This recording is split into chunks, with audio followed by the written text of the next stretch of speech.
Good morning. Welcome to this meeting of the Committee on Strategic Planning. We have a new face around the table today. I'd like to briefly introduce you to Eric Rohn, our new student member from A&M Corpus Christi, correct? Yes. Welcome. Thank you. Good to have you here. I think all of you are aware that we are being broadcast on the internet.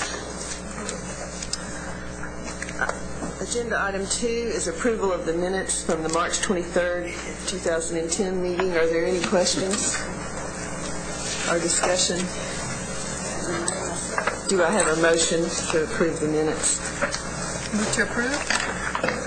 Elaine moves, Wallace seconds. All in favor? Is anyone in favor? Aye.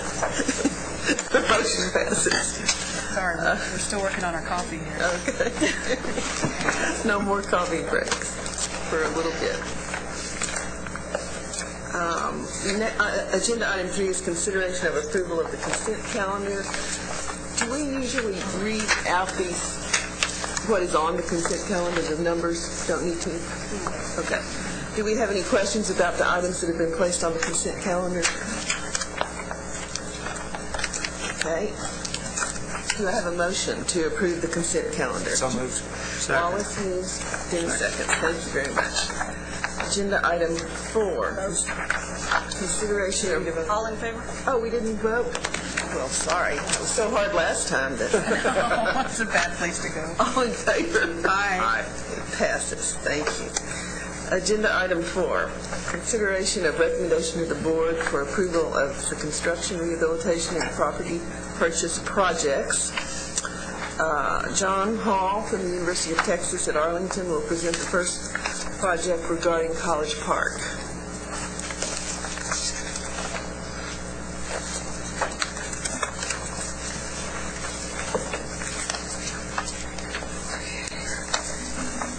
Good morning, Commissioner and Board. Bill Poole, our Assistant Vice President for Facilities, is with me this morning as well. We've got a series of slides here that we'll go through and then be happy to answer any questions that y'all may have. The first slide depicts the location for the project, College Park. It's located on the northeast corner of the campus, off of Center Street and UTA Boulevard. You see the area here highlighted. It's close to the campus core. This is the academic core of the campus. Project that you all approved last meeting was a special events center, and you see the location of the special events center immediately south of the College Park project. Downtown Arlington is just immediately north, a couple of blocks from the project as well. If we could go to the next slide, please. Here's a site plan for the project. It's a mixed-use development. It includes an 1,800-car parking garage.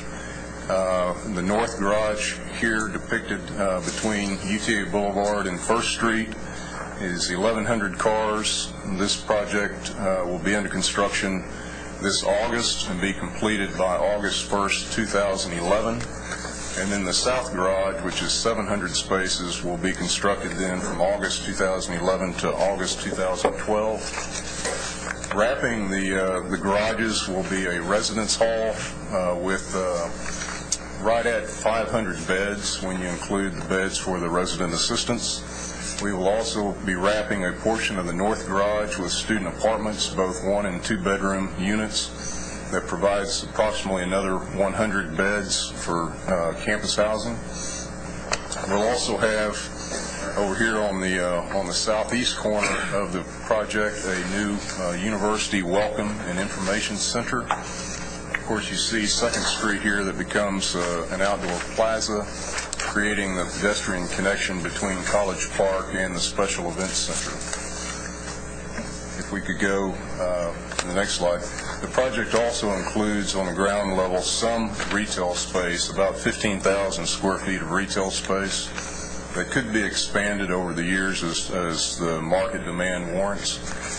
You can see the arrow up here at the top right-hand corner that shows the view that you're looking from here. So this is the northeast corner of the development at Center Street and UTA Boulevard. This is approximately 4,000 square feet of retail space here at the corner. And then you can see the elevation of the east side of the garage going back to the south and the north elevation of the garage. If we could go to the next slide. This is at the intersection of Center Street and First. This is looking back towards the apartments that are wrapping the north garage.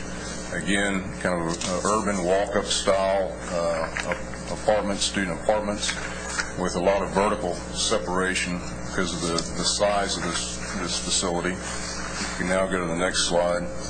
This is a view from 2nd Street. Here you see the Welcome Center. It's about 7,500 square feet, a new welcome and information center for the campus. And then you can see the residence hall that will be wrapping the south end of the garage, and then also the Pecan Street side on the east. And again, this is 2nd Street. Here you see some of the retail that's introduced at the corner of Pecan and 2nd Street. I'm not sure if we have another slide or not. No, that's it. So, the project complements our campus master plan.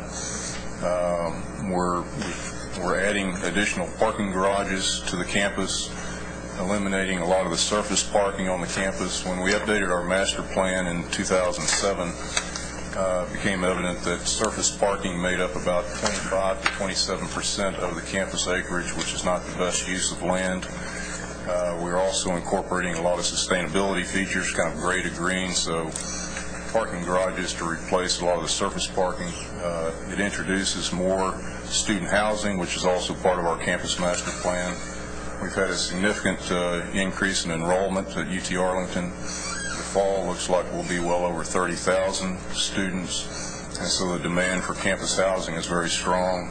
And then also in our master plan was the concept of beginning to redevelop the campus edge with mixed-use development and creating a college town environment, and so this project also accomplishes that. So with that, I'll just pause and see if there's any questions that I could address. Members, questions? I would like to ask what particular services that will be provided in this Welcome Center. Is it primarily student aid information? Is it students' ability to pick up transcripts? Is there counseling services being offered here? I'd just like to get a general overview of particularly what type of services that you'll be providing and what's your concept in terms of what the role that building will play in enhancing a student's ability to come onto your campus for the first time and then be integrated into the university community as seamless as possible. Currently, our Welcome Center is in Davis Hall, and it's in the lower level of Davis Hall. Parking is very difficult around Davis Hall, and so it's not a very welcoming information and Welcome Center. It's very hard to access. This creates a Welcome Center that's very easy to access, very visible, and it's really that jumping off point, if you will, at the front door of the campus where prospective students and their parents that are visiting the campus during our preview days or coming on campus for tours, coming on campus for orientation. This is kind of that area that they meet initially, and then they'll leave from there to go to orientation sessions, to go on campus tours and things like that. There'll be a lot of general information available, packets of information for students and their parents to pick up as well. Will it be an overall information center that Yes. students can come to that will be centralized? That is true. To gather the information they need in order to navigate through this new process of getting enrolled Right. That is the college environment and hopefully be successful? Is that the concept? that is correct. That's the intent. Just looking at 7,500 square feet for an enrollment of 330,000 students, just off the top of my head, that sounds not real big. Yeah, a lot of our tours, we keep those down to a level of 50 or below. And we schedule those ahead of time, so there's not a large mass of folks coming into the center at any one time. It's all reserved ahead of time, and so we try to keep the groups at a minimum so that we can have more one-on-one attention with those folks visiting the campus. Is there room for further expansion, should you need that in this location? There is space adjacent to the west of the Welcome Center that could be additional office space or could be retail space. We've tried to program all the space on the ground floor so that it could be either office space or retail space. And this is located at one of the major entrances into your campus? It is. It will be a major entrance. It's really an edge to the campus. I think folks will still perceive, for the most part, for the entrance to the campus to be off of Cooper Street. But with the Cowboy Stadium in Arlington, there's been 3 bridges added over Interstate 30. One of those bridges is Center Street, and it provides direct access now to downtown Arlington and to the campus. And we believe that over time, more people will begin accessing the campus from the north, from Center Street versus Cooper Street. So it will become more of a gateway or an entrance, if you will, to the campus. One more question and I'll yield the floor. Would this be considered your major resource center to students in terms of accessing information that they need to enroll and for student services? I mean, will these students still be required to make multiple or different stop-offs as they go through this process of becoming enrolled, secure financial aid, counseling services? I have found over the years that if we can centralize student services in more and more in one area, it tends to become more efficient and effective, and that's one of the mandates that we're looking at that's been given to this board, the responsibility by the governor to address. Does that mean, would you say that that is moving in a direction that would fulfill that desire on this board's part to improve the efficiency and effectiveness and help students not get confused and throw up their hands and walk away? Yeah, that's not entirely the intent of the Welcome Center itself. In our master plan is a student services building, and it will be constructed immediately north of the Student Union building and just west of College Park. So it would be within a block and a half of College Park. Currently, a lot of the services that you're describing are offered to our students in Davis Hall. And so the intent, as we build out the campus and implement the master plan, is to construct a student services building that will house all those services for our students. It creates that one-stop shop that I think you're asking about. This particular project won't meet that. The Welcome Center will not. That's not necessarily the intent of the Welcome Center. Thank you. Thank you, Dennis. Is there any other discussion? I did want to let the board know that for UT Arlington, they don't meet the SUSE score for classroom utilization or usage, but they have submitted a plan which includes they've purchased a new computer-based scheduling system, so they're going to have more centralized scheduling. In the institutions that have done that, we have seen a vast improvement in their plan. That's good. What percentage of your student body is in residence? Currently, we have about 4,500 students, 4,500 to 4,700 students residing on campus. There have been 2 other private housing developments adjacent to the campus. Johnson Creek Crossing Apartments that house about 400 students, and Maverick Place that house about 500 students. There's 2 other groups that recently acquired land on the north side of the campus and they're submitting plans to the city currently for their site plans and design plans. One will have 278 beds, and the other complex will have about 500 beds.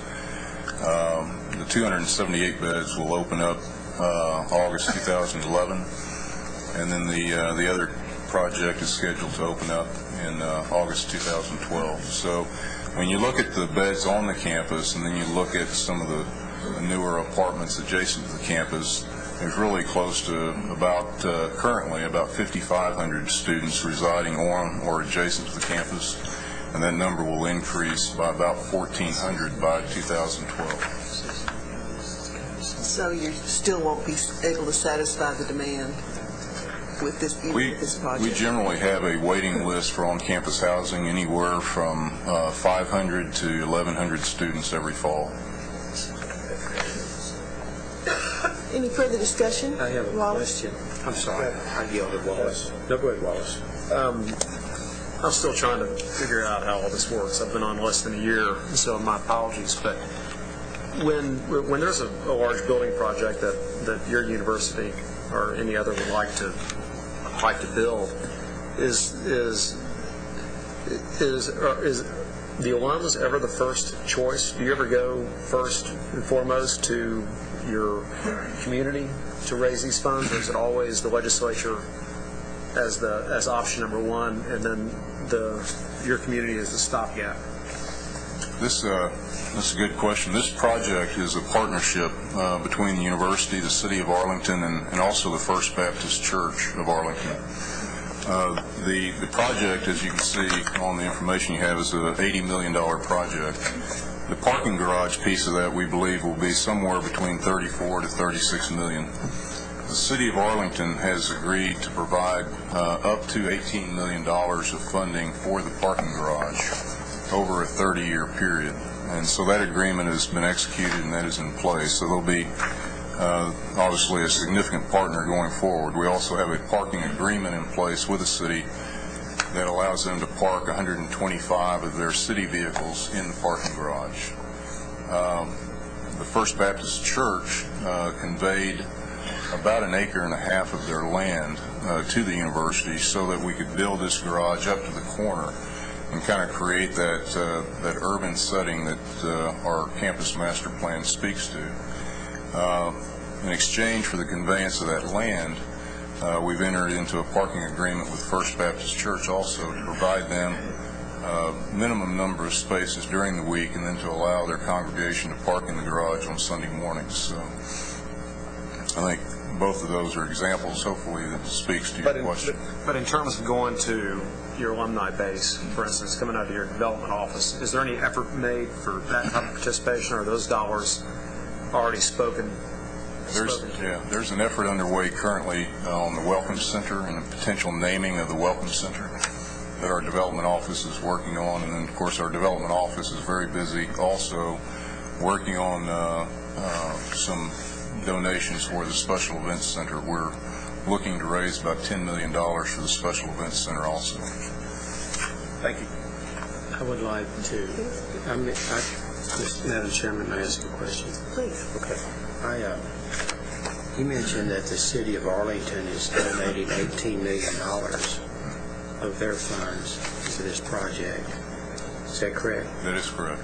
And I think that's very commendable, because we are seeing at different universities across this state, for instance, the city of Lubbock and the contributions that they've made to Texas Tech. We're seeing the city of Texarkana making major contributions to Texas A&M at Texarkana to bring them in. And I formerly have been associated with a university system where we can't even get that city to fix the one road that they own, named Cullen Boulevard, that comes right through the center of our campus, to come out there and fix the dadgum potholes. So, probably some people are squirming in their seats to hear me say that, but it's facts. It's facts. So I'd like to know what some of these cities or institutions are doing to and enable themselves to collaborate with the different governmental entities within their jurisdictions to kind of hold hands and work together, because everybody benefits. And when county governments and city governments and colleges and community colleges and universities can work hand in hand with the limited resources that we have, that's a good thing. That's not a bad thing. Right. And I don't necessarily, well, I do. It's frustrating to see the success that's been achieved, which I'm proud for y'all. But in other areas of the state, we're not being nearly successful in achieving that level of collaboration between the different governmental entities when we all stand to mutually benefit. So I commend you for that, and I think that's a step in the right direction. And I will continually encourage every and all governmental entities to collaborate with one another, because when we combine our resources, then we can go a lot further. Right. The second question I have is that I would like to get some idea of what your space utilization rates are on your campus. Are y'all, I think maybe Susan referred to that a little bit about, I picked up on the fact that maybe she was referring to space utilization rates on your campus. Is the space utilization rates on your campus where they need to be? No, they're not. And that's why we've implemented this computerized facility inventory, space inventory management system that Susan was speaking to, and that's now fully implemented. That's in place. Dale Wasson, who heads up our admissions and registrar area, recently hired on a consultant out of Denver that's going to be coming on to our campus and looking to see how we might move forward with a centralized approach for the scheduling of classes and class labs. So we think that will benefit. Just the increase in enrollment that we've had obviously will help a great deal with our space utilization. And I think I mentioned to you all last time I was here that it's a smaller project, institutionally managed, but we're renovating Ransom Hall, one of our older buildings on our campus, for University College, which will be a academic advising, mentoring, tutoring type facility that will open up this fall to increase our retention rates of our students between their freshman and sophomore years. Ransom Hall previously had quite a few classrooms in that building. That space has been renovated and is now academic advising offices and tutoring offices and the like. So that also will help our utilization numbers. So I think for the next reporting period, you should see a fairly significant improvement in our class and class lab utilization numbers. Thank you. Any further discussion? Okay. Do I have a motion to approve the project? I so move, Madam Chairman. Dennis moves. Second? Second by Elaine. All in favor? Aye. All opposed? Motion carries. Thanks, John. Thanks, Bill. Good. Thank you. Good job, sir. The next item is the University of Texas at Austin presenting a second project regarding, presenting the construction of the Dell Computer Science, Paul Gates Computer Science. Dave Dixon, and who do you have with you? Thank you, Madam Chair. With me I have Dr. Bruce Porter, who is chairman of the Department of Computer Sciences. We also have in the audience Professor Mike Deline, also of the Department of Computer Sciences. Hopefully between the three of us, we'll be able to answer any questions you have on the project. Thank you. The UT Department of Computer Sciences is one of the preeminent computer science research departments in the U.S. It's ranked 9th by U.S. News and World Report. Excuse me, would you pull the microphone? Oh, sure. I'm sorry, is that better? Probably not much. How's that? How much better? How's that? Oh, that's much better. Thank you. Okay. As I said, the UT Department of Computer Sciences is one of the preeminent computer science research departments in the nation. It ranks number 9 in the U.S. News and World Report ranking and 7th in the National Research Council ranking. This complex, the complex that you're considering today, will co-locate nationally top-ranked research groups that are currently isolated from one another in seven different facilities throughout the campus. The project will be located east of Speedway, as you can see on the site map, at the current location of T.U. Taylor Hall. Project architect is Pelly Clark Pelly and Sussman Teasdale Gale. Austin Commercial's been selected as the construction manager. Total project cost of $98.48 million. Fundings as shown on the slide. Pending your approval, we hope to issue a notice to proceed in August 2010 with substantial completion March 2013. Next slide, please. As you can see, the two buildings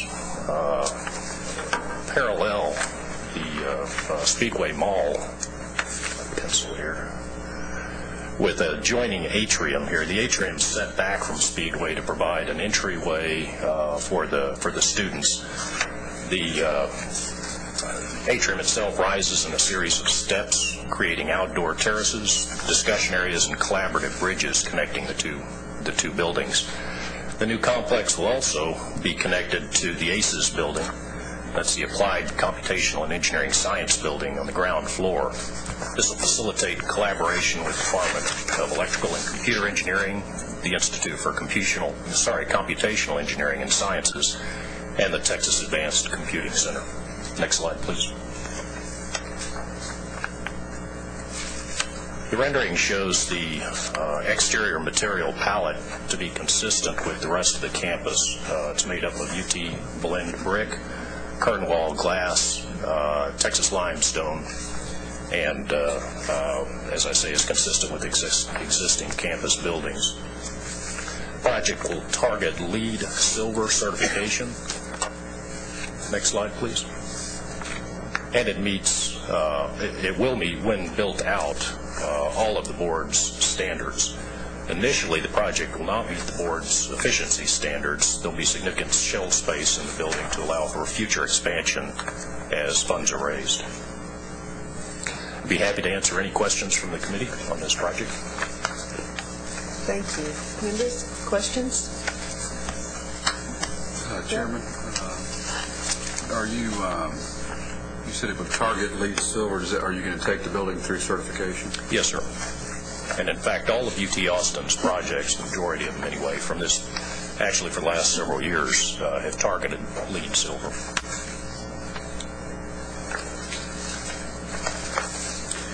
One more question, just out of curiosity and follow up for several of our projects today. Really, this is a broad question.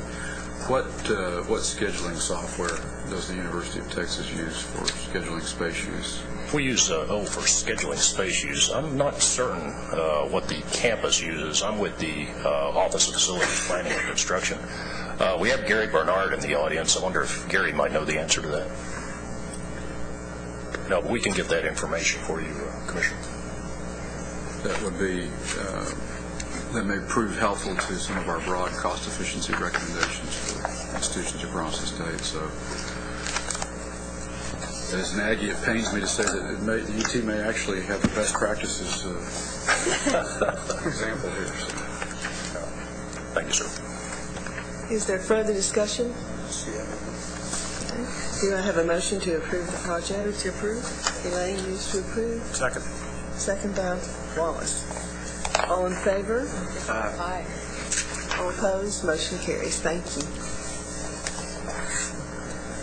And you are staying to present the project regarding the liberal arts building. I have that honor. With me today, we also have Dean Tenbarge, who's with the College of Liberal Arts. He's going to join us again for any programmatic issues that you might have. Thank you. What we're looking at today is the UT Austin Liberal Arts Building. We have the facility located on the East Mall at the side of the existing Russell Steindom Hall. It's designed to provide space to house various liberal arts departments and to foster cross-disciplinary research among faculty. The building will also house a student center that will provide critically needed classrooms, study space, facilities, and services to the liberal arts students. The architect for the project is Overland Partners. Spa Glass has been selected as the construction manager, and the project has a total project cost of $95.7 million. Funding's as shown, and we, with your approval, will issue a notice to proceed in September of this year with substantial completion in December of 2012. Next slide, please. The site's adjacent to the Student Activity Center, which is currently under construction, about 70% complete, and connected by a bridge. It occupies, as you can imagine, a prominent space on the East Mall. Next slide, please. The new 6-level, 207,000 square foot building's architectural style will complement the character of the UT Austin campus. In scale, massing, and materials, it bridges between the historic campus to the west and the large-scale Performing Arts Center, Stadium, and LBJ Library to the east. As the new center for the college, the design maximizes usable space in a cost-effective, highly efficient, adaptable, and collaborative environment. The exterior is composed of Texas limestone, terracotta, basalt, and curtain wall glass, the prevailing materials on the historic campus. Again, this design is targeting to achieve LEED Silver certification and will meet 67% net to gross efficiency. Next slide. As noted on the briefing sheet in this slide, this project meets all of the standards for the coordinating board. Be happy to answer any questions that the committee might have. Thank you. Questions? I'm just curious, it was kind of obvious in the last building what the naming opportunity was that you got, but what, for instance, were the $5+ million raised for? Were those naming opportunities within the building itself?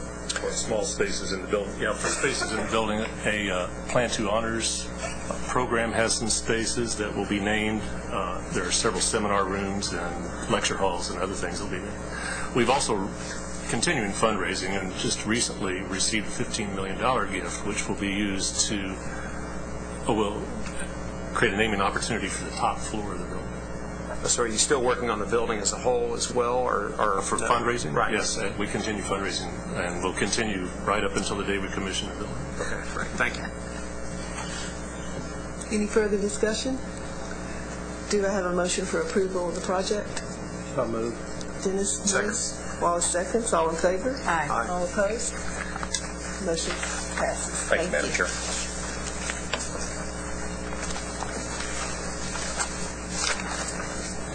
Yeah, you can't get a whole building for 15 Okay. Item 4B is the consideration of approval of construction, rehabilitation, and property purchases for several entities. The first project for Angelo State was on the consent calendar. The second project will be presented by Dr. Sam Monroe from Lamar State College, Port Arthur.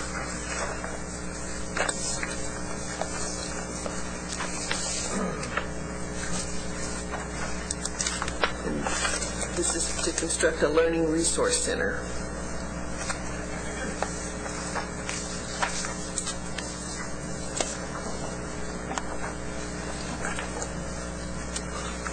Good morning, Madam Chairwoman. Good morning. I'm Sam Monroe from Lamar State College, Port Arthur.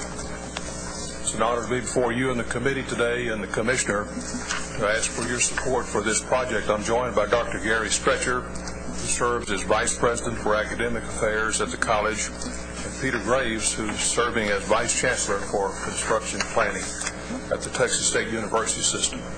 Welcome. We're glad you're here. We have some slides, of course, to look at in association with this. Much of the work we do at the campus as a 2-year institution is with bringing people up, if you will, by their bootstraps to try to get them prepared for college-level work.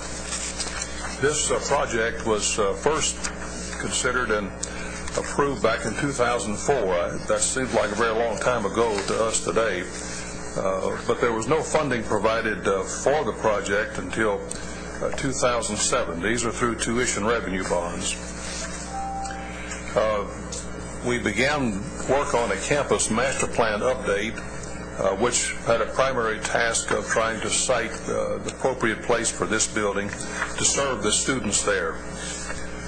The work on the Learning Center was delayed during several natural disaster events. During 2008 hurricane season, we closed the campus 3 days in August for Tropical Storm Umberto that became a minimal hurricane. Then a week later we closed for Hurricane Gustav, and fortunately that one missed us. And then later in September, Hurricane Ike struck southeastern Texas with torrential rains and high winds. So we lost 3 weeks there. Nevertheless, planning for the Learning Center began in earnest in spring of 2009. The architect was selected for the project. Then we discovered that inflation had affected construction prices in our southeastern Texas markets, mainly caused by an increase in industrial activity at the 3 oil refineries located in Port Arthur. Currently spending $12 billion in expanding those refineries affected all construction costs, including those for our project.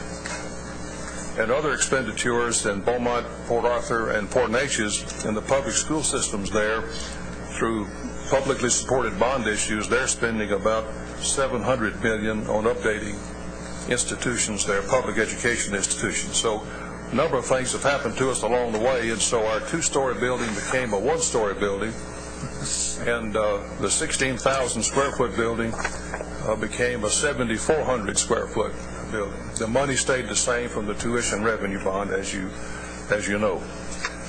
The final design for the building was approved by the Texas State University System Board of Regents earlier this year in February. The need for the Learning Center building is still there as it was in 2004, and probably needed to a greater degree at this time. All students who come to our institution, we're an open admission school, by the way, are required to be assessed prior to advising and registration. And approximately 1/3 of our students are enrolled in a formal developmental education course. And as many as 40 students are enrolled in non-course-based remediation. They meet on a weekly basis. Most of these students are required to use facilities each week in the Learning Center. The Learning Center space is now in what's called the Monroe Building, named for my father, incidentally. The building there, the 2 remodeled classrooms that serve as our Learning Resource Center. And we serve about 2,300 students in a month. And that's duplicated because some people come every day. But this space is about 1,875 square feet. So we're still in desperate need of proper facilities, additional space to serve this part of our mission. I guess we could look at that second slide. This gives you an idea of the current situation that we're operating within.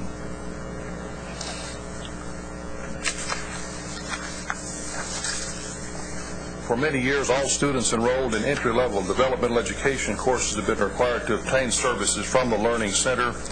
However, starting in 2007, students participating in a structured set of computer-based learning experiences spend about 14 hours per semester in person in the facility.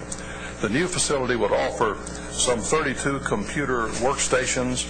The current facility has 2 private rooms for tutoring and consultation, and the new facility would double that number.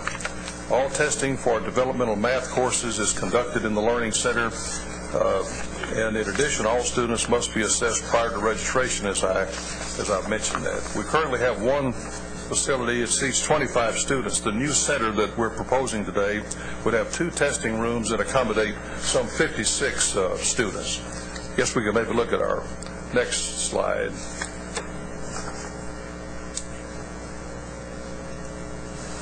The recently approved master plan by the Board of Regents includes this building. The approved cost of the building is $2.2 million, roughly, to be funded by tuition revenue bonds and higher education assistance funds. And quickly, the Learning Center building would have 7,461 square feet, 2 classrooms, testing center, 6 faculty and staff offices, study rooms, and open areas for computer-assisted instruction and learning. State-of-the-art equipment, accommodations for the college's developmental program. Space enhances ability to deliver more reliable services and support. Safer, more secure environment. Classrooms, learning centers, support services in the same location can help to increase a student's success.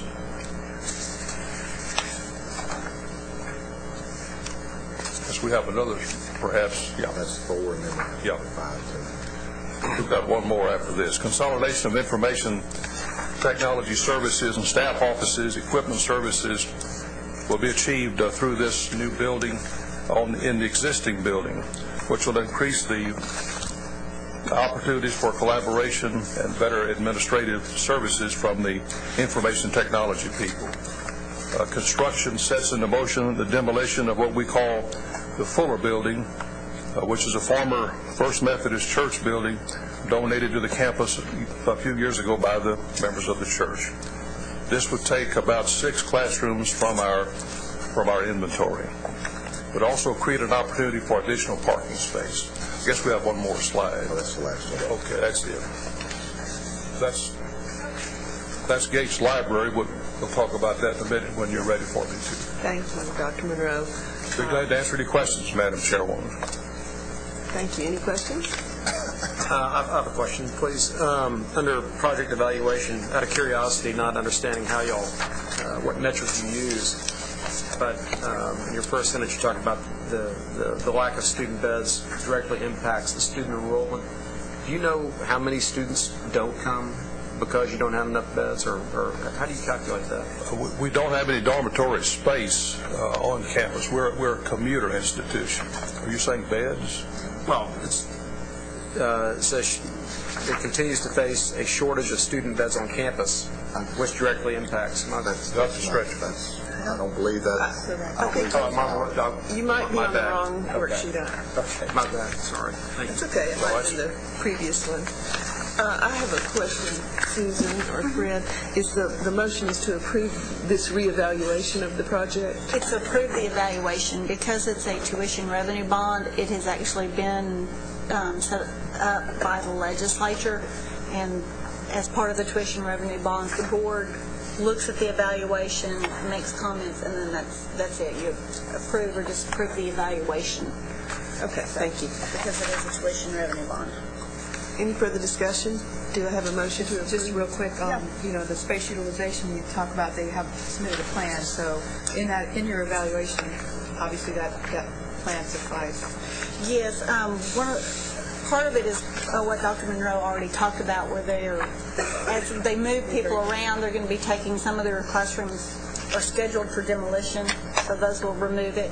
They also are trying to get back up to their fall 2005 enrollment levels because of the hurricanes that have been coming through, unfortunately, at a very regular basis. Their enrollments have not come back up, and so they're working on doing that at the same time. Okay. Although more recently, we're seeing an improvement in the last 6 months in our enrollment. Any further discussion? Do I have a motion? So move. Chris moves. Second? Elaine seconds. All in favor? Aye. All opposed? Motion carries. Thank you very much. Dr. Monroe, you're going to tell us now about the renovation in addition to the Gates Memorial Library. This is the slide that shows Gates Memorial Library on campus. It was donated by the citizens of Port Arthur in a public vote in 1978. The building was built in 1916 by Delora Gates to honor the memory of her husband, John W. Gates, who was a financier in the latter part of the 19th century, early part of the 20th century. Warren and Wetmore designed the building, the same people that designed Grand Central Station in New York City. So it's a magnificent building. What we are here today to ask you to consider belatedly a second review and approval of this project under Rule 1714. we're required to bring a project back to you for consideration if the cost estimate and the actual pricing after bidding has a differential of more than 10%. This project, done back in the early part of this decade, actually we began work on this in 2001. Then we had an architect begin working with us, appointed by the board in 2002, and we brought this project to the coordinating board in 2002, where it was approved on September 17th. We got into trouble, I guess, inadvertently. We didn't realize that we had to come back to you if the bids came in above that 10% overage. The bids actually came in at 24% over. We took the project back to the Texas State University System Board, and they approved it in May of 2003. And I don't have the luxury of saying, well, my predecessors mishandled this, because I was the one that did it. But I feel certain the record shows that we did what we thought we were supposed to do in asking for approval on the project. Nevertheless, we did not bring it back to you a second time. And the project was completed, and we have other, I guess, photographs that show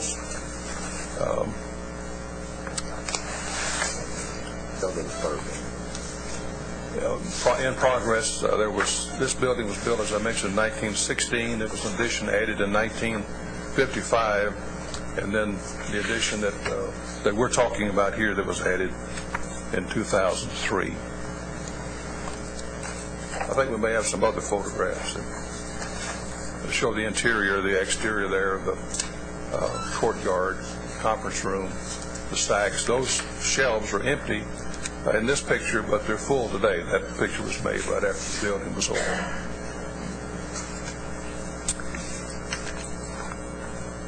Yep. It looks like a wonderful project. Yes, and this is one of those things where it's a good news, bad news. This means that our facilities audit process is working. So there's the good news, and that's why this is coming forward to you after the fact. What was that process, or did we have that process in place at the time this project was? It was in place. The rule was still at the 10%, but we did not do the facilities audit. That's what I was asking Yes, about. I that didn't understand the rule start. has been the same. The rule has been the same all along. The facilities audit process 2 years ago, 2008 is when we started doing that. So it's working. Very good. So I don't know that, I'm not sure what a committee could do after the cows left the barn, but maybe we could extract a pachanga out of you held at the Gates Library. We understand. We apologize for our mistake, and we have learned how to handle this rule in future projects. That's really the key question, is a systemic change has been made internally to make sure that we're not in the situation again. The rules of procedure have been modified to change this so it won't happen again. Very good. Move to approve? So moved. Elaine moves. Dennis seconds. All in favor? Aye. Aye. Motion carries. Thank you so much. Thank you for your patience and understanding. Thank you for your good presentation.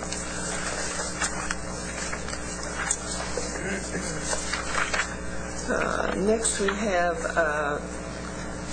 our frequent guest, Virgil Gay, from Texas A&M, to present a project for Texas A&M University Central Texas to approve the construction of a new classroom and office building. Hi, Virgil. Good morning.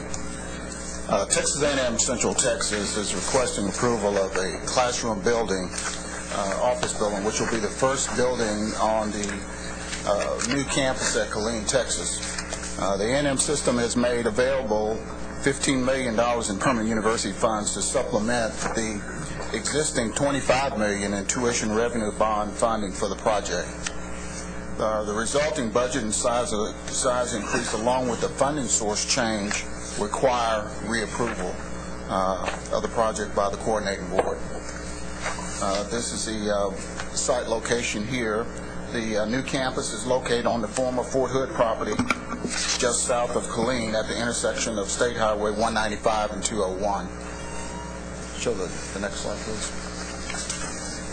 This enlarged site plan shows the location of the classroom office building along with the associated Phase 1 site improvements to the south of the State Highway 201. The site development will include utility extensions, entrance roads, and approximately 710 parking spaces. Thank you. The building is planned as four occupied levels containing approximately 103,000 plus gross square feet. The spaces in the building will include student service centers, information technology, computing center, food service area, bookstore, classrooms, large lecture halls, faculty offices, police and physical plant offices, president and administrative suites. The primary exterior materials on the new facility will include native fieldstone, some stucco, metal, and glass. And the total budget for the project is now $40 million, which is broken down as shown in the construction application submitted.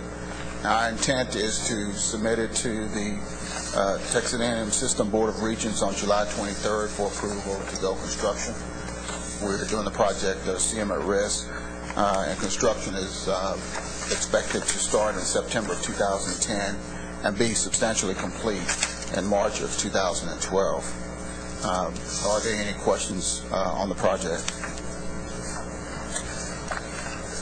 Can you see the building from the highway? Yes, you should be able to. Yes, ma'am. Any questions or discussion? As on the other projects, if you want to address the space utilization. Right, and they have sent forward a plan of action, and part of that is they're going to reallocate some of the classroom space. They're also expecting now that they've become a full-fledged university to increase their enrollment fairly rapidly. And they're, since this is the first building on that campus, they've got a lot of additional things that they think will help out. They've also are sharing part of their space currently with Tarleton, and so it kind of makes the utilization not look as well because of the shared space issue. Pretty hard on the first building. Right. It's hard to... You mentioned, or it's mentioned in the report, that Central Texas will be vacating the current lease space. Do you know when that's going to happen, Virgil? I would imagine it would happen at the move-in of the new building. Yeah. We have some representatives from Central Texas here who might want to address that, but I would assume that the lease doesn't go beyond the... So that will change the... Yeah, that'll change the surplus. Yeah, that'll go off the books. Further discussion? Do you have a motion? Move to approve. Elaine moves. Second? Second. Second by Wallace. All in favor? Aye. All opposed? Motion carries. Thank you. Thank you very much.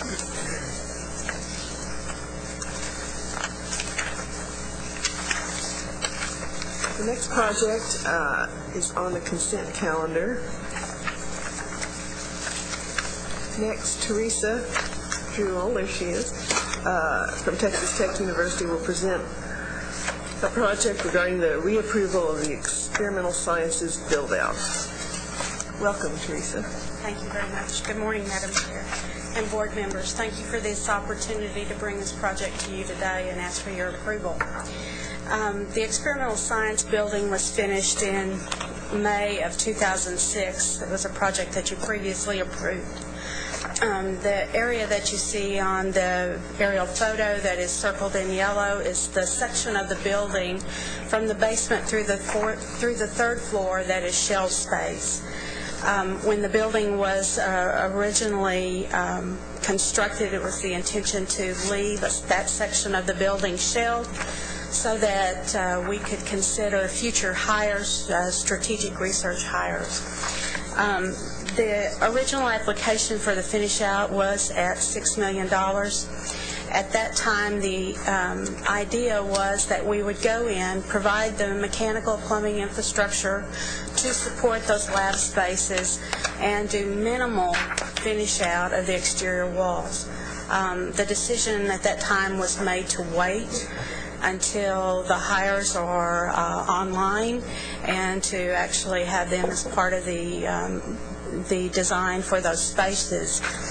Texas Tech is ready today to move forward with those hires. The original plan could support up to 20 principal investigators, and right now we have over about two-thirds of those ready to come on board to Texas Tech. The shell space would be finished with research labs, core facilities, the principal investigator offices, and their support spaces. In fact, we have 4 of the hires that we have today. They are going to create what's called the Institute for Comparative and Experimental Medicine. And the area of study for those folks has to do with neuroimaging, health promotion and exercise behavior. Here they will integrate the fMRIs that will be housed in the basement of this facility, and genetics into intervention research. Neurobiology, genetics, and neuroelectric physiology, which that happens to be the study of brain behavior over a person's lifespan, is some of the research that this group will be doing.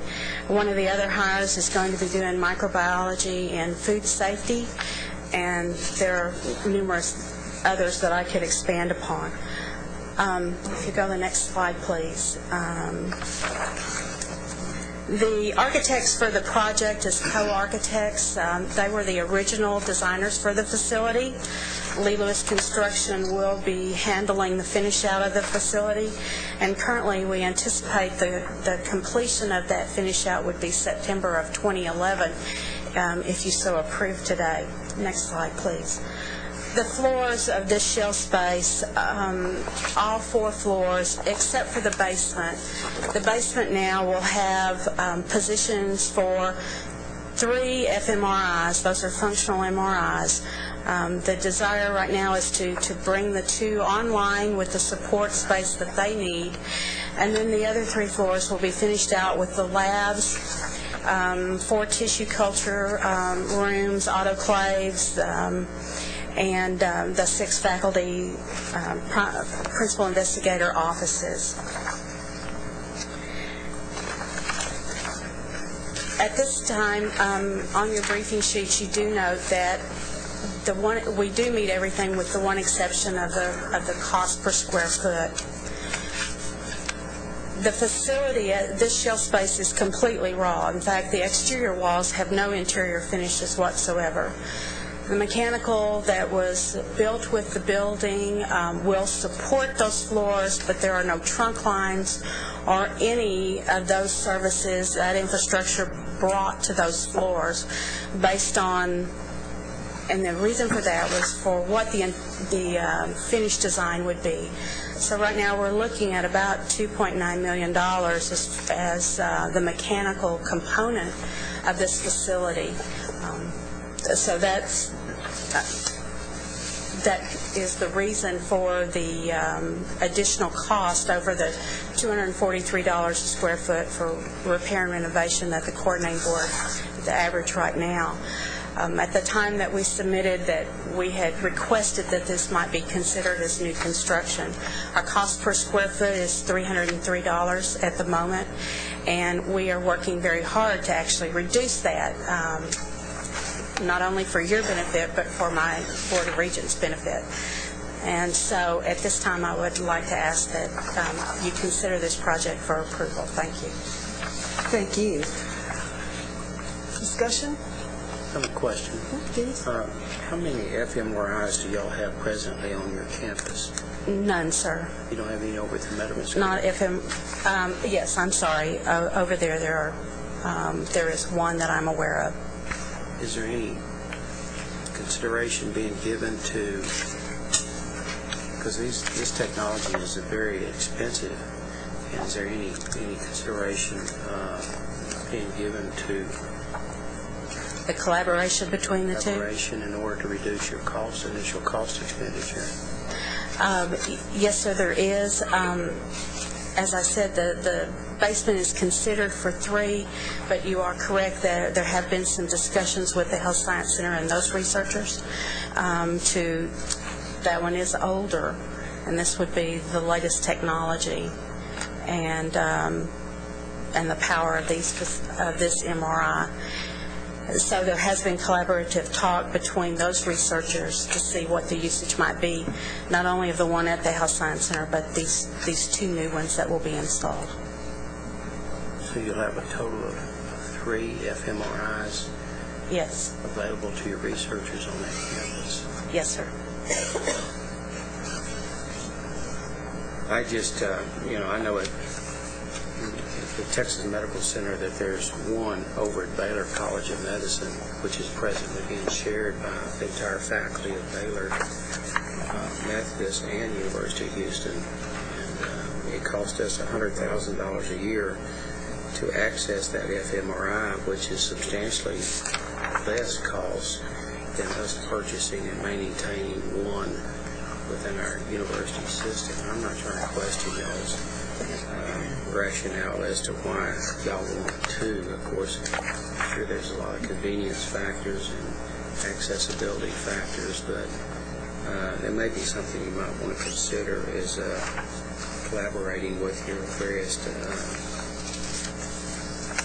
You are right. researchers, because I'm not sure there's 3 fMRIs within the entire Texas Medical Center. I don't know that there is. I don't know that there is not. But it's something to think about. Yes, sir. I will talk to Dr. Amy and the researchers about that. Especially when you talk about maintaining that technology. There's a high cost just not only in the purchase but in the maintenance of that technology on an annual basis, which could run into substantial savings for the institution if y'all could collaborate and share those high-tech instruments. And that's just a thought for you. All right, sir. I will take that back. Thank you. Further discussion? Do I have a motion for approval? So moved. Dennis moves for approval. Second. Second? Elaine seconds. All in favor? Aye. All opposed? Motion carries. Thank you so much, Teresa. Thank you very much.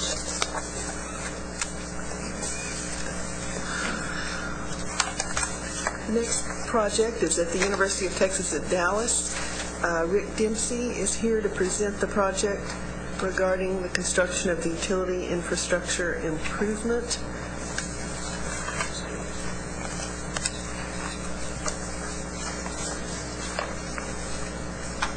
Good morning. I'm Rick Dempsey. I'm the Associate Vice President for Facility Management at UT Dallas. Happy for the opportunity to be here and to present this project to you all. Welcome. This is part of an overall project we have entitled the Arts and Technology Facilities, and it includes some infrastructure that the campus needs. It's not specifically for the Arts and Technology building that will be presented at a later time, but this actually does a lot of things for the campus as a whole. It is a $14.3 million project. It has 3 aspects to it. The first is the construction of a satellite utility plant, which is represented on the slide to the southeast of the campus. It also makes improvements to the central utility plant, and then finally upgrades to our utility distribution systems throughout campus. Next slide. This shows a floor plan of the satellite utility plant with 3 2,000-ton chiller units and associated utility equipment and cooling towers. Next slide, please. This shows the location. It was purposely chosen on our southeast corner of the campus in order to provide specifically chilling to that end of the chill water loops, and it will make our entire distribution system more efficient. Next slide, please. Here's a perspective of how to try to make a utility plant as nice looking as possible. Looks very good. And I think we've done a good job without an over expenditure of funds. and it'll meld in well with our campus. That's my presentation. I'm happy to take questions at this time. And I will let y'all know that note number 4 got cut off. The zero efficiency is because of being an infrastructure. There is no assignable square feet on an infrastructure project, and that was all that note said.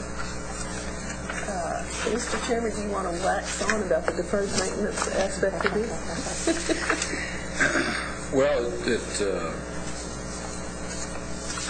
the deferred maintenance appears to meet our criteria, but the summary does say that the project addresses 50,000. So I think, this is actually a good example of how this project will reduce it even further. Yeah. What will the factor be, Rick, do you know, after that $50,000 is addressed? It doesn't decrease it very much. $50,000 against the total is not a whole lot, but it allows us to do improvements that needed to be done in the central utility plant, replacement of pumps and things that over time become difficult to maintain. So this is a good opportunity to do that. And do you want to address the criteria it does not meet are both the new and renovation costs? My comment on that is that's a very broad category. When you say physical plant facilities, that goes from unconditioned barns to high-cost energy plants. And as far as renovations, again, the same thing is that we're probably working in a fairly small footprint, and yet we're replacing electrical switchgear, orifice plate for steam, high-end items, pumps, things of that nature. So, to some degree, square footage is really not... I probably should have put the entire square footage of the central plant, but I chose to go with what we were working with. We would welcome any feedback on how better to categorize infrastructure projects. None of this is a gotcha kind of process. It's more, can we accurately compare this to a reasonable time frame and body of projects that of similar nature. From my standpoint, any money we spend on utility infrastructure is money well spent.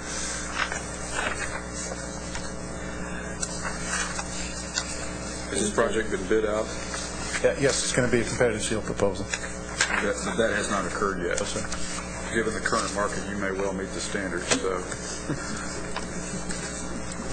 Wallace, did you have a comment? I'm just curious, will you be creating more capacity for future?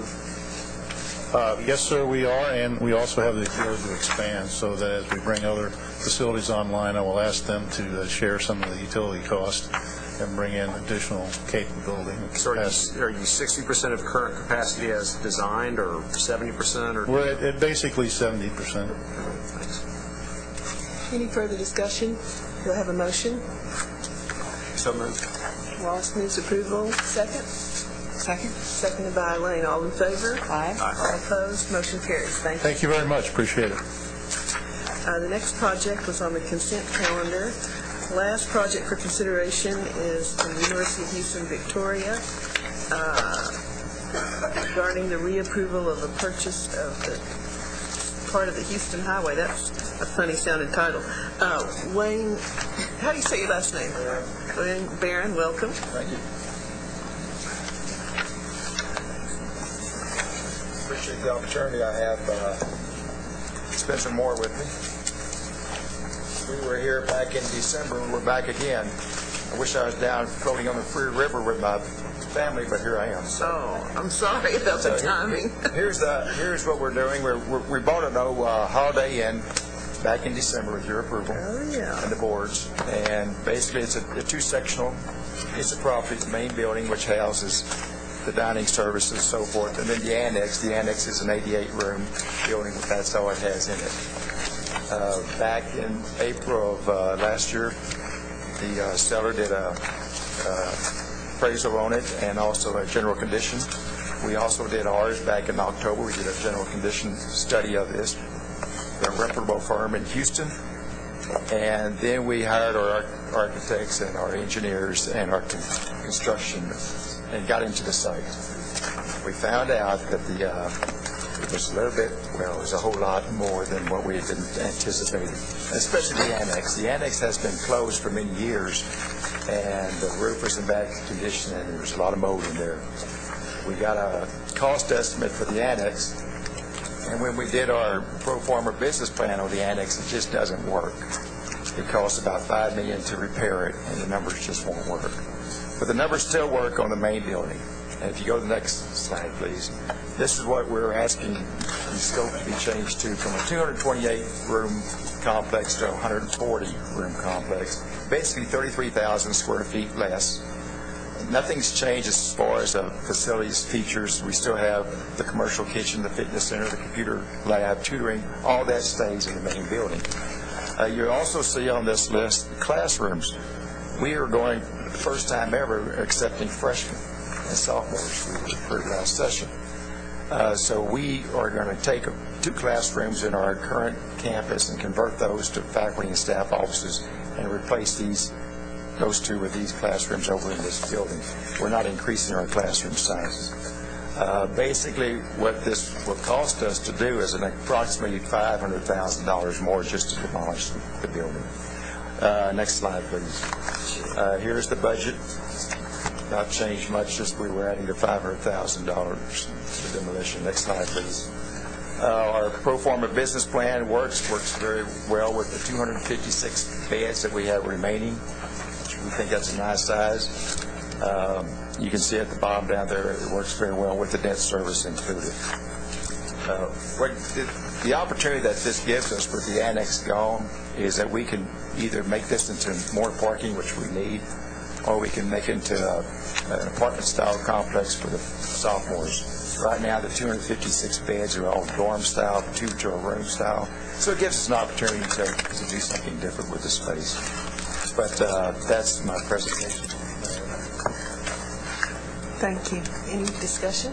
As I understand, the annex is a tear-down project at this point. That is correct. It's not economically feasible to develop that into any type of usable facility. It just doesn't work with the pro forma when I did the numbers, no, sir. It doesn't cash flow.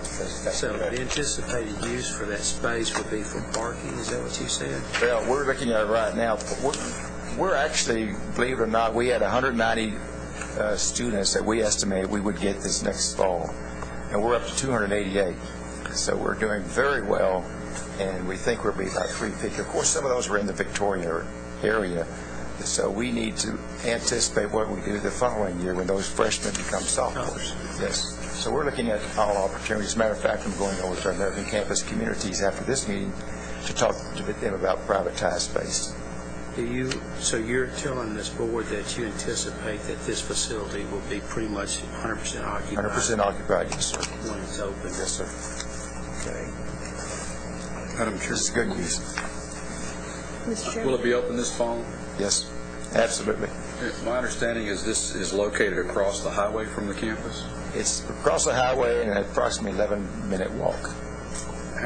What is the plan to provide safe access? It's really not a highway, it's a business road into it. It's a 45-mile-an-hour road right there, and we're working with the city to provide sidewalks and push-button stoplights all the way to the campus.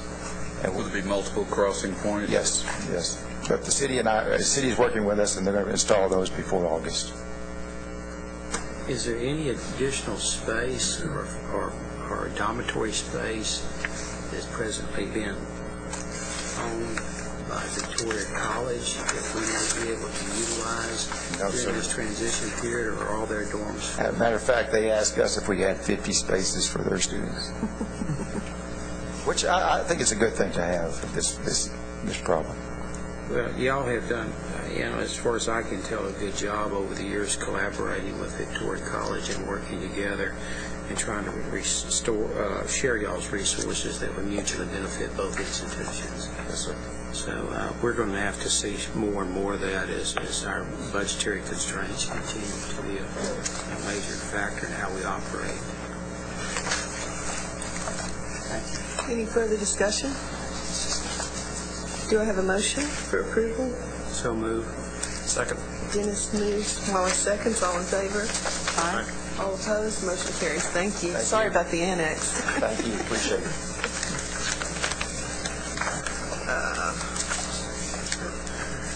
Okay, onward.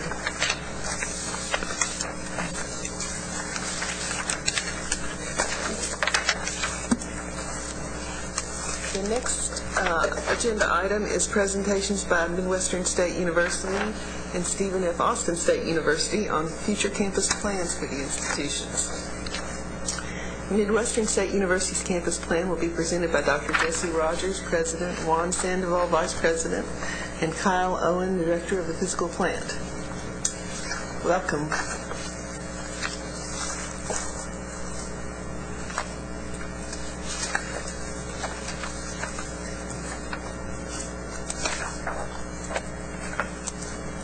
Chair, thank you for the invitation to be here today. I will tell you that we are currently in the process of formalizing a new campus master plan. We have the architects are working on it, and I have a piece of that with me today. Our last master plan was completed in 2001.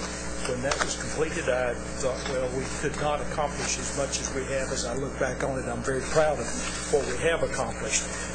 Today, I want to really take this in kind of a reverse direction. I want to show you what we plan to do, basically the largest projects that we have, and then look back at what we've done in the last 10 years that's made these changes necessary and I think made them possible. Let me dwell on the cover here, if I could, for just a moment. I'm showing you that for several reasons. Trees do grow in Wichita Falls, Texas. The building that you're seeing there is the administration building. It was completed in 1938 when we moved to the site we're on now. Midwestern State is actually one of the older public senior institutions in Texas. We started in 1922 as a municipal junior college. Had gone through 3 name changes and became a state university in 1961. And if you want to know about the exact duplicate, a replica of the Liberty Bell that was cast by the same company that cast this nation's Liberty Bell. Just read my biography after I finish, but it was given to us by a very generous donor a couple of years ago.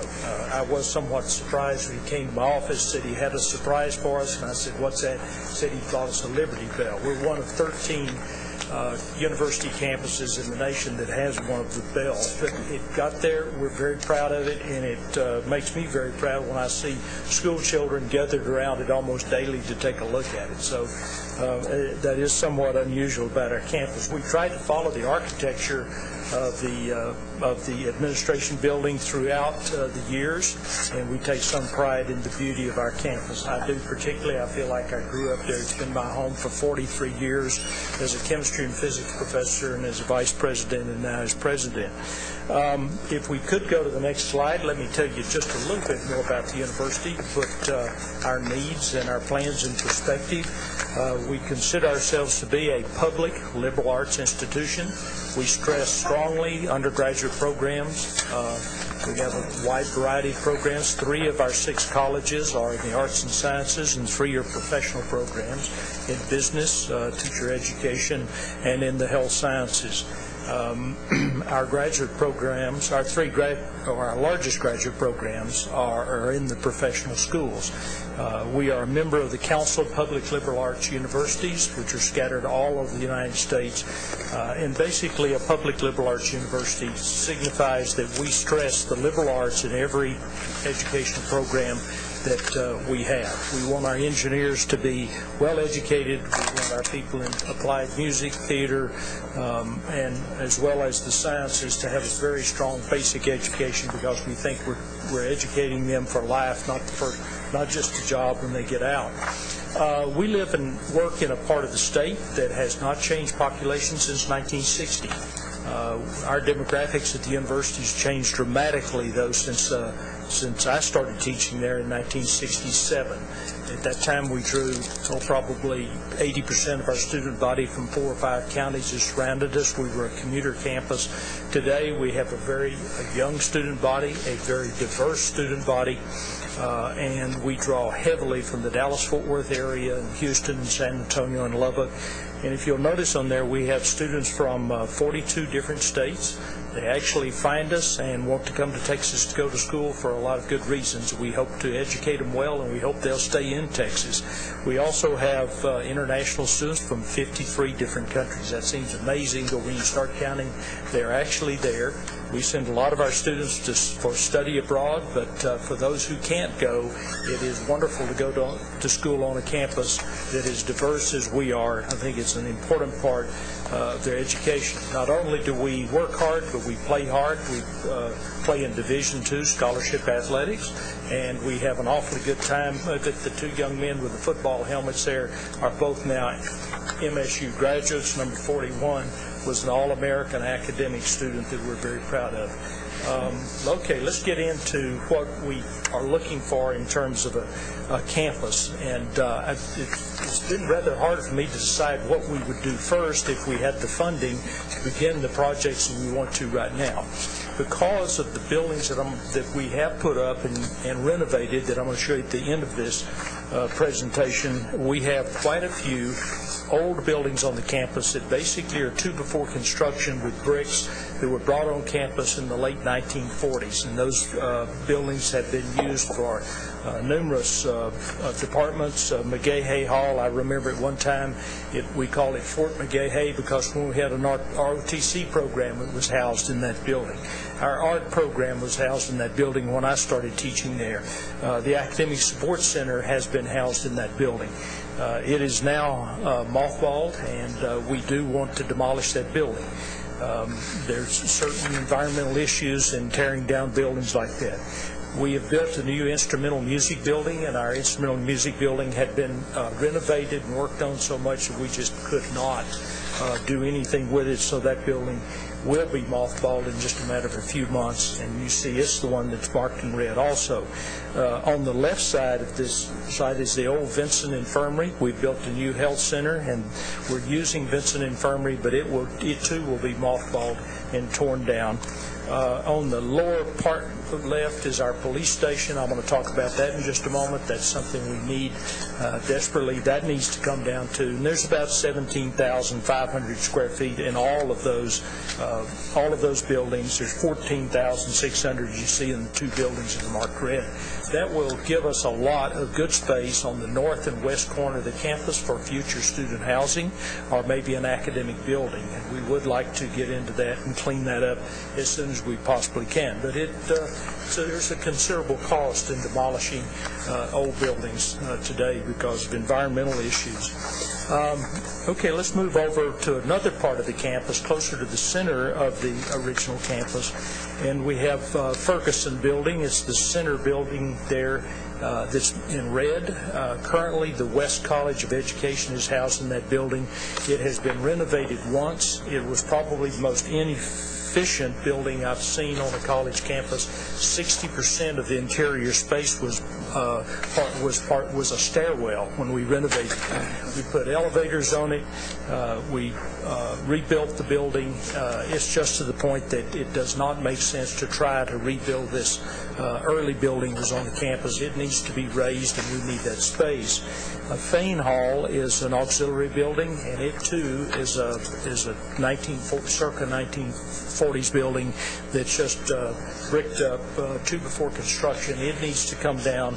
All of that area would give us space to do the number one thing that we need to eventually do as we look into the future, and we think that is build a new library. It would be right on the quadrangle.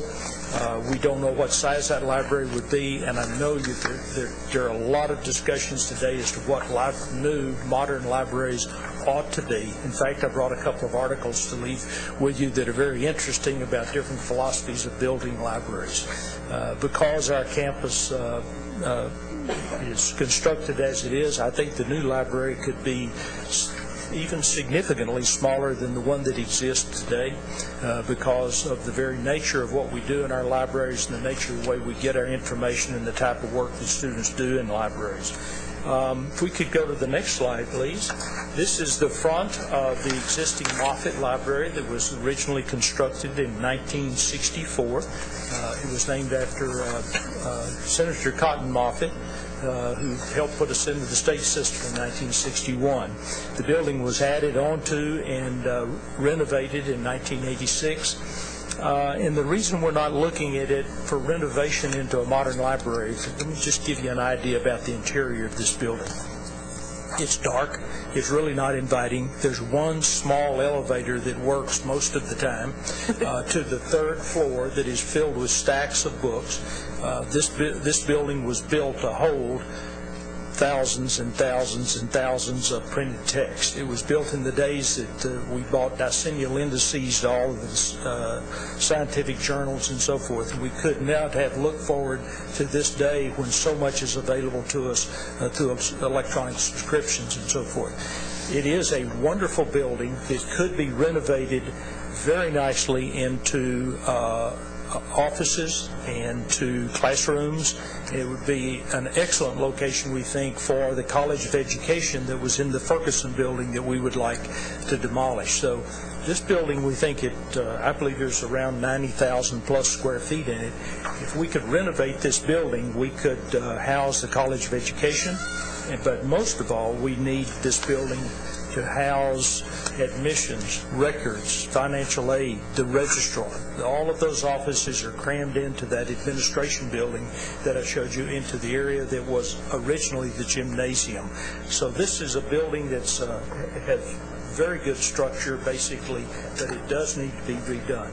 Those are the two biggest projects that we're looking at for many years in the future, and that would be Home for College of Education, Student Academic Services, and the new library. Finally, from the time that I prepared this to today, I would have moved this to step one, in this step 4. That is, we very much need a new police station. It needs to be in the center of the campus more than it is now. It needs to be near housing, and the building that we're using now is just not worth rebuilding. I think we can put funds together for this project.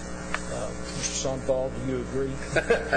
And I think it's going to be one of the next. We'll tear down a mothballed old dormitory, Marchman Hall, and you can see in the right-hand rendering there by our architects, we would put the police station close to the center of the campus, and I think that's a project that we probably can find funds for and take care of in the very, very near future.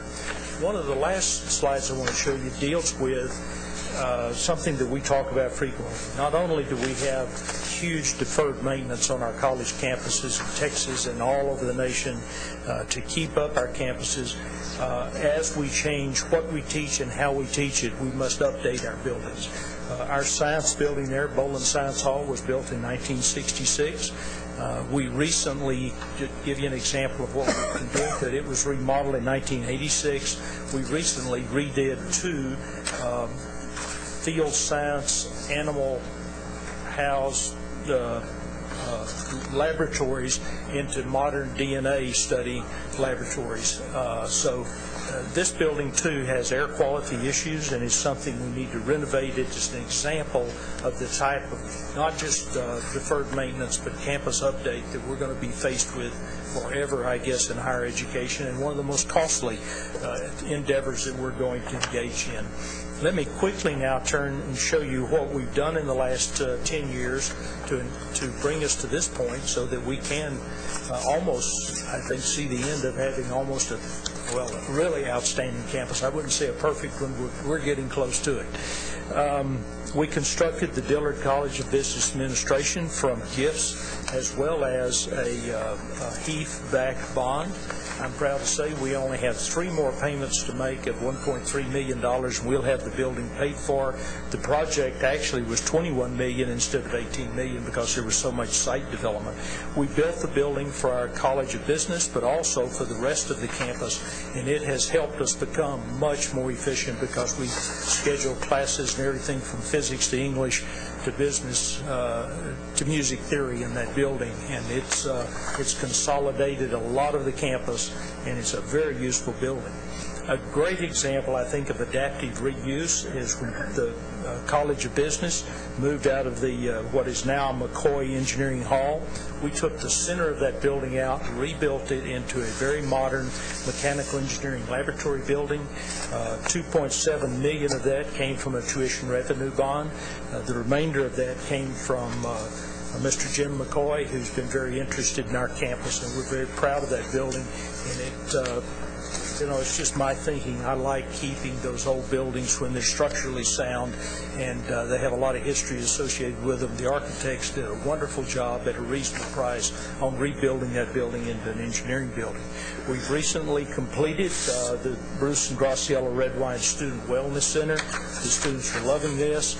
They're paying for it. They voted to pay for it through a building use bond, and we're very proud of that. And in addition to that, we put the Vincent Health Center over there, and I showed you the old Vincent Infirmary that's going to come down. So it is now part of the Student Wellness Center. The last dorm that we completed was Sundance Court. It was completed in 2009. We didn't overshoot. Occupation is just going to be a little bit over 100%, or at least subscriptions will be for this fall. It's we had been turning down about 300 students a year from outside the area for housing. It's almost a coincidence that there were 276 beds in this dormitory. When we opened it, it filled immediately, and our enrollment went up by 280 last fall. I don't know that there's any cause and effect there, but I think there is a connection to that because we draw so many students from outside the Wichita Falls area now. The upper part of this picture is the new instrumental music hall. We haven't landscaped it or put a name on the building yet, but we're very proud of that. Our band, many of our music offices will be in there, and it has the new band rehearsal hall, and we're very proud of that building and very thankful for the donor that put a lot into this building also. Finally, the project that maybe I'll be most known for when I leave that campus is we are closing in on the complete renovation of D.L. Ligon Coliseum. The building was built, I believe, in 1968. I watched it go up. It houses kinesiology and all of our sports programs. It's a very, very complex building. I don't think we'll see buildings, certainly on campuses our size, ever built like that again. And we had no idea what we were getting into when we went in to renovate this building, but it's working out. There was a lot of infrastructure work that had to be done. We have the funds in place. It comes from an athletic, a bond backed by an athletic fee that the students voted on. They wanted this building saved and taken good care of, and we are certainly doing that. And I think that's it. That pretty much gives you an idea of where we've been, what we've done, and I think where we're going. There's a lot of detail left out of that, but it will give you an idea of what our plans are and what our needs are. And I'll be happy to answer any questions. I'm sorry I didn't introduce Kyle Owen. He's our physical plant director, the only engineer that I know that graduated both from the University of Texas and Texas A&M, and he's a very good engineer. I don't know where he comes from. Juan Sandoval is our chief financial officer, and they really oversee all of these projects and do a very good job. So among the three of us, we might be able to answer any questions that you might have. Thank you so much. It's wonderful to hear about all you're doing. Any discussion? Are y'all a doctoral granting institution? No, we're not, and we don't want to be either. No. Are you offering some upper-level master's programs? I'm sorry? Are you offering some master's programs? Yes, our master's programs are largely located in our professional schools. We have a large nursing master's program, a good-sized MBA program, and our teacher education program is pretty large too. We do have a clinical psychology and a biochemistry program that are quite healthy also in the sciences, and that's pretty much it for our programs. Graduate programs. We've decided some time ago that we really want to put all of our effort into producing undergraduates, baccalaureate degrees, to feed them to the research institutions in this state and also to prepare them for jobs. And that's a big enough job for us. If we do a good job at that, I think we can remain something different as an institution because of our size and our location and the way we have planned and structured the program of the university. I think it's really important to really underline the fact that the institution realized the importance of that to the state and what kind of role they could best serve given their resources, and I really admire that type of analysis. Thank you, David. Thank you. Me too. Thanks, Raymond. Appreciate it. Jesse, I've got a pretty basic question here. That is, what are steps 1 through 5 going to cost? Oh, my. 100, probably. Well, that's pretty close. I was going to say over 100 million. We figured about 136 million. The major cost in that, of course, would be the library, and the renovation of Moffitt would be our best estimates at this point. We'll have better estimates when our master plan is completed that the architects are working on. I think we're looking easily, though, 10 years down the road to getting all of that done. So this is kind of a 10-year plan? Yes. In your view. And let me just add that many of these are also auxiliary buildings. Not all of them are educational general kind of facilities. I don't know what I did. I think the last time I looked, our space utilization, our class labs is good. And by the way, I forgot to mention when we finish raising the buildings that I pointed out, and even the remodeling would not add additional square footage, but the addition of the library should just about zero out the space changes when we finish demolishing the old buildings on campus. And I would be remiss if I didn't ask on behalf of Dr. Golden whether your wellness center has a climbing wall. Yeah. No, it doesn't. I don't know how you feel about that. But climbing walls? I said, are y'all not going to get an arms race with regard to climbing walls? No, actually, you're looking at the guy that negotiated our way out of a climbing wall. They do have trees. I want to make a real brief statement, if I can, Madam Chairman.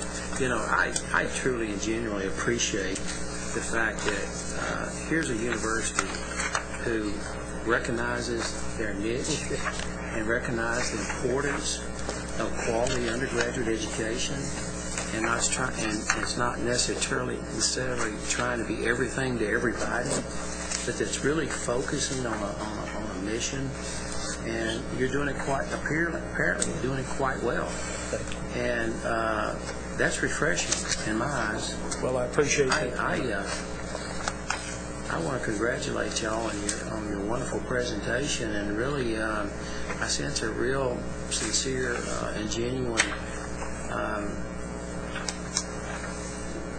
I think devotion to your mission and what you're trying to accomplish, and that's vitally important to what we're trying to do in terms of closing the gaps and you made the comment, we want to produce a good student that can go on to other institutions and be successful. Absolutely. There's not a dadgum thing wrong with that. There's really not. Well, I'm a product of this state's public institutions and got a great education here, was fortunate enough to go to a private school, and my attitude and that of our faculty and administration, I guess, has been formed because of my background, and I've been there so long in administration. Dr. Luis Rodriguez, those that remember Lou, felt the same way. I learned a lot from him, and it informed. And we also needed to do this too. We need to decide what we want to be as an institution. If you take our geography and what's happening to it, our location near the Dallas-Fort Worth area, and look at the educational institutions, the fine ones that are available there, and what we have produced here, we really are an alternative for the student that wants a school our size, wants to work with the faculty closely, and I think probably we've established that university's mission, and we're going to stay with it. I think one of the most damaging things to any institution is to reinvent itself about every 5 years or every time it changes administration. I don't mean to, get on my soapbox over it, but I see way too much of that. I think institutions can only be strong if they decide what they are and stick with that plan. And I feel very fortunate that I'm surrounded by faculty that come there because they want to participate in a university and be part of a university of that mission. Thank you. Well done, sir. Excellent. Thank you so much. We enjoyed your presentation. Now, Stephen F. Austin State University's campus plans will be presented by its president, Dr. Baker Patillo, and the Vice President of Finance and Administration, Danny Gallant, okay, and Lee Brittain, two T's, huh? Brittain, Director of the Fiscal Plan. Thank you, gentlemen, and welcome.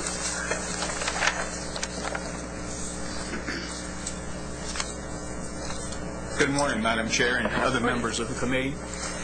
We're delighted to have the opportunity to visit with you today to give you an update about Stephen F. Austin State University and some of the things that are going on there and some of the things that we have been doing. I would like to maybe follow some of Jesse's comments in regard to SFA. I also am a product of SFA. I've spent my life, my career there.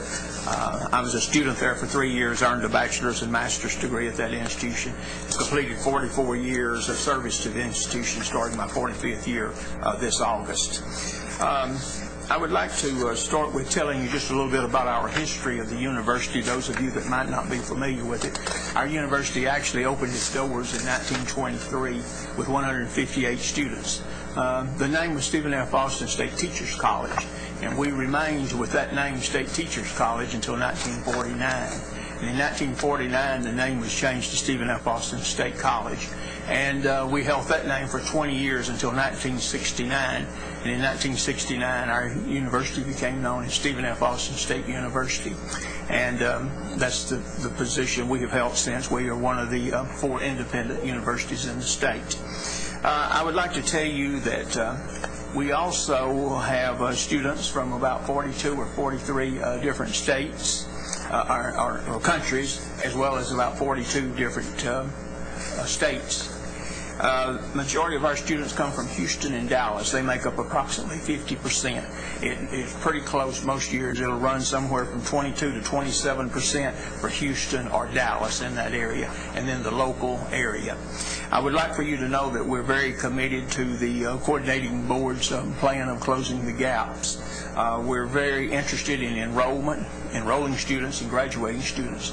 I will tell you that this past fall semester, we had the largest enrollment in the history of the university. We had an enrollment of 12,845 students. That topped the old record that had been set back in 1989.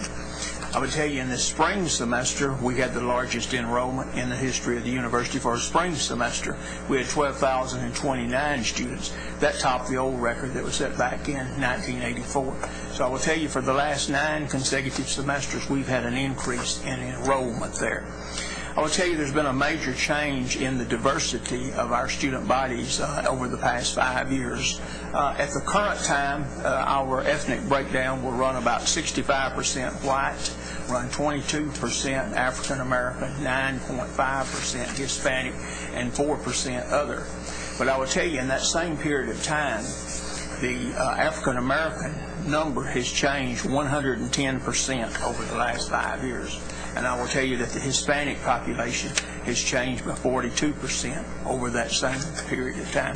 So diversity has changed greatly at our institution in the last 5 years.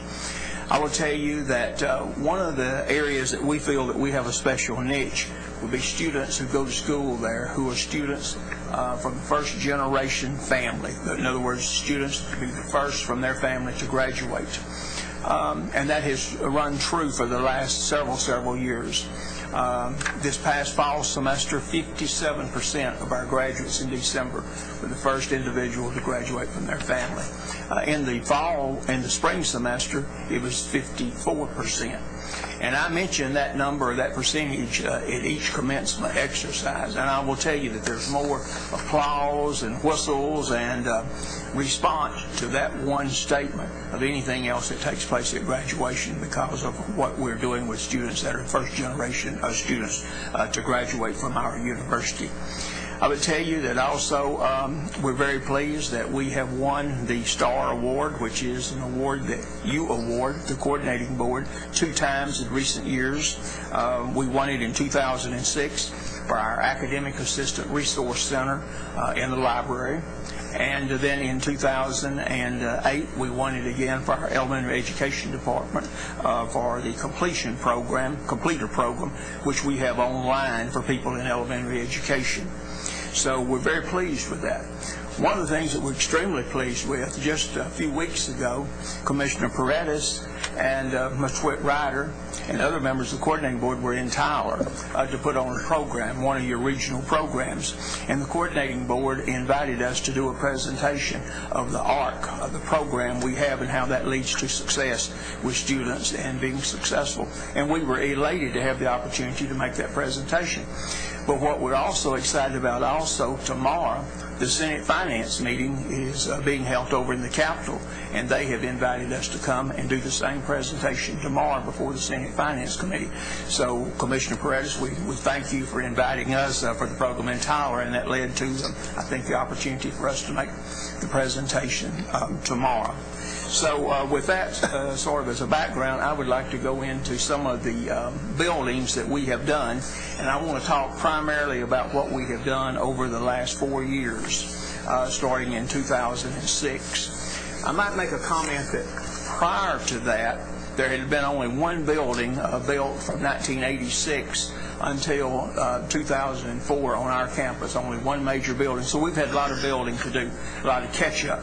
And I will tell you up front that with some 12,845 students, we're a very strong residential campus. We house approximately 5,000 students, a little over 5,000 students in the fall semester.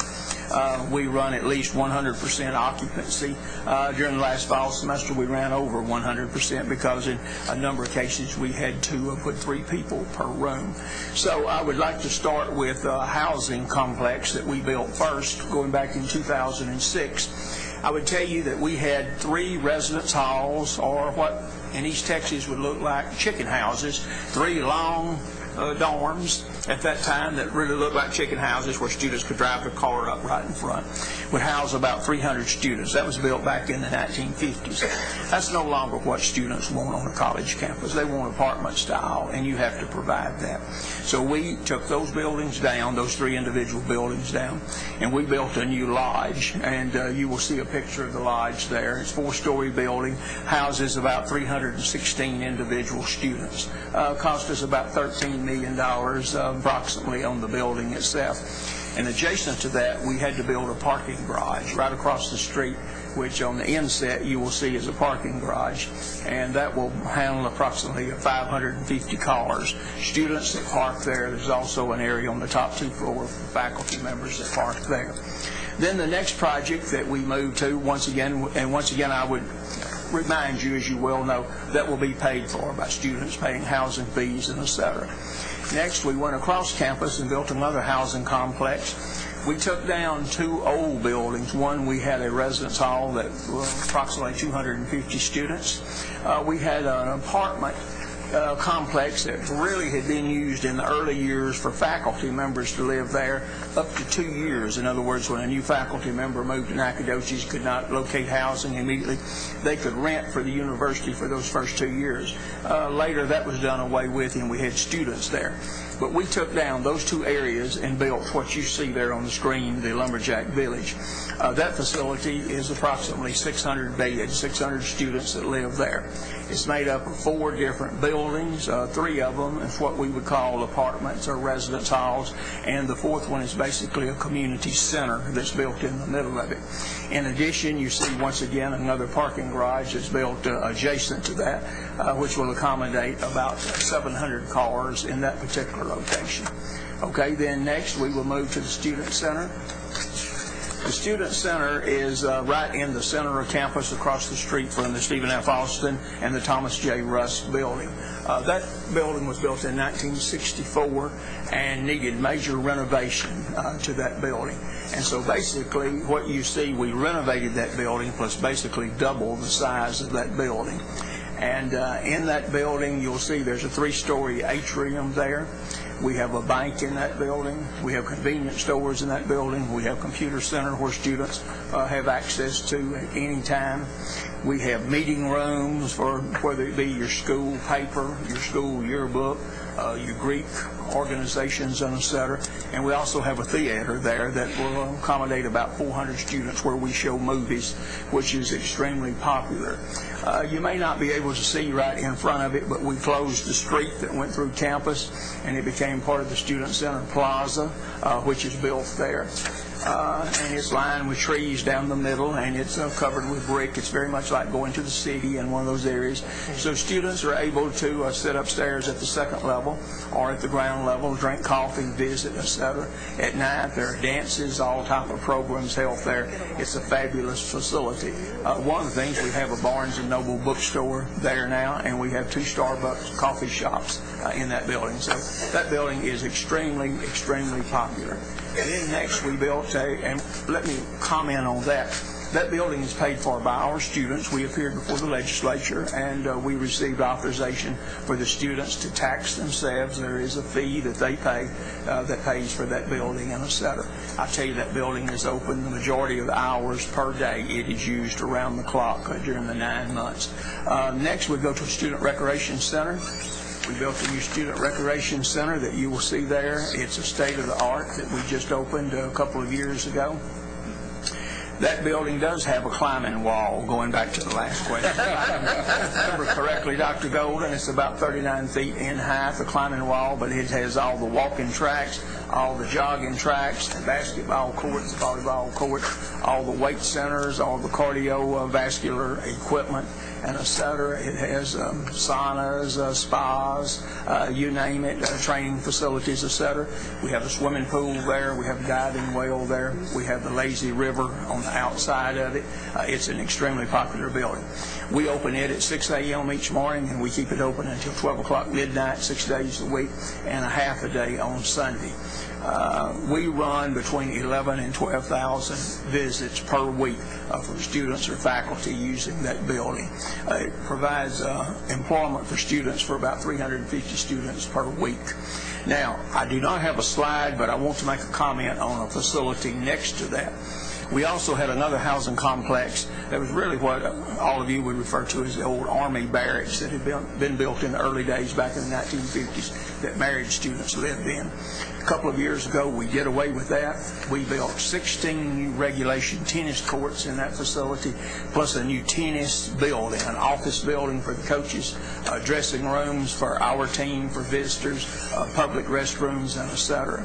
I will tell you that that building and etc. was donated to the university by one of our alums, paid for that. It's named for Gerald and Candace Slath, alums out of Houston. At the same time they donated that, they donated $2 million to us also for our accounting department. So that's another facility we're extremely proud of. Okay, next, if we will go to, I believe, early childhood. This is something that we are extremely proud of. This is our early childhood research center. As I mentioned, you know, our university started in 1923 as a teacher's college. Now we're a very comprehensive university in all areas, offering degrees through the doctoral level.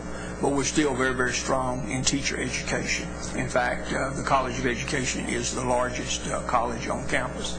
The Elementary Education Department is the largest department on campus and has 1,200 majors in that particular campus. But this building right there is the length of 2 football fields in length. And the reason I say that, the football field is right behind that facility. And that was always the center point of campus. When you drove in, you would see the football field, Homer Bryce Stadium. You no longer see the football field. We took out the married apartments that ran through there, and we built this new facility. And that is where the Elementary Education Department is located. On one end of that building, we have an early childhood lab school where we have approximately 100 small children.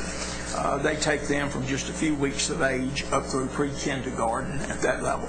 On the other end of the building, we have a charter school. We have our own charter school, exemplary rated there. We have about 200 students in our charter school, and there you have students from pre-K through the 5th grade. Have great demand, people wanting their children there. Well, you have professional teachers working with that early childhood center, as well as the lab school. Up on the top floor, you have the entire faculty of the elementary education department. So the students have the opportunity to study with their faculty members there in their classes, theory, et cetera, advising, and et cetera.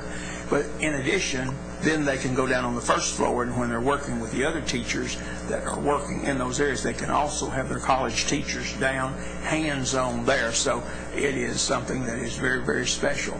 That is a building that cost us approximately $32 million. We received a tuition revenue bond for that for about $20 million, but approximately another $12 million with that from Heath fees, bonds, and et cetera. I will tell you, we have a unique situation there. We have a faculty member who was hired at the university 41 years ago to teach the first early childhood courses. The early childhood program had just come into being at that time, the certification, and that individual went to Texas Woman's University and received certification, started teaching early classes. And then that program started in the Presbyterian Church in Nacogdoches during the week. We used their educational center. Then you had to take down and remove the school on the weekend for their activities on Sunday, put it back together Sunday afternoon, Sunday night. Did that for several years. Then there was an old church facility that became available close to campus, and we moved that program there. And then later we got a small facility on campus, and it ends up in that facility, probably the most magnificent building that we have on our campus. Following that, I will tell you once again, we don't have a slide, but I would make comments on another change that we have recently made. We had the Birdwell building that was on North Street in the corner of East College Street. The Birdwell building was our liberal arts building that was built back in 1954. It was named for the first president of the university, Dr. A.W. Birdwell. But it had become old and obsolete, and we needed to build a new building in 1994. And we had an agreement with you, the coordinating board, that we would take that building down and take it off the inventory to be able to build a new building. And so we took that building down. Our Board of Regents have a policy that when a building comes down, the name goes away. But in this particular case, because Dr. Birdwell had been the first president of the university, and there were a lot of requests that the university should do something to honor his memory, we converted that area to Birdwell Plaza. And it's a very nice area. It has a water feature in it. It has park benches and et cetera. It's a very nice facility that we have just completed in his honor and memory. Next, if we could go to our nursing building. Nursing is one of your high priorities. It's one of ours. We have a very, very strong nursing program. Once again, our students, have one of the highest test rates in the state every year when they come out. We did not have really what we needed as far as a nursing facility, and we did not have money to build it. So once again, we talked to people in Nacogdoches, and there was a family there by the name of DeWitt, Richard and Lucille DeWitt, and they owned Kentucky Fried Chicken franchises all over the state of Texas and in other states. And they agreed to give us 17 or 18 acres of prime property in Nacogdoches adjacent to the hospitals, et cetera, and give us their corporate headquarters, et cetera, if we could raise the money in 18 months to build a facility. Well, in Nacogdoches, there was no way we could raise the $13 million. So what did we do? We came back to Austin.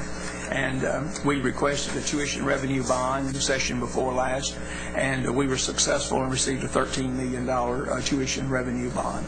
And we have built our new nursing facility, which we just opened this past January. It is a state-of-the-art facility, completely computerized, every desk in the area, everything controlled by computers. We had another family in Nacogdoches that donated literally hundreds and hundreds of thousands of dollars to equip the other end of it as a simulation lab. And we have basically the same thing that any hospital would have in one half of that building. We have an ambulance bay at the end where an ambulance could enter. We have the emergency room. We have everything that can be done. We have all the beds there. We have all the mummies. Everything is computerized. Students have the opportunity to work with the mummies. They refer to them as dummies. But those mummies, through computers, etc., can do everything that the human body can do.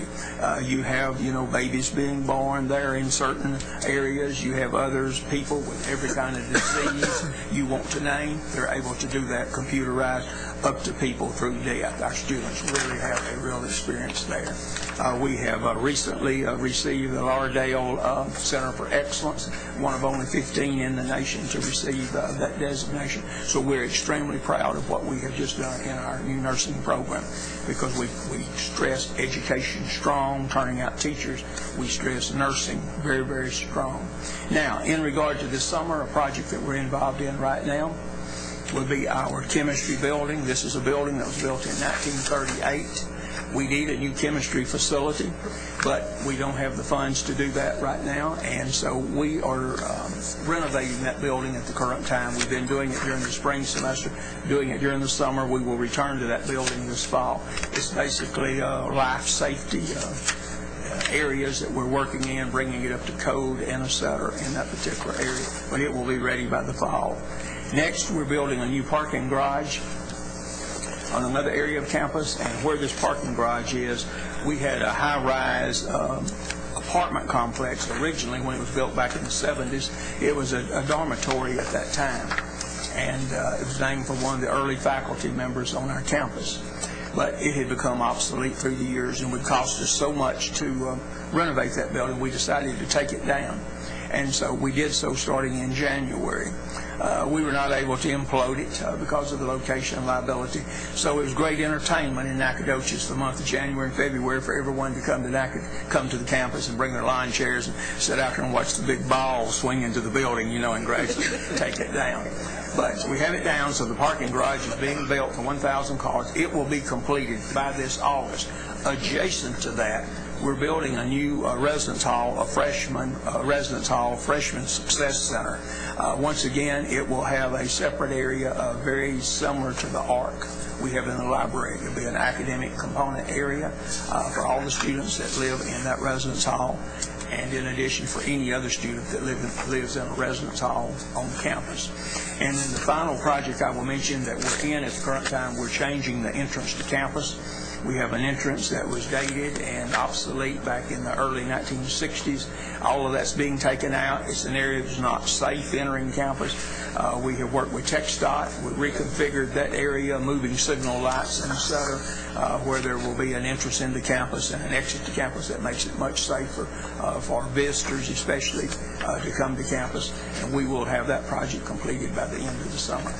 The major project that we have in the future is a molecular science building that we desperately need. You heard me mention the chemistry building. We requested a molecular science building in the amount of $46 million at the last legislative session, requested TRB. We were not successful in that. We will go back and request that again this time, and we're well aware of what the financial situation is. But we've also talked to the people who represent us, and it's a way to keep it out in front of the individuals that we have a real need for that in the science. It'll be a combination of science and math, the chemistry, the biology, and et cetera. So those are the things that we're doing on campus, we've done, and that we're involved in right now. So we have done a massive building program in the last 4 years, since 2006. So we appreciate the opportunity to appear before you today and tell you what we're doing at SFA and respond to anything you might want to comment on. Thank you so much. What a good report. It's wonderful to hear you tie closing the gaps to basically a facilities report. We appreciate that. They go together. Yes. Madam Chairman, can I make a few comments? This is a source of pride for myself. I live in Carthage, and I actually have attended courses at Stephen F. Austin in my undergraduate years. Both my parents are graduates of Stephen F. Austin State University.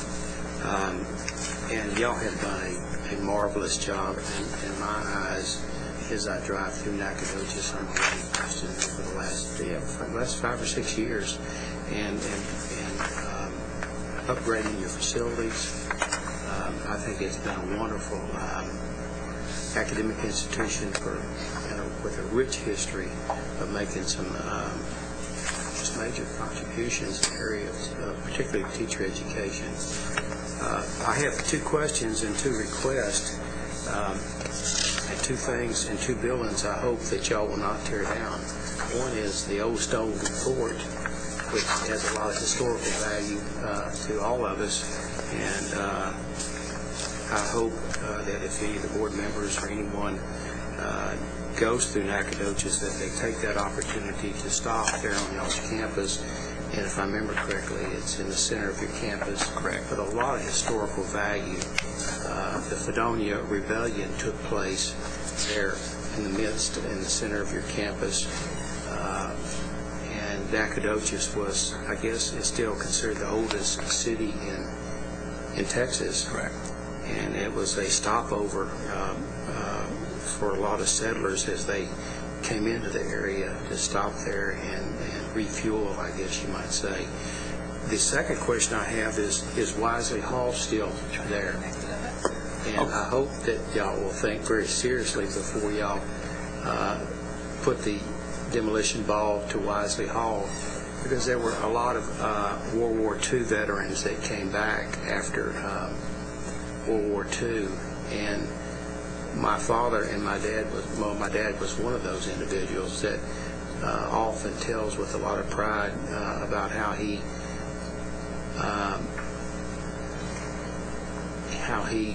did not finish high school at Logansport High School, and then went off into the volunteered in the Marine Corps and went into the fight in the European theater, and then came back after World War II and put his duffel bag over his shoulder and hitchhiked to Stephen F. Austin.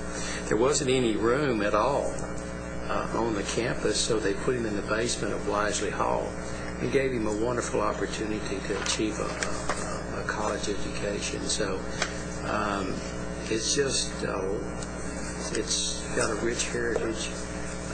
You are doing some wonderful things, and I would like to certainly encourage any of, I hope, I'm actually inviting people to your campus. Appreciate it. I hope that you won't have a problem with that, but anytime if you all have an opportunity to go through that city. In regard to the stone fort, we would never consider taking the stone fort down. That is very historical. I've never had anyone to ever mention that, talk about that. I will assure you, if that should happen, there would be another revolution in Nacogdoches. And in regards to, that's reassuring to me. And in regard to Wisely Hall, there's been discussion at different times about taking Wisely Hall down, but I have never supported that.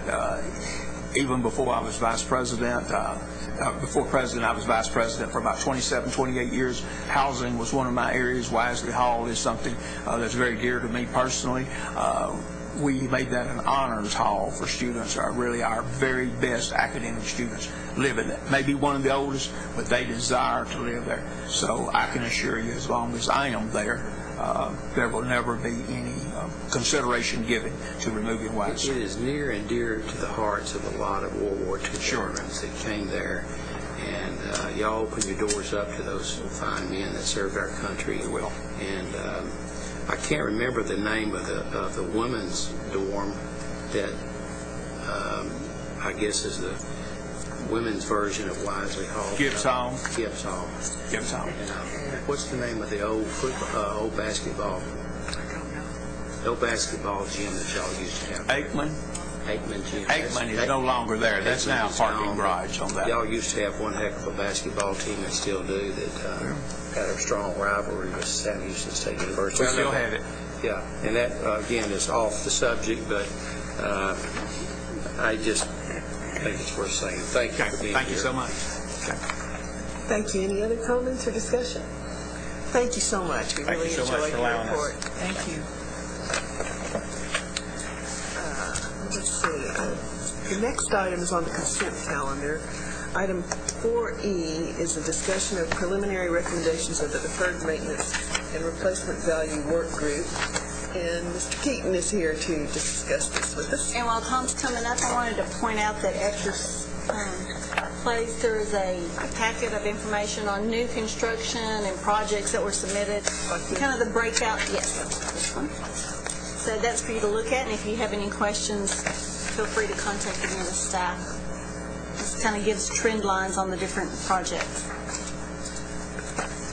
Okay. Thank you. Thank you very much for the opportunity.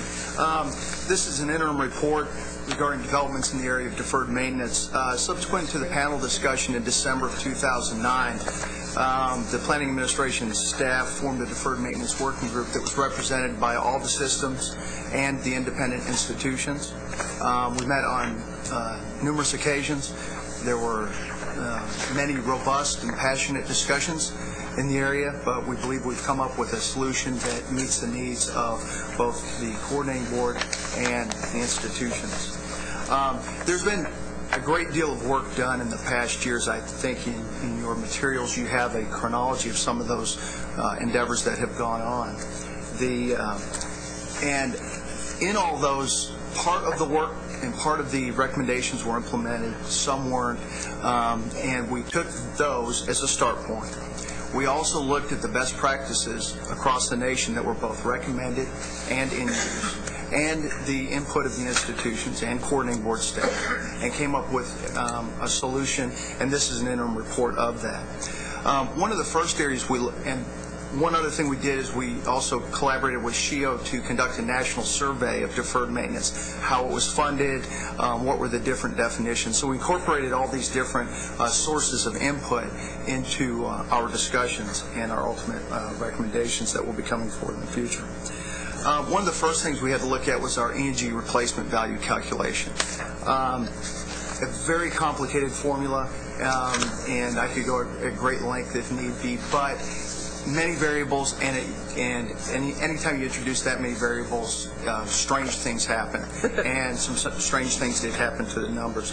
And we've come up with a solution that is simple, it's replicatable by the institutions, and feeds the process. The other thing we did was we looked at the actual report itself and the information contained in it. With the 10,000 threshold value of reporting any deferred maintenance item, many things were left off, and for all the right reasons. It just at times was not feasible to conduct a large-scale endeavor on a building because you didn't have any place to put the people while you were doing it. So that project many times would get disaggregated into several smaller projects, none of which would reach the $500 or the $10,000 threshold. But in the aggregate, it was a highly significant amount of deferred maintenance that was addressed. So our recommendation would remove that problem with the information. First and foremost, the definitions themselves, and you have copies of those. These definitions, when put together, cover all the different situations the building will encounter throughout the life cycle of that building, from the routine maintenance to the planned maintenance, deferred maintenance, critical deferred maintenance, and one of the most interesting that we discussed in jointly formed recommendation was facilities adaptation. In the two master plan presentations you just heard, you heard many instances where this building was built at a certain period of time. It's no longer used for that purpose. It needs to be repurposed and redesignated. Well, we don't currently have a way to comprehensively collect that. Quite often we look at our MP1 or our master plan report, but those many times at $500,000, $750,000 would not reach the threshold for that report. So we've, by first of all removing any project threshold, focusing on the dollar amounts rather than the individual projects, we've mitigated that, and we can get a better overall campus picture. Also, instead of looking at just the campus, we look at the actual building level as being the operational measure, so we can look at the buildings and the condition and the age of the buildings. We will still ultimately have a ratio that will measure the overall campus, but we can now look down and see what the different circumstances of the buildings. Moreover, the institutions can do that. I think most of them have, and very few, if they haven't, certainly they want to do that. Overall, this entire process has been beneficial for everyone. We've come up with a methodology that really gets a comprehensive picture. So when asked the question, what are the capital needs, what are the deferred maintenance needs of the state or a given institution, we can capture that. Currently, it's hit or miss for many reasons. Currently, we use a nominal variable, 5%. If you're under it, you're over it. We recommend going to an ordinal variable where you have good, fair, and poor. It mirrors the facilities condition index that Harvey Kaiser talked about, the efficiencies committee. The bands would be under 5%, of course, is good. Between 5 and 10, or 5 to 10, is fair, and then over 10 would be considered poor. And included in that also is a 25% bump for infrastructure. Currently, we don't look at any infrastructure cost of replacement or the actual value of the infrastructure in any way. Yet projects are submitted for infrastructure, and we expect them to be, nor do we have an overall campus replacement value. In the interest of trying to be expeditious, that's a fast blurb and a whole lot of information, and certainly subject to any of your questions. Members, any questions? How soon are you recommending we implement this? We would recommend, because it is such a large change, I mean, it changes the reporting processes. It actually removes one report from our roles and consolidates it, 2 reports into one. We would say next fall at the earliest. I don't think we can come up on our next reporting cycle. I think that would be a stretch for the institutions to be able to respond, and perhaps a stretch for us to respond to it also. Next reporting cycle meaning our next quarterly meetings? No, in next fiscal year. We go through that in the fall. That report is a fall report. It would be fall 2011. But the institutions would actually now turn in one report in lieu of 2 older reports. That will be our formal recommendation coming forward in the future, that it would be where we currently have an MP2, which is the deferred maintenance report, and an MP4, which is for expenditures. Those would actually be part of the same report, and linking those at the building level. And then on the facility assessments that we see in our materials, how would this DMI be reported? It would be reported as good, fair, or poor in the band. There was one of the points of divergence. The work group thought if fair was would be within standard. We feel that the 5% are good. Probably still is. One of the key points of discussion was the 5%, and it was even at the panel discussion that was a big 5%. And we had a great deal of discussion about the fact that we have SUE standards, and we have square foot, efficiency standards, we have cost per square foot standards, and at times, for all the reasons in the world, a project may not meet that. Whether it's the number of projects, as we saw in the infrastructure, or a multitude of others. It requires an explanation. It requires a plan to address it. Deferred maintenance is not a go, no-go. If you're over 5%, don't bother. And we want to make sure we get the word out clearly that whatever that threshold is, it just prompts an act to look at these circumstances and to develop a plan to push towards that ultimate goal of 5%, which is what that we would recommend, or good condition overall would be. And so part of this process is to redefine, when we say 5% of what? The replacement value, that has been redefined? Yes, the actual replacement value we would assess against would be the overall campus replacement value, because it's almost impossible to to segment out that infrastructure because it's all interconnected. So we would have an overall deferred maintenance index. That would be a function of the amount of deferred maintenance reported as compared to the what we formerly would call the replacement value, what we're calling now the deferred maintenance index value. Using the term replacement value kind of bleeds that into other areas, and even in our rules today it states this is not to be used for insurance purposes or anything like that. It's a comparative value. So by changing the name, that really carries a lot of power, and we would recommend that also. So it would be compared to that overall value. Right now, we look at just the E&G replacement value as compared to all of the deferred maintenance. So, naturally, that would skew that number substantially. So, Tom, when would you say that we would be able to give a fairly accurate report on what the statewide inventory, if you will, or end-up demand for deferred maintenance is in terms of cost? With the processes that we're recommending to go forward with, I would say the fall 2011, as I say, as soon as we get the report. Now, as in any change, there's going to be some turbulence with that. We understand that, both on our part and institutionally. So it probably won't be the best run, because it is absolutely the first, and we're really drawing a line. We're not so much taking what we've done and kind of adding and morphing it. We're pretty much drawing a line and say, here's how we want to go forward. And you'll be able to break that down into these different categories of maintenance that you define? If the report would be listed, and here is the amount of deferred maintenance that's funded for the next year, and the amount that's unfunded for the next year. So we'll actually be able to see how much was planned to be expended. Now, how much from the last year, so we have 1 year back, how much was what last year was actually funded and unfunded from the previous year. So again, we'll be able to track the process through, because right now it's hit and miss, and not really anybody's fault. I think it's more systematic, and I think we've corrected many of those. Elaine? So that's going to really cover, as you mentioned earlier, even the below $10,000 threshold. So we'll really have a good inventory of all the deferred maintenance that needs to happen, even if it's chunked up into bite-sized pieces.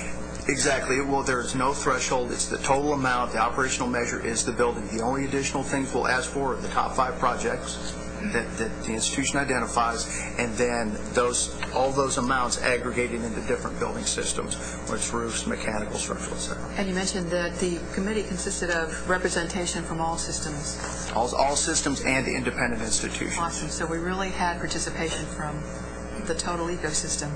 It was the largest manageable net we could cast. That's great. And in the end, how did these preliminary recommendations compared with what nationally is done nationally? Every one of these is leveraged. The definitions, the foundation of those definitions came from a SHIO report that was written, and we modified it slightly, but conceptually it's the same. The deferred maintenance index is actually facilities condition index, modified slightly. Sure. That's, again, there's a mountain of literature that discusses. So it's rooted in a lot of national data. Absolutely. Yeah, that's great. Does this require a rule change, or what would this require? Just process? It will require probably names more than anything in the rules, and perhaps there's some implementations that go forward. And certainly we will submit the rule changes as necessary, subject to the approval of this group. We'll be bringing any rule changes to you before next fall, so that those are in place for next fall. And if you look at the history, obviously starting in 1992, this became very apparent that this was an area that we needed to really look at. Are we going to have a set process in place to relook at this, perhaps? And as Fred mentioned earlier, just on our project sheets and some of the things that we measure, we always want to know what's a better way to categorize, et cetera. Do we have a feedback loop that'll keep us re-looking at this and refining it as time goes on? Yes, ma'am. In the same way that for the SUSE score, we said we're going to do a triennial review, which is coming up next year. That's the same thing the committee recommended, and we absolutely support that, to look at that 3 years post-implementation.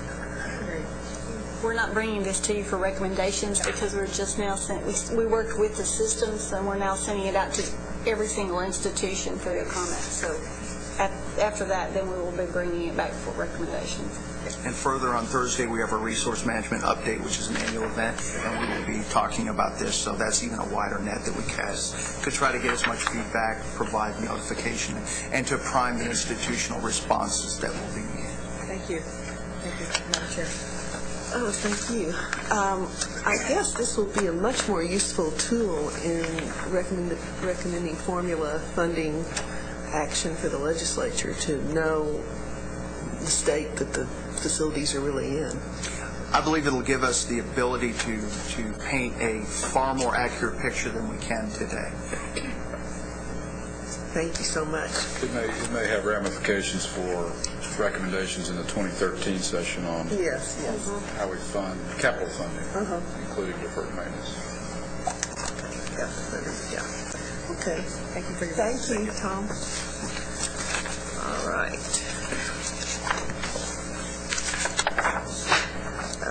Okay. Item 4F is discussion of the preliminary recommendations of the Advisory Committee on Higher Education Cost Efficiencies. Fred?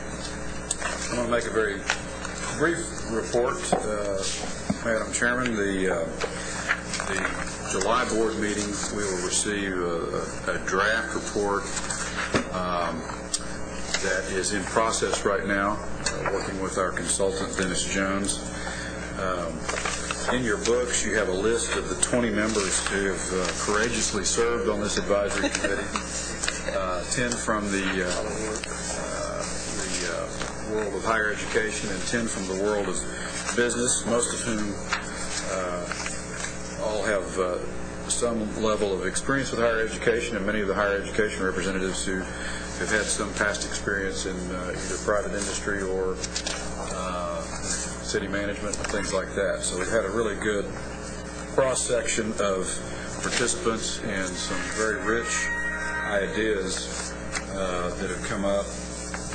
We've got, as a working document, 30 different cost efficiency recommendations that are actually 30, more or less 30 categories with perhaps a couple hundred different facets or comments to it. So the challenge of boiling all this down into a cohesive set of recommendations is pretty big, but what you can look forward to seeing are some major policy recommendations and ideas in the areas of outcome-based funding, making capital financing make sense, perhaps for the first time in Texas history, use growth as a way to increase efficiency, and making continuous improvement an organized activity. Hopefully the report will have some very specific actionable items for the coming legislative session. It will have numerous best practices that many of our institutions and systems are already engaging in that other institutions could benefit from plagiarizing. And it will also probably have some long-term policy recommendations that will be food for thought for future sessions. And that will be presented by 4 of the committee members that I've asked to volunteer. Woody Hunt and Raymond Messer from representing the private business sector, part of the advisory committee, and Richard Rhodes, president of El Paso Community College, and Jesse Rogers, who was here earlier, president of Midwestern State, from the academic side of the committee. So that will be very important. I think it will be our major policy discussion, July 29th. Is that right, Commissioner? Is that the major policies? Very good, thank you. Any further discussion? Members, any further discussion, questions? Thank you, Mr. Chairman. Agenda item 4G is on the consent calendar. 4H is consideration of staff recommendation to the committee for approval of the health-related institutions cost study, including a review of the differences for overlapping disciplines between the general academic and the health-related institutions related to Rider 51. And Elmo Cavin, interim president of Texas Tech University Health Science Center, will bring us the report. And Keith Dillon, Executive Vice President of the University of Texas Health Science Center. Welcome. Thank you, Madam Chair. Let me do correct one thing. About 3 weeks ago, the Health Science Center hired a new president, so I was able to give up that title of interim president and go back to my day job. Okay. My name is Elmo Cavin. I'm the Executive Vice President for Finance and Administration at the Texas Tech University Health Science Center. And this current biennium, I had the pleasure of serving as the chair of the Health-Related Institutions Formula Advisory Committee. The cost study was a new concept, obviously, for the health science centers. It's a charge to the coordinating board. It was our desire, though, to assist the coordinating board in developing a cost study. What we did is appoint Kevin Dillon, who was the vice chair of the committee, and the executive vice president for the University of Texas Health Science Center at Houston, to chair a subcommittee. Now, let me call it more of an ad hoc committee. There were 3 members of the Formula Advisory Committee. Kevin representing UT Health Science Center Houston, a representative from the University of Texas Southwestern in Dallas, and also from the University of North Texas Health Science Center. Additionally, we appointed a representative from each of the 9 health science centers' health components in the state. So they did the cost study. I'll turn it over to Kevin as the chair of that committee to present their report. Thank you. Do we have slides for... It was just a handout. Is that correct? We've got a handout. Okay, just handout. Great. Elmo covered a lot of this, so I'll be very brief and get to kind of the payoff to our cost study. And the first slide you have there, as Elmo said, this was created. This cost study subcommittee was created by the Formula Funding Advisory Committee. I chaired it. We did a representation from all the HRIs, the health-related institutions. We did do a report which was received and accepted by the Formula Funding Advisory Committee itself. If I could go to your next slide, cost study methodology. Again, the Rider 51, as mentioned, required an all-funds cost study to validate the formula weights. It's important to point out the original weights were based on historical appropriation levels, not on all funds available to health-related institutions. Adjustments to formula weights based on all funds available to health-related institutions, we would believe, would be a shift from the historical focus of the formulas. Our final methodology excluded expenditures from patient care income, which I think is an important point. Patient care income is very significant to a number of the state's health-related institutions. On the next slide, the historical funding levels. Formulas have historically funded programs at different levels of relative educational costs. Based on the cost study for each health education program, formula funding per full-time student equivalent ranges from 31% to 86% of fiscal year 2009 actual expenditures. So by that, we think it's important to emphasize that the state-appropriated formula funding does not cover the entirety of the cost of really any of the disciplines, from allied health to medical education, that other funding sources, patient income, investment income, philanthropy, other sources of income, are very important to the state in covering the total cost of health education. The next slide, page 5, limitations of the cost study. Again, as Elmo mentioned, we, I think, undertook this work in November of 2009, and our report was received in April. So in that 4 to 5 month period, we encountered a number of challenges to do what we think would be a comprehensive or a completely reliable cost study. And we've listed a couple of those here. The variety of the academic programs offered, 7 or 8 different health disciplines. Within allied health, a number of different kinds of disciplines within allied health. I mentioned the size of the clinical programs, but this is important. We have a relatively small number of health-related institutions. Some of them have very small clinical programs. Some have $300-400 million clinical programs in their physician practice plans. So how we parse those costs, how we allocate those very significant costs of clinical service to the educational mission is we think, a very challenging undertaking, and not one we're prepared to do with any degree of precision today. Our research programs also vary significantly across these 8 or 9 institutions. Some institutions have hospitals, and again, this kind of overarching point, only 8 or 9 total health-related institutions. So one with virtually no practice plan, one with a close to a $500 million practice plan. So a lot of variety in what we deem to be a small sample size. Finally, down to the findings of this cost study, and again with the limitations I've mentioned already, we would increase the weights of all the programs were we to undertake or to implement the conclusions of the cost study.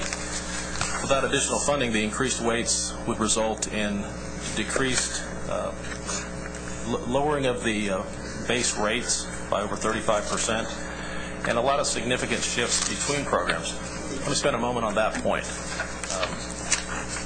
one of the conclusions, again from this, with all the caveats noted, one of our conclusions from this cost study would be a significant shift of funding toward medical education. Medical education is the most costly of what the state does for a whole variety of reasons: expensive faculty, expensive facilities relative to the other disciplines.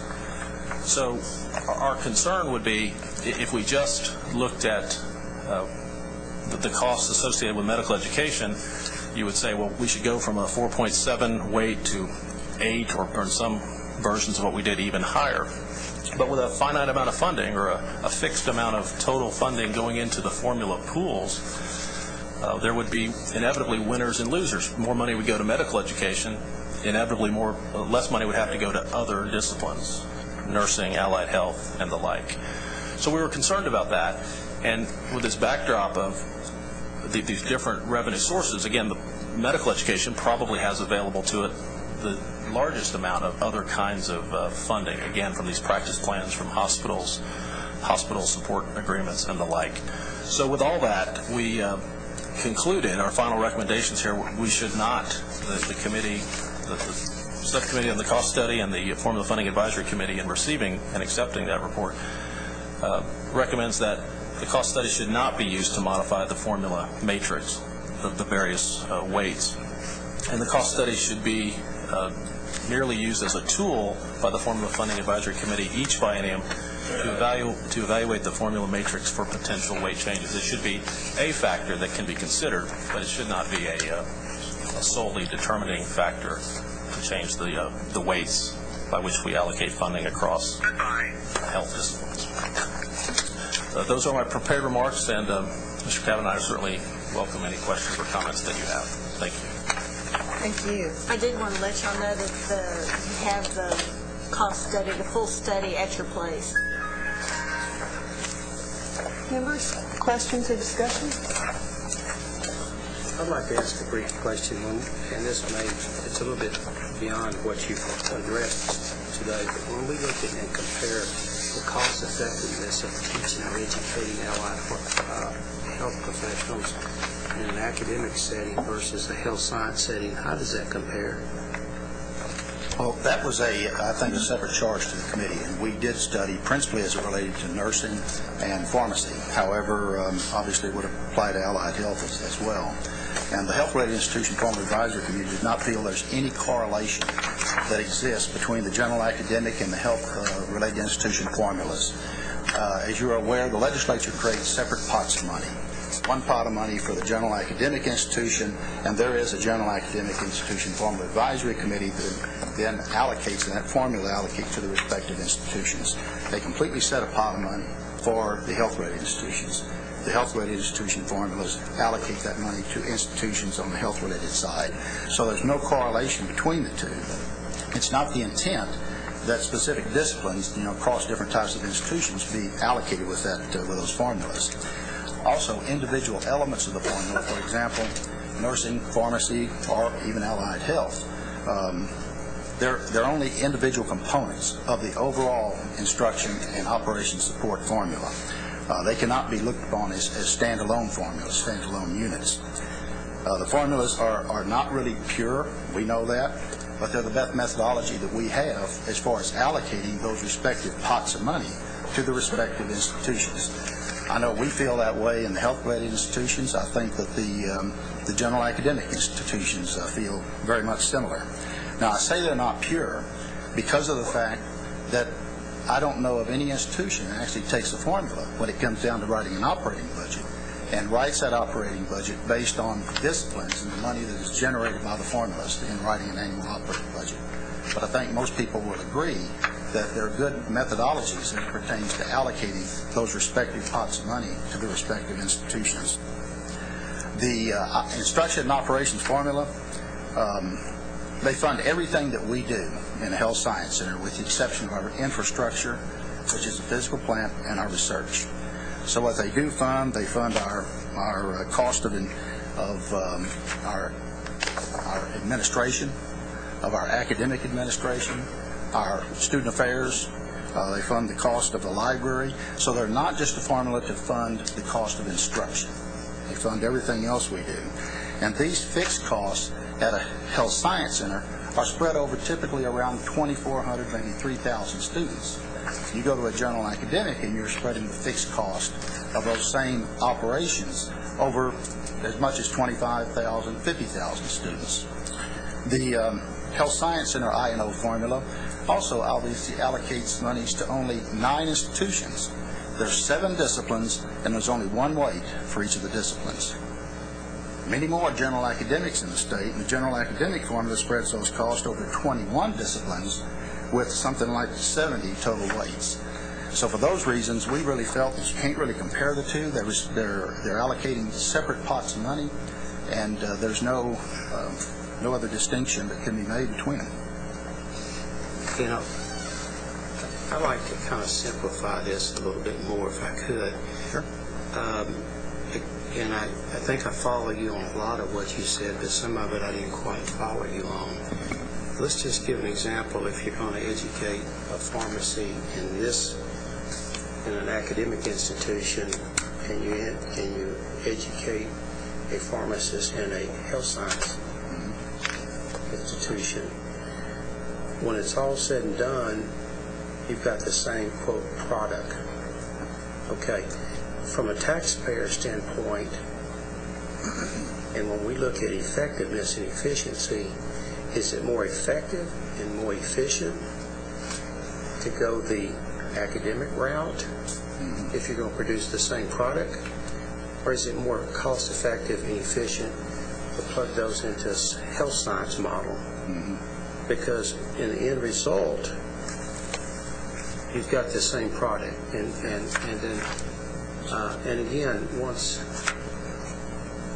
again, looking at the governor's charge in terms of what we can do to be more effective and efficient, then I think we must look at perhaps whether or not we've structured the way we do this in the most cost-effective manner possible. So I guess I get back to the question as to if we can assume that the product that we're producing is the same, and that's a pharmacist that can take, or a nurse, or any, I guess, allied health professional that goes through either one of these, I guess you'd say, pathways to ultimately reaching a licensure. What pathway is most cost-effective and efficient? And I think we can all boil that down to is how much does it ultimately cost to address the shortage of nurses and pharmacists in this state, and in a background where we're dealing with a tremendous amount of budget constraints. And is the pathways that we've established the most efficient and effective? And now, I understand we got 2 pots of money, but that doesn't necessarily mean that we always have to have 2 pots of money. That's a legislative decision. Right. And if the legislature is truly serious about addressing $18 billion projected shortfall, and if we're truly going to take the governor's executive order seriously, then I think we need to take a serious look of how we're going about doing the things and the practices that we've done historically, and maybe take a serious look and seeing if we can do it a little better and a little more cost effectively. Because, you know, the bottom line is that we've got a nurses shortage. The bottom line is we got a pharmacy shortage. How can we make the best use of our resources to eliminate those underlying issues and problems? Sure. And so, you know, it's a matter of whether we want to continue to do things the way we have in the past, or whether or not we will be creative and innovative and truly address the issues that affect the lives of the people of the state. Can you comment on that? Well, I understand what you're saying, Dr. Gold, I guess I have to go back to the historical perspective, and you're right, this is a legislative decision, not our decision. I still insist that those two pots of money, that our formulas or methodologies for allocating that between institutions, it's not a comparison between individual disciplines. And if the point is the fact that the general academics are not getting the same as the health science centers as far as a reimbursement model for nursing and for allied health, for pharmacy, I know of those 21 disciplines that I mentioned in the general academic formula, 2 of them are nursing and pharmacy. So that'd be up to the general academic institutions to adjust, those relative rates for those disciplines. And I'm going to chime in here. When the health-related formulas were first instituted in 2001, the rates for the nursing, for sure, we found documentation of this, were actually set based on what the rates were for the general academics. And this gets back to the point of it being an allocation system, is that the legislature has put more money into and fewer disciplines for the health-related institutions than for the general academics, being spread out over 21 different disciplines. And so it's not, as you allocate it out differently, the funds for the nursing, for the health-related, the amount that the state puts in for each nursing student actually has gone up faster than it has for the public institutions, for the universities. In addition to that, when the general academic institutions went to a cost study and for their formulas, instead of just weights produced, the actual amount for nursing students actually went down because it was determined that the general academic institutions were not spending as much on their nursing programs as they were receiving out of the formula. And so the nursing rates dropped, and so that is actually, those two factors by them. Here's where I have a problem with that, is that we're not, let's just say, for instance, that you've got in the free market where you have a certain product being produced, and you're able to produce that product at a cheaper cost, then there should be an incentive within higher education to do the same thing. And if the general academic institutions can produce that same product more cost effectively, it seems almost like we've decentralized and taken, and almost in a way penalized them because they're producing the product more cost effectively. Does that make sense? In other words, we channel them and we plug them into the health science pathway, and we produce that product more costly to the consumer. And then because the general academic institutions can spread those costs over larger people and reduce their operational cost, then there's no incentives to continue to do that because they're receiving no rewards. They just receive less money. And we need to create a system that incentivizes people who are becoming more efficient and effective. And that's, I think, what the governor is looking for. How do we identify best practices? How do we see how we can become a better steward of our resources and be more cost effective in how we spend our money? And I am addressing the nurses shortage, and I am addressing the pharmacy shortage, because ultimately it's driving up the cost to the consumer. If you can go to the drugstore, the cost of drugs now is outrageous. And with the baby boomers reaching the age where they're going into hospitals and utilizing the health system more and more, going into nursing homes, the nursing shortage is not going to get any better. It's going to get worse. So I'd like to see a system that's fair, but I'd also like to see a system that doesn't necessarily take away from you guys, but at least rewards the academic side for being maybe more cost effective and more efficient, if we assume that they're producing the same quality product at a lesser cost. Dennis, I think some of the questions you're asking may have been the motivation behind what was hoped for from this cost study, but the facts before us are that unfortunately the methodology and the available information for the cost study is a comparison of apples and oranges. What you're asking is, how can we compare the actual cost of producing similar products but we're trying to figure that out through a revenue distribution or allocation formula, and they don't share the same cost study system or cost accounting systems. So I think what we learned is it's extremely difficult to get that apples to apples comparison you're driving for. And probably the in conclusion is that we got to try again, perhaps, with a different methodology. One significant factor that these gentlemen alluded to is that it excluded expenditures from patient care income. What is the range or average on patient care income or the expenditures that patient income covers? In terms of, make sure I answer your question correctly. Some institutions, again, have $400 and $450 million practice plans. A portion of that revenue is directed towards undergraduate medical education residency training, but only a portion. And parsing that out, literally at the bedside, how much of a cardiologist's work seeing a patient while simultaneously having residents and students in tow, how much of, how to split that out is So the point is that you got only 9 institutions, and the range of patient care income is anywhere from 0 to 450 million, while patient related expenditures,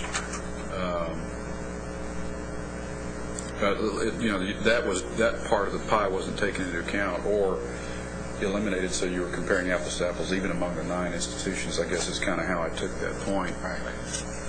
So I think, Dennis, we can't get at the answer to your question today. We've got a cost study methodology that was flawed, that didn't produce some of the hoped for outcomes, and I know our staff and the commissioner agree with the recommendation that because of the unintended consequences this would have on the funding distribution, that we learn from this, we take it into account as a factor for considering some weight changes, but not as a filter for changing the allocation or distribution of the formula fund. Well, let me say this. I can understand that there are certain disciplines that produce revenue. For instance, a family practice residency or a dental school will produce certain revenues within their clinics. But I don't see where pharmacy is a major revenue producer, irregardless of whether it's centered in a health science center or an academic institution. Neither one of those programs are going to produce a lot of revenue. It's a non-revenue producing program. And all I'm asking for is fairness. And it's a little bit difficult in my mind to explain just how it's fair for a dean who's in an academic institution who's trying to provide a good product when he's receiving less state support than someone that happens to be located in a health science institution who's really producing the same product. And the product is a licensed pharmacist that can go into the workforce and serve society in a positive, meaningful way. And I understand the way this is structured, but in my mind, this all boils down to a bunch of politics.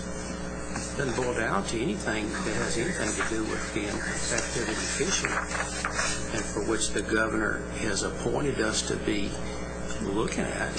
It boils down to who's got the political muscle and who's got the state senator and who's got the state representative to make this thing maintain the status quo. And once it's created one way, doesn't mean it's going to stay that way forever. So as long as I'm going to be on this board, I'm going to advocate fairness across the board, and also, and I'm not implying that the rest of my members are not doing the same thing, because I believe they are.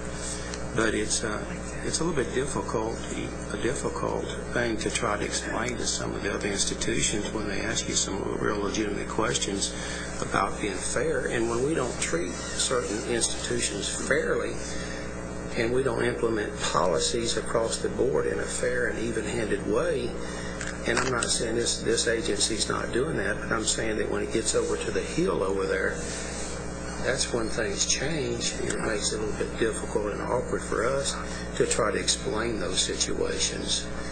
So having said that, I have had my opportunity to have my say, Madam Chairman, for which I appreciate.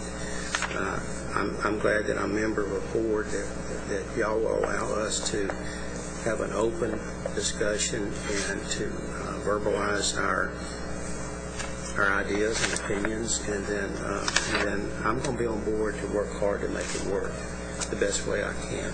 Thank you. Thank you, Dennis.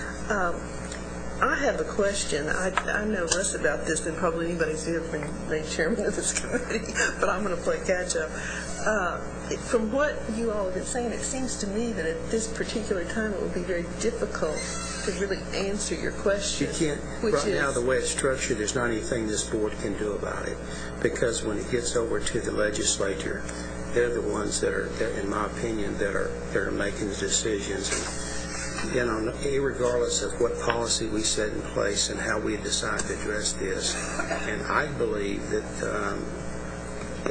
for instance, there has been an effort made on, this is my opinion, on the staff of this agency to look at this in a very objective and fair manner.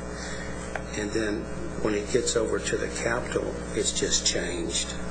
And it's a political decision, in my opinion. And, there's just no reason for us to beat this horse too much longer, because there's just not a whole lot we can do about it. And, you take the University of Texas Pharmacy Program that's located in an academic institution, they receive less funding than some other program that's located in a health science center for doing exactly the same thing, in my opinion. And I don't think they should be penalized for because they're producing a product much more effectively and efficiently. I understand what you're saying, but I'm trying to understand what everybody is saying, and it seems to me that to answer your question, is it more cost efficient to educate a nurse in a general academic or in a health related? It appears from the numbers I've looked at that the most cost-effective way to educate nurses is like at Stephen F. Austin State Institution, when you look at the individual cost per nurse to get that person through that program and then into the workforce and become a licensed practicing nurse. And we have a desperate shortage of that, right. And that shortage is increasing daily. Well, I understand your question. As an agency is to try to address that shortage and to increase the number of nurses out there to serve society.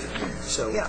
And my concern is it a best use of state resources to continue this model that's not as effective and efficient as to continue the one that presently exists?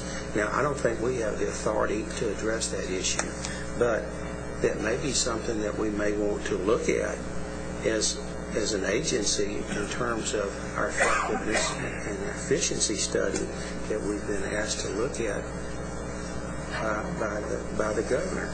And I'm also very much concerned about the rising cost of pharmaceuticals and the drugs. It's costing the pharmacy education is going out the roof. And it costs so much money to educate a pharmacist when he gets out and he owes $180,000 to $200,000 in student loans. What's he going to do? He's going to pass it along to the consumer.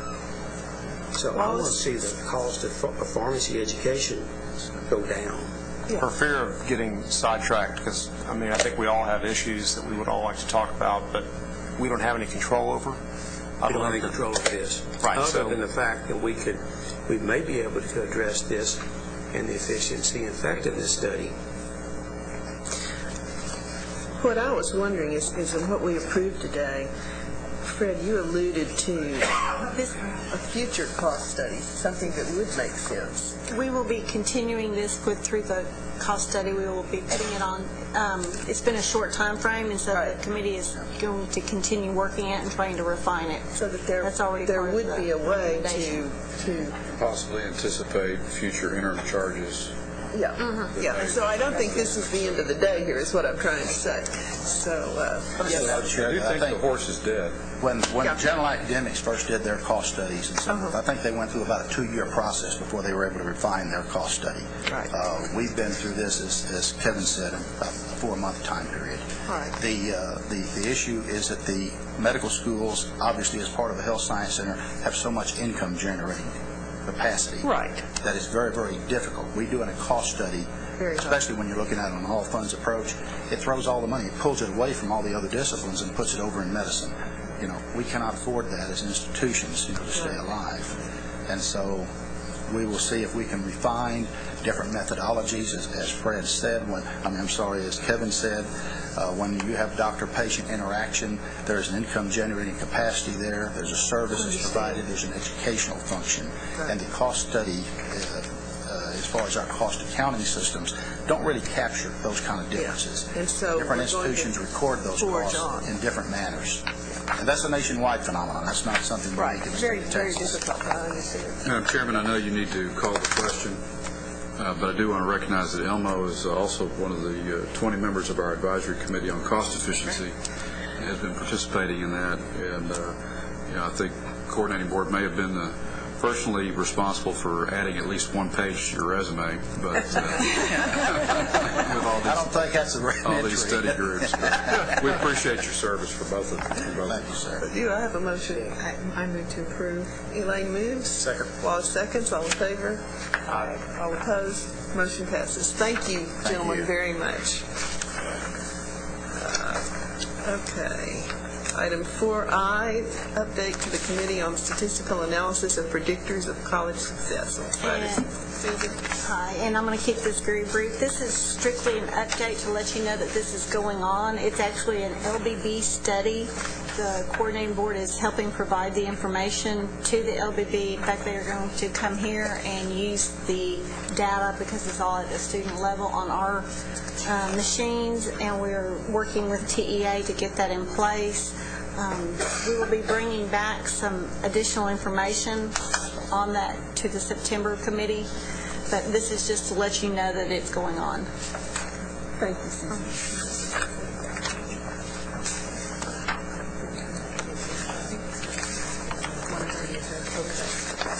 We're going to adjourn for lunch, and we will be back at 1:30.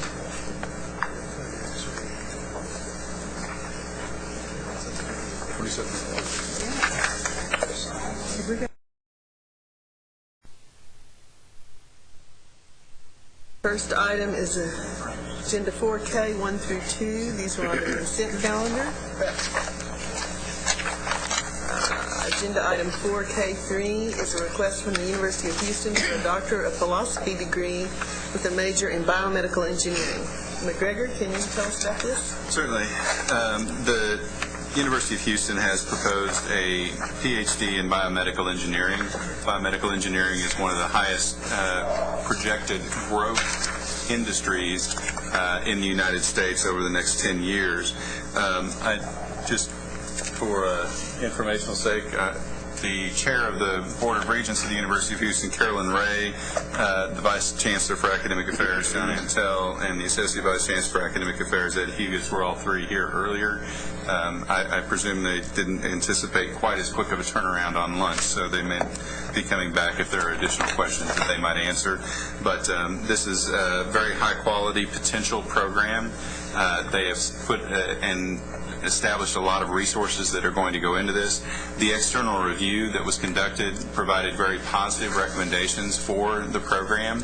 They did indicate that there were some areas where there was additional work that needed to be done in terms of the amount of facilities that were available for the program, the number of faculty that were going to be employed as soon as the program began, and the level of support for the students. And so with those items in mind, we have recommended that the proposal go forward with the board's approval so that they can go ahead and move in that direction. And over the first 5 years of the program, when we get our annual reports, the staff will be evaluating to ensure that they are following up on the recommendations made by the site review and purposing their institution appropriately. Thanks, McGregor. Any discussion? I wanted to mention, Madam Chair, if you don't mind, that their underrepresented students, their plan to recruit underrepresented students is really robust, and I really appreciate that, and we need to continue monitoring that. Yes, ma'am. Please. Is that the Welcome program? Oh, all of that, all the things that they're doing. Really good. Those follow-up audits, I think I know the answer to this, but those include measuring the projected enrollment figures are being met or exceeded? Yes, sir. And that's one of the key measures that we'll be looking at, is to make sure that they are meeting the standards and the projections that they have set. And one of the things that we look at very closely when we're evaluating any proposal is whether or not they've done a realistic projection for their students, including their reductions and the losses through attrition. So. And just an observation, Madam Chairman, that of the 5 degrees that are being presented to us, actually there was another one that wasn't under this agenda item for some reason, the degree of tax. All but one of them are graduate degrees. And it's interesting. We seem to see a lot of PhD degrees. Well, there's a reason for that, in that the staff has the authority to approve those at the staff level. Well, that's true. That's true. So the only ones you're seeing are the doctoral degrees and the engineering degrees. Well, those over $2 million. Which are mostly engineers. That's correct. And that's a fairly recent change. So. One of the things that might be helpful would be sort of like what Susan does with facilities, would be just sort of a broad overview of what's occurred over the last quarter. And typically, I think every other quarter or so, we have a listing that shows all of the degree approvals that have gone since the last board meeting. So at the board meeting in July, we will have that included in the attachments just as an informational item, and it will show all of the actions that have been taken on new degree programs since the last board meeting. I think it's more valuable to the board members to see it. I mean, the listing is great if you want to look for detail or individual, but to see a summation that shows certainly total number of degrees and category. And then the last element I was going to mention that came up during lunch was, and this goes to both Susan's and McGregor's area, is mapping these things. We invested in a mapping tool that we haven't really put into use yet, where the intent was to kind of show with new facilities or new degree programs geographically how they fit with the other like facility programs in the state, and sort of get some sense of the big picture. Well, we actually have some of that in the regional plan, in terms of where the programs are located, where we do an analysis of. But we can pull it out where it's more evident. I think that's the key. Is it's some of the things that we have are they're embedded in so much other information that we need to pull those things out you're most interested in, so they're more evident. What I think we really would like to see is that 30,000-foot view of here's the new programs and here's where they fit, or facilities, here's where they fit statewide. Okay, we'll work on that. And on page 3 of the agenda item, it does show the other institutions where there are master's and doctoral programs. Yeah. So that, I mean, it's not a map. It's not a map. It's just I think that it might be helpful to have a small little reference book at our places for the board meetings.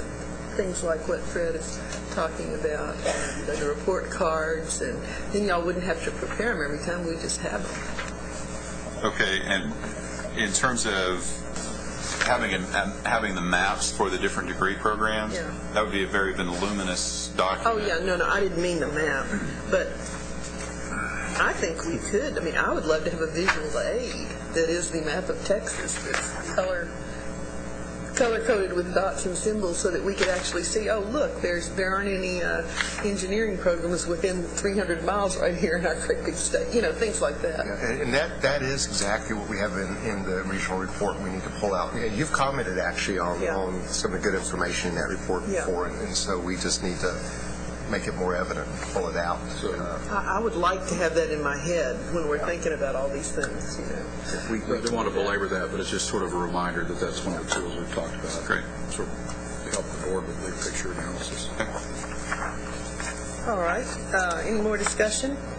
Do I have a motion? Move to approve. Elaine moves to approve. Second? Second from Wallace. All in favor? Aye. All opposed? Motion carries. Thank you.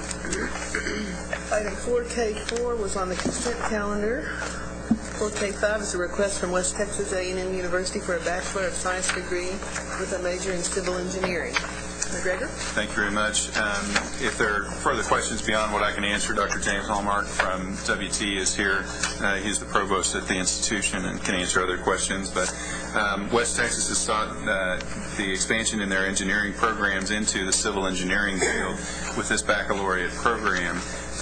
They are looking to expand into this area, which is one of the faster growing fields of engineering projected to be over the next 10 years.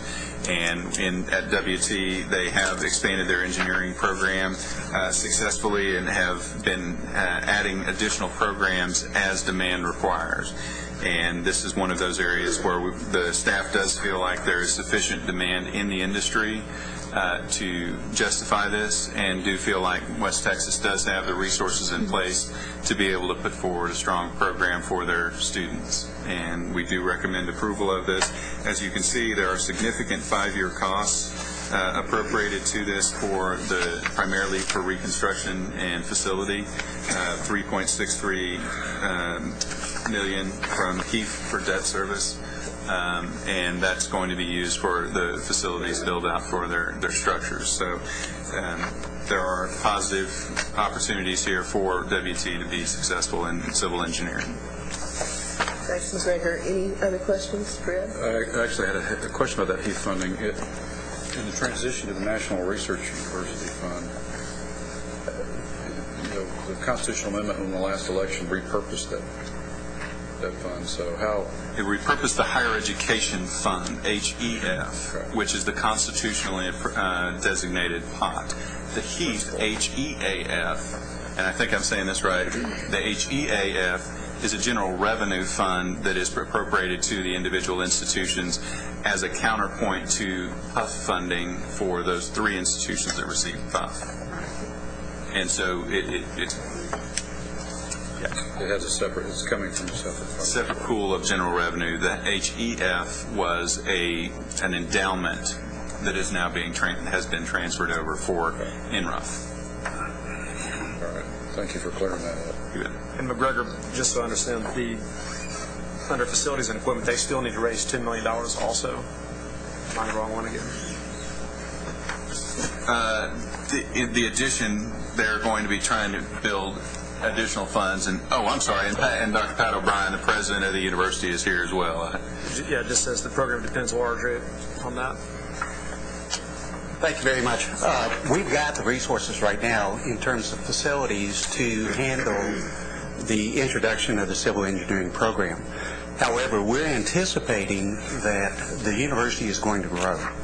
And I think as I talked about on the capital planning when I spoke before the coordinating board a couple of months ago, we're trying to reposition the university from its current enrollment of 7,770 students to 15,000 students. Engineering is going to play a large part in that, and we know that over time we're going to have to expand our facilities in engineering. We're already taking steps to do so. We're monetizing part of those HEAF funds right now, and what we're doing right now will accommodate everything that is needed for this particular program. Over time, we are going to have to add additional facilities, and there we're going out for private funding. Right. Private funding and philanthropic or private-public partnership? We're going out to foundations such as the Amarillo Economic Development Corporation, which has been very supportive. When the engineering program first started in 2003, they made contributions for the program. Bell Helicopters made contributions for the program, and we will continue to go to those sources. Thank you very much. Any further discussion? Do I have a motion? So moved. Second. Ms. News, Wallace seconds. All in favor? Aye. All opposed? Motion carries. Thank you. Thank you very much. Agenda item 4L, M, and N were on the consent calendar. Agenda item 4O, consideration of adopting the staff recommendation to the committee relating to the distribution of funds trustee to the coordinating board to support medical and graduate medical education for fiscal year 2011 and report on trustee funds distributed in 2010. McGregor? Thank you very much. The Commissioner was delegated the authority to make these allocations back in 2003 with the understanding that the staff would bring back reports on what funds were allocated for these specific programs in the previous year. And so what we've done is given you a chart that shows the exact funding amounts for the 5 currently funded programs: family practice residency, primary care residency, graduate medical education, statewide preceptorships, and the joint admission medical program. As you can see, back to 2002-2003, one of the last years that the resident physician compensation program and the family practice residency pilot project were funded, and they were casualties of the last budget crisis session. What we've got here, if you will turn on to the following pages, you will also see that we have made allocations to these programs, but have also, due to the budget exigencies, had to make reductions in the amount that we had initially appropriated for those programs, including a 10% reduction in family practice residency programs, 26.66% reduction for primary care residency programs.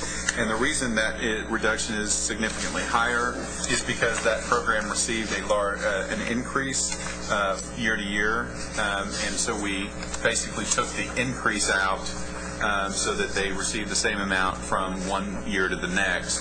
And even though it looks like a much larger decrease, they actually got the same amount. For GME, there was a 5% reduction. For under 4 for statewide preceptorships, it was a 10% reduction. And for the joint admission medical program, it was a 5% reduction for the biennium, because those funds are distributed for a biennial appropriation. These programs are all operating to provide, in the case of the first 4 programs, greater access to medical care and doctor care in the state of Texas. The Joint Admission Medical Program is to help improve underrepresented and low socioeconomic students' representation in our medical schools and going on to become doctors in Texas. So those 5 programs are the key programs that are operated through the Division of Research Programs under the Academic Affairs and Research. If there are any questions, Dr. Stacy Silverman can also help answer questions regarding the report or the future appropriations.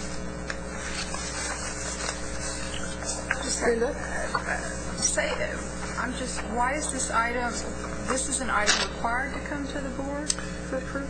It's not for approval. The item... recommendation approval. That's approval of the report, I believe is the way. Okay, not for the release of 2011. Sorry. Not for the release of the funds.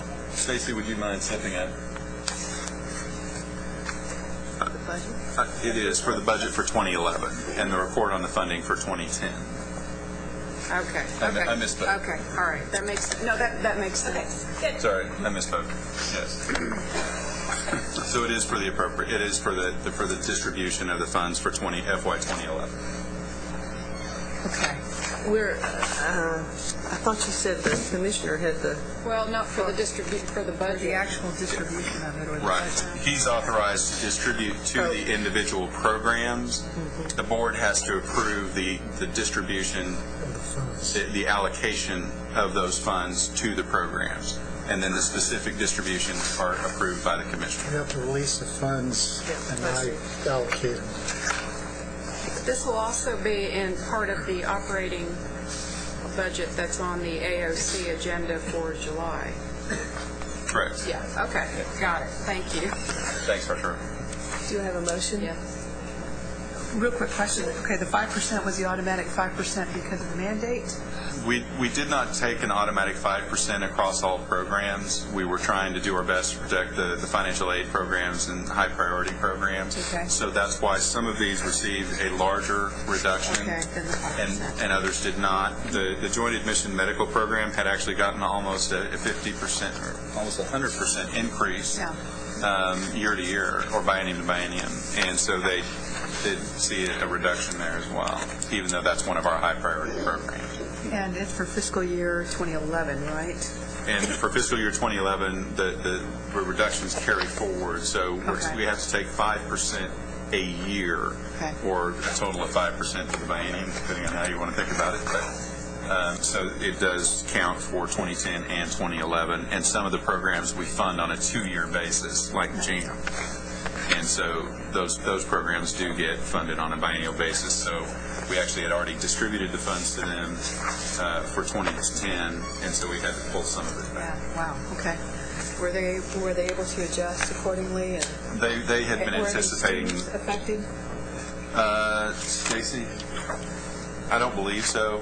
I think because of the way that we had done the appropriation and the fact that there was a significant increase, that from 1 year, from 9 to 10, there was not a significant change in the number of students that were involved in the program. Okay. So, is she nodding behind it? Yeah. Behind me? Good. She actually agrees with you. Every now and then. I don't demand that of my staff, believe me. She's also rolling her eyes. I'm just saying. That I do demand. I normally do that. Move to approve, Madam Chair. Have a motion to approve by Elaine. Second. Second. Second from Dennis. All in favor? Aye. All opposed? Motion carries. Thank you. Agenda item 4P, consideration of adopting the staff recommendation for the committee relating to the Carl D. Perkins Career and Technical Education Improvement Act funds to colleges and consortia for basic grant, tech prep, and leadership activities for program year 2010-2011. McGregor? Thank you very much. As you can see, this is approximately $36.2 million that is from federal funds that come to the coordinating board through the Texas Education Agency.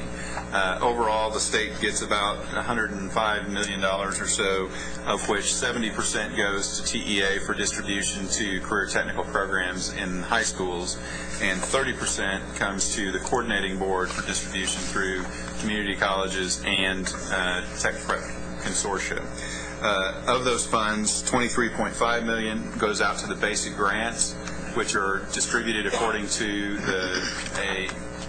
a formula based upon the number of students that the community colleges support in career and technology education programs. The basic grant reserve is used to ensure that if there are problems that come up or administrative issues that need to be resolved, that the coordinating board has those funds set aside. Typically, those funds are used then for being redistributed back to the institutions midway through the year if nothing else significant has come up to be used for those funding. The state leadership programs are competitive grants where the coordinating board staff reviews applications from the individual institutions to support specific statewide priority projects, such as the Workforce Education Course Manual, which is the list of courses that are for workforce education purposes. This is a statewide project that benefits all of the institutions, so it is funded out of the Leadership Grant Program. The non-traditional leadership program is a very small amount of money, only $45,000, but is used to encourage women and underrepresented students in engineering programs. Or in non-traditional programs. So getting more men into nursing, women into engineering and the hard sciences, and those type of things. So even though it's a small amount, we typically use it to serve that function. We always use it for that function. We typically rotate it around among different priority levels. The state administration is the amount that we actually use for the administration of Perkins grant programs, including our own staffing patterns, the travel that is undertaken for all of our programs, and then finally the tech prep funding is used to support the 26 consortia around the state that develop partnerships between community colleges and high schools to encourage the participation and use of career and technology education programs at the K-12 level, and to encourage the community colleges to offer those programs in those high schools. All of these appropriations have been reviewed by staff, and these programs are reviewed by staff and by TEA prior to final distribution. We do recommend these and support these recommendations to you. Thanks, McGregor. Any questions or discussion? Do I have a motion? So moved. Wallace moves. Second. Second. Second by Elaine. All in favor? Aye. All opposed? Motion carries. Thank you. Item 4Q, consideration adopting the staff recommendation to the committee relating to the feasibility of accreditation for the University of North Texas at Dallas College of Law report. Mr. Baker. Thank you very much. This, as you can see, Senate Bill 956 required that the coordinating board put together recommendations or findings for the feasibility of the UNT Dallas Law School being accredited. And Lucy Bloor and Alan Mickey, who put the report together, did a very thorough job of working between two different accrediting structures. There is not only the SACS, the Association of Colleges and Schools, which must be considered, but also the American Bar Association. And they did a very good job of putting together this report and showing where there are consistencies and challenges to overcome between the two programs. One of the issues that they've identified is the fact that until the new law school is accredited, they will not be eligible to receive federal financial aid.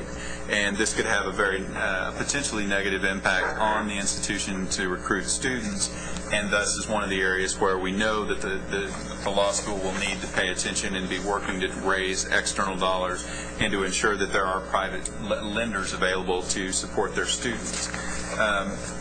This report was in every way possible, with the help of UNT system and our staff. We tried to make this as collegial and interactive as possible with significant help from the UNT staff. And they did an excellent job of trying to provide us with the necessary budgets that we needed to ensure that when they do move forward, there are sufficient resources available to help them. And the only limitation that we have in this report is we are making the presumption that the funding levels will continue as they are. And obviously, anytime when we're starting new projects and we have budgets in play, it's going to be necessary for us to continue to pursue and ensure that this project maintains the level of funding that it currently is expecting in order to be successfully started. And at this point in time, we are expecting that that will continue, that the funding will be there and will be able to support not only the new program, but the renovation of the facility in downtown Dallas, and also will be able to facilitate the transfer of the law school from the UNT system ultimately to UNT Dallas, which it is intended to do by the year 2015. And so UNT has put together a very solid plan for not only bringing in an external consultant to help them with the development of the law school, and also to encourage the development of the curriculum and the administration, but they have done a very good job of developing contingency plans and figuring out ways that they will work around funding issues, staffing issues, and those type of things as they come into the actual implementation of the law school. They did choose to delay the implementation of the law school to fall 2012 in order to give them more time to have all of the pieces in place that they would like to see before the law school gets started. And so with that change, I think that was actually a very positive step for them and for the state. And so moving forward, the report does say that they do have the resources and the capacity in place to receive accreditation as required for the new law school. And I do recommend the report and the findings to you for approval. Is there anybody here from UNT? There are, and if you would come forward, and if you'd like, did you want to have anything? While they're coming up, McGregor, because they moved the date back, then no students should funding in this budgetary crisis not come through, then students wouldn't be, there's no impact any. The only impact, if the funding were delayed for the new facility, that could have an impact on the sequencing of the accreditation. Okay. Because if they are not in the new facility for final accreditation, it could have an impact on ultimate accreditation. Now, if I'm not saying that correctly, I'll defer to them. If you all would introduce yourselves. Rich Escalante, Vice Chancellor for Administrative Services. I'm Rosemary Haggett. I'm the new Vice Chancellor for Academic Affairs and Student Success. Jenny Kennedy, Director of Policy. Great. I know you all have been working on this a long time, and since Dallas isn't an area where we particularly need another law school, I'm interested in whether you have any special plans to recruit and offer financial aid to students from the areas, kind of the 300-mile area where there is no law school in the state. Yes, we do. We intend to focus on our local area.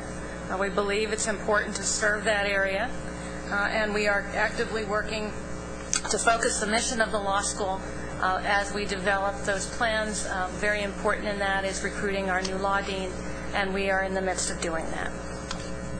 The Chancellor is also involved in attempting to raise funds, to raise awareness. He spends a good deal of time raising awareness about the law school and about the need for financial assistance for students, especially in these early years, and the need to recruit and the desire to recruit a quality a student body that is representative of our area.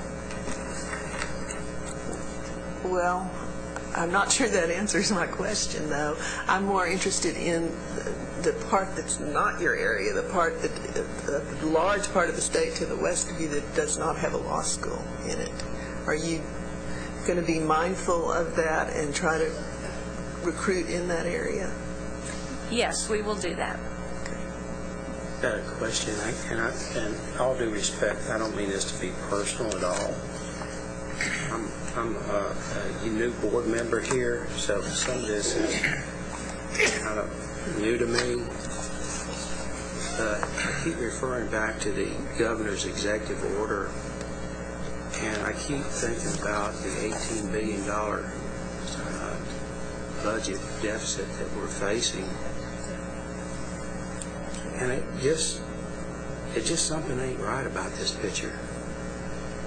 I don't understand why we continue to start programs that in areas where there just doesn't seem to be a need.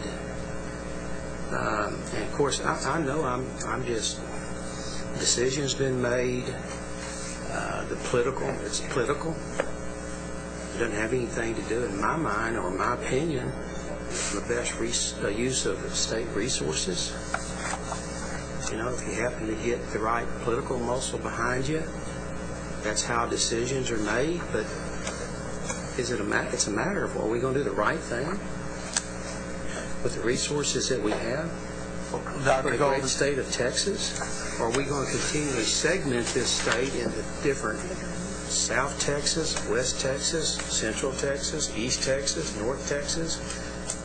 We need to focus on moving the entire state forward collectively as a state.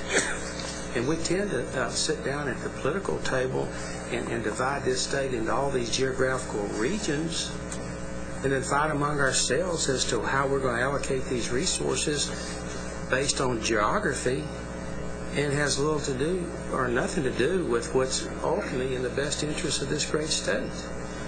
And I'm a strong believer that we're going to have to get beyond that if we're going to be competitive nationally and globally, because we can't continually keep this mindset that we're competing against South Texas and Central Texas and West Texas and North Texas and all these regions within our own state. Because, you know, nothing personal. I know you guys are here to represent your institution, do your job, but this is not serving. And there's not, the sad thing is there's just really not anything I can do about it. There's not anything I can do here except continue to drive 6 hours one way to Austin and try to look at these issues as objectively as I can. And when I get here, I get so overwhelmingly frustrated because a lot of rinky-dinky Mickey Mouse politics is coming into play here that really doesn't serve the best interest of the state. And I don't mean to be unloading on you guys, because you guys are not the only ones. Y'all are doing your job, but And I know politics is a reality of life. I know that's how we run our state, but it's not serving our students. Thank you, Dennis. I think Fred has a question.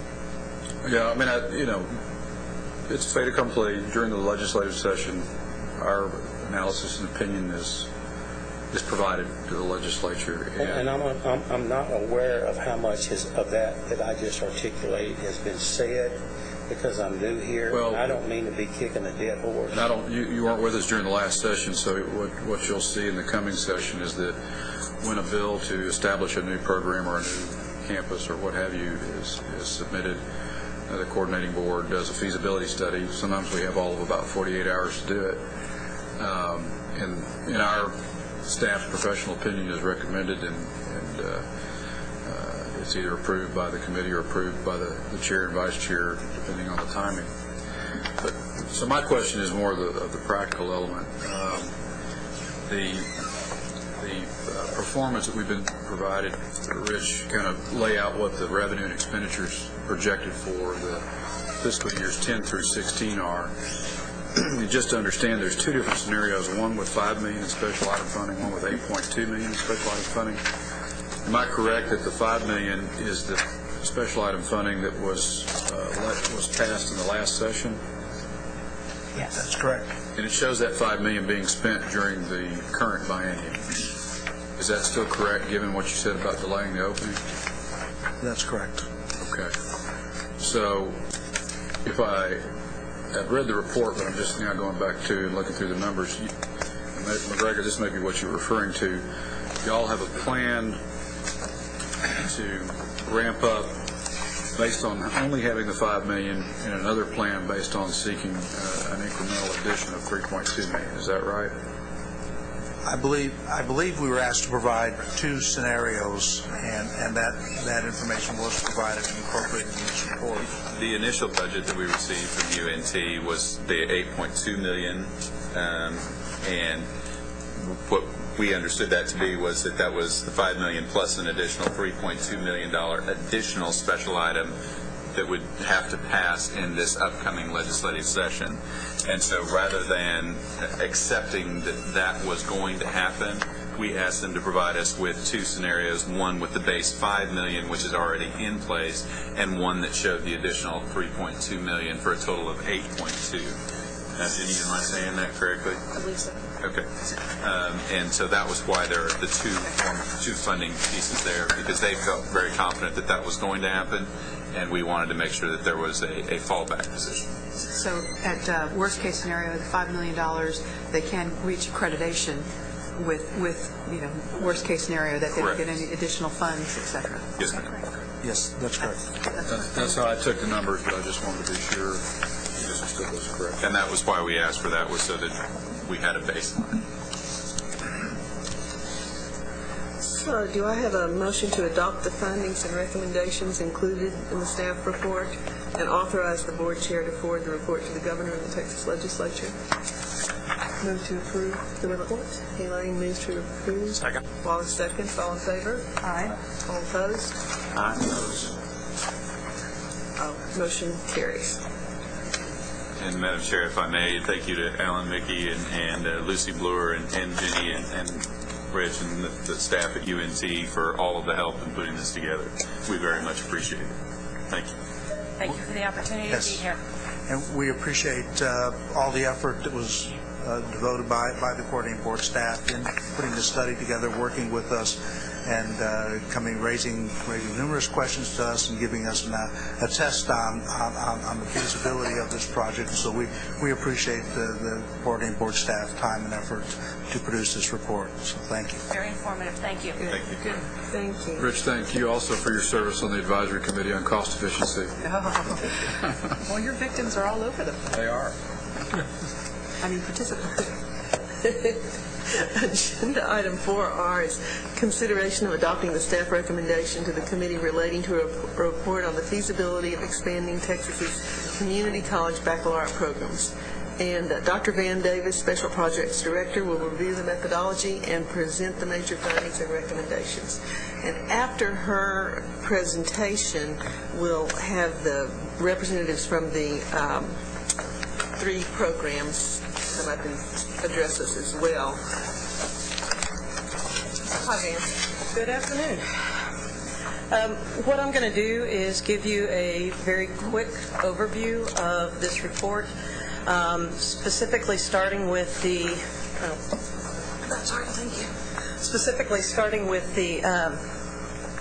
legislative authorization, which to a large extent drove the content of this report, and then talking a bit about the Texas Workforce Commission data that we used as well, and then finally our recommendations.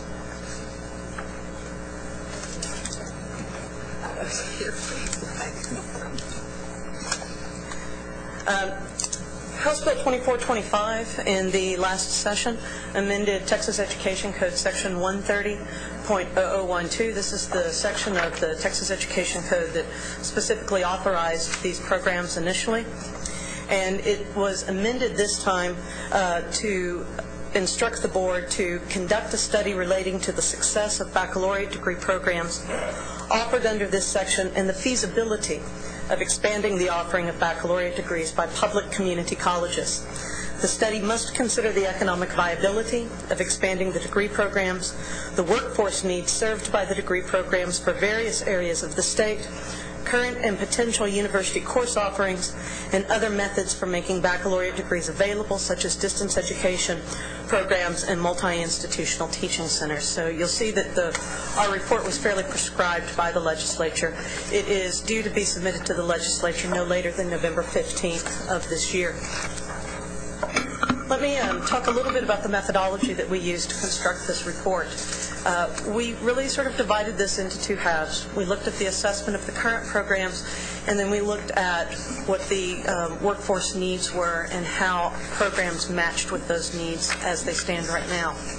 The assessment of the current programs was conducted in consultation with a site review team of 3 external experts: Dr. Lee Thornton, who is the President Emeritus of Columbia Basin College, which is one of the 4 colleges in Washington State, one of the 4 community colleges that offers a baccalaureate degree program; Dr. Troy Payano, who at the time was the provost at Truman State University.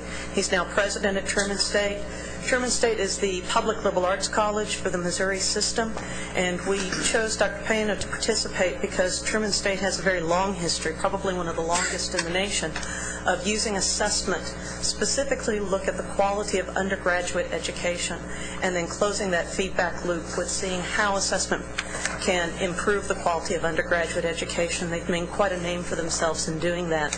And then the third member of the team was Dr. Beverly Copper, who at the time was the associate provost at the University of Northern Iowa. She's now gone on to become provost at University of Wisconsin-Whitewater. Dr. Copper and the University of Northern Iowa was included because they are an institution that has developed very good procedures and expertise in working with community colleges in Iowa, and specifically learning how to cooperate and work with the community colleges in creating more seamless transition programs from community college programs to baccalaureate programs. So we wanted to create a consultant team that with consultants who had direct experience working with community college baccalaureate programs, with consultants that had direct experience working with assessing excellence in undergraduate education, and consultants that had direct experience in community college-university relations. The team conducted site visits to Midland College, South Texas College, and Brazosport College during September and October, and then they submitted a report to us on the quality of those programs and what they found, and I'll talk a little bit about that report in a moment. The second really major piece of this methodologically that I need to explain to you is the use of the Texas Workforce Commission data for the analysis of the workforce need. What we did is we took the 2006 to 2016 employment projections that the Texas Workforce Commission develops, and they calculate those projections by looking at industry employment projections for base year, occupational staffing patterns, national occupational technology change factors, national ratios of self-employed to wage and salary earners, and national occupational replacement rates. They incorporate both statistics that they get from the Bureau of Labor Statistics at the U.S. Department of Labor, as well as state-specific statistics. And they create projections of what are anticipated to be the highest growth occupations. That growth reflects both new positions opening up, new employment opportunities, as well as replacement positions for staff that are retiring or moving on to other professions. So it's a fairly comprehensive set of projections that they create.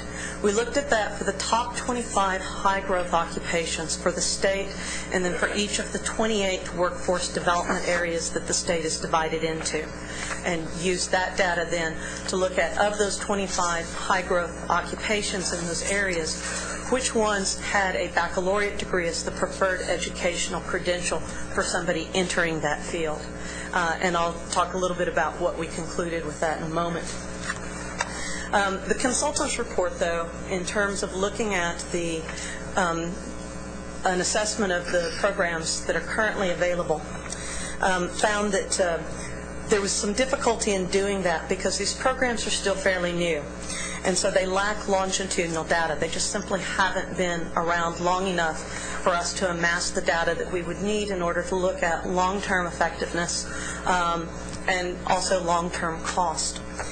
Given that, however, the consultants did determine that at this stage of program development, all three institutions showed a commitment to continuing to offer the BAT degrees and providing quality baccalaureate degree programs. And the consultants were, I think, especially enjoyed being able to meet the faculty and the students at these programs, and were impressed at the commitment and the dedication that those faculty show to these programs.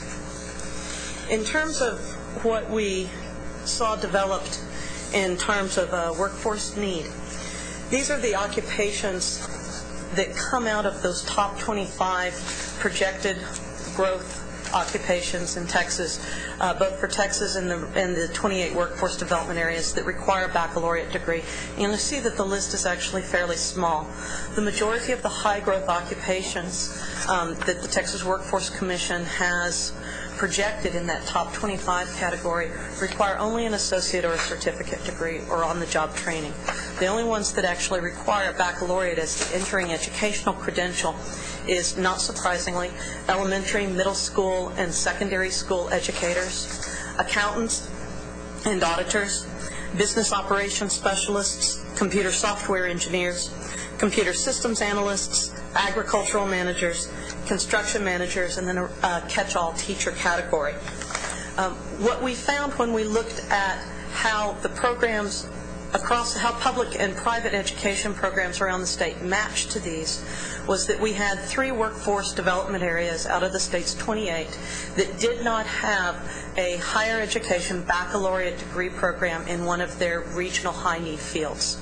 So of the 28 workforce development areas, 25 of them had at least one baccalaureate degree program associated with their high-growth fields. There were 3 that did not. Those 3 were the Heart of Texas Workforce Development Area, where there are no undergraduate degree programs for elementary, middle, or secondary school teachers. The Texoma Workforce Development Area, where there are also no undergraduate programs for elementary, middle school, or secondary school teachers. And then the West Central Texas Workforce Development Area, where there are no undergraduate programs for elementary, middle, or secondary school teachers, nor is there an undergraduate program that would lead to a credential appropriate for an accountant or auditor.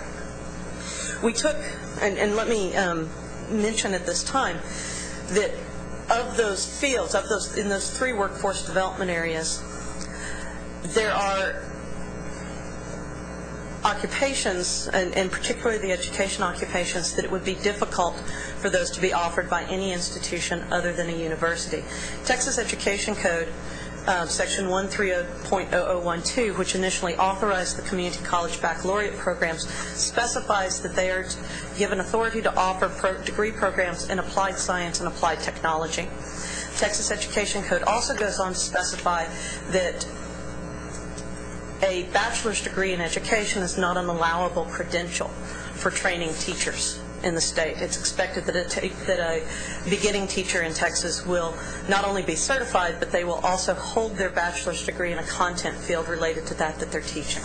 So there is a condition to the programs that could be acceptable leading to teacher certification. What we found after we did all of this analysis is that we're recommending that expansion of community college programs to other community colleges be considered very carefully at this time. We are very interested in the issue of access, and particularly baccalaureate degree access for working adults. The latest United States Department of Census data indicates that there are over 3 million adults in Texas who are 25 years or older and have some college credit but no degree. And so obviously one of our primary concerns is to find a number of ways in which we can reach out to this population and provide them with opportunities and access for baccalaureate education. We feel that there are a number of ways that that can happen in addition to the community college baccalaureate programs, and we're recommending that we explore those opportunities, especially given that we have restrictions in our monetary resources at this time. Off-campus programs, particularly programs that are held at multi-institutional teaching centers and university system centers where you have a number of institutions sharing the overhead of the facilities cost. We believe that this is an area where we could see some expansion of programs in those MITSEs that already exist. We also believe that we need to look closer at our distance education programs, particularly online education. There are online degree programs in a number of these high-need fields, but not in all of them. And so we're recommending that that's an area that we need to explore further. We're also recommending that we realize that we need to look at how we can help our institutions be more flexible in the way in which they offer their programs. When we're dealing with a working adult population, we're dealing with a population that can't go to school 9 to 5. They have jobs and they have families. We need to look at ways that we can expand weekend programs and evening programs and accelerated degree completion programs. We specifically came up with recommendations for community colleges, for universities, and for ourselves. In terms of the recommendations for community colleges, there's sort of 4 basic reasons why we're not recommending that we're not recommending at this time that we expand this program to other institutions. There are concerns about the cost, and as I said, there's not enough longitudinal data out there yet for us to really be able to determine what the long-term cost of these programs will be to the state. Each of the 3 current colleges received $1.2 million in startup funds as they were getting ready to launch these programs. So there are going to be some costs associated there. There's also the issue of accreditation. For a community college to move from offering associate and certificate degrees to adding baccalaureate degrees requires a reaccreditation by SACS at a higher accreditation level. They become a baccalaureate degree granting institution level 2. That means that SACS requires that institution to have the faculty credentials for baccalaureate degree granting institutions, and oftentimes that is a different set of credentials sometimes than what is necessary for associate degree faculty, particularly those that are teaching in applied associate degrees. And SACS also expects that institutions will have similar facilities, and especially student support services and academic support services, as that of a university, which is sometimes going to mean increasing personnel in academic support services, increasing personnel in career readiness centers, increasing library facilities and expanding those, expanding laboratory facilities, particularly IT facilities. So there are some issues associated and some challenges associated at receiving accreditation at a higher level. There also may be a change in faculty needs. Again, there are a different set of faculty credentials for faculty teaching in academic baccalaureate programs than there are for faculty teaching in applied associates programs. And so there may be a shift in the faculty needs. And then finally, there is a danger of mission creep. And this is a place where perhaps what's happened in Florida is worth Texas taking a look at and considering. Florida currently has 14 two-year schools that are offering 90 baccalaureate degrees. In 2008, the Florida legislature actually created a new Florida system called the Florida College System and designated those two-year institutions as state colleges. So they are actually in Florida considered to be a different category of school right now. We also recommended that for the current programs, receive approval for additional degree programs. The Texas Education Code authorizes up to 5 baccalaureate degrees at each of the 3 degree-granting institutions. We recommended that there be several things that are addressed. That institutions be able to show that for the high-growth occupations in their workforce development area that require certificate associate degrees, that those needs are being met. They should be able to show that there will be an ongoing need for the baccalaureate degree program, both a workforce need and a student need. They should be able to show that the universities in the area are either at capacity in offering this degree or are unable to offer the degree. They should be able to show that alternative delivery methods around the state, whether that be multi-institutional teaching centers in the area or it be online programs, are at capacity and can no longer meet need. And that any additional degrees that are authorized at these institutions should be in as flexible of a manner as possible so that it will address the needs of working adults. And that is something that the consultants singled out as a point of praise for the current programs, that they all have developed these programs in a way in which they're very responsive to the scheduling needs and the life needs of working adults. We also have 4 recommendations for universities. We're recommending that universities look at expanding flexible courses and program offerings through the use of evening and weekend classes and accelerated degree completion programs to improve baccalaureate access, particularly for adults. That institutions continue to develop partnerships with area community colleges through improved articulation agreements and university course offerings, including looking at ways that those courses could be hosted at the community college campus. That universities increase accessibility by offering more programs at higher education centers where there is a regional demand for such programs, and that universities provide online versions of high-need, high-demand baccalaureate programs so that there are several options that students would have for meeting the needs. We also had 4 recommendations for the state and the coordinating board. We believe that we need to be provide our public universities with more information on area workforce needs and projections so that they can be looking at providing baccalaureate degree programs that will meet their area workforce need. We believe that the state needs to play a greater role in facilitating the alignment of lower division curricula with the curricular needs of baccalaureate degree programs. That's something that we're already doing with the Voluntary Mechanical Engineering Transfer Compact and the Lumina Tuning Grant. That we should look at promoting the development of online degree programs in high-need fields, and that we should find ways to encourage those 3 million adults, including a significant number who have already created a large number of semester credit hours, to return and to finish their degree. The last thing that I'd like you to take a look at very quickly, and this is in an appendix in the report itself, so you already have this, are the pros and the cons of the community college baccalaureate programs. And very briefly, we do know that the baccalaureate programs at community colleges are very useful, where we see that baccalaureate degrees are replacing associate degrees as the credential of choice, particularly in applied fields where the community college has programs. They are oftentimes more affordable for students because the tuition and the fee costs are less. They can increase student access, especially for non-traditional students. They may be more closely tied to local workforce needs.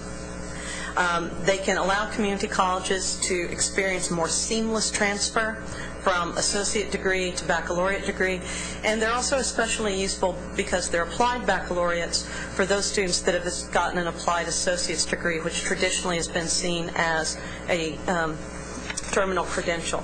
We also think that there are some issues that we need to be careful of, and very briefly, that includes cost to the state, a danger of mission creep, the fact that reaccreditation may be a lengthy and expensive process, that we could see the development of a 2-tiered faculty system within the community colleges between baccalaureate and non-baccalaureate faculty. There could be a danger of increased competition with universities that could impact cooperative arrangements. And there is a question, because these degrees are still fairly new, of whether or not employers and graduate schools would recognize them as having the same weight as degrees from a university. Be happy to answer any questions right now. The three presidents of the institutions are here to also provide you with information. I want to take this opportunity to thank them and their staffs for the hospitality and the cooperation that they've given us. I might suggest, if it's agreeable to the members, that we hear from the presidents, and then we can ask questions of the presidents and Vanessa, if that's okay with you all. All right, then I would like to welcome Dr. Shirley Reed, Dr. Millicent Valick, and Dr. Steve Thomas. Dr. Valick is from Brazosport, Dr. Thomas is from Midland, and Dr. Shirley Reed is from South Texas College. Clicker? Are you going to be the keeper of the clicker here? Are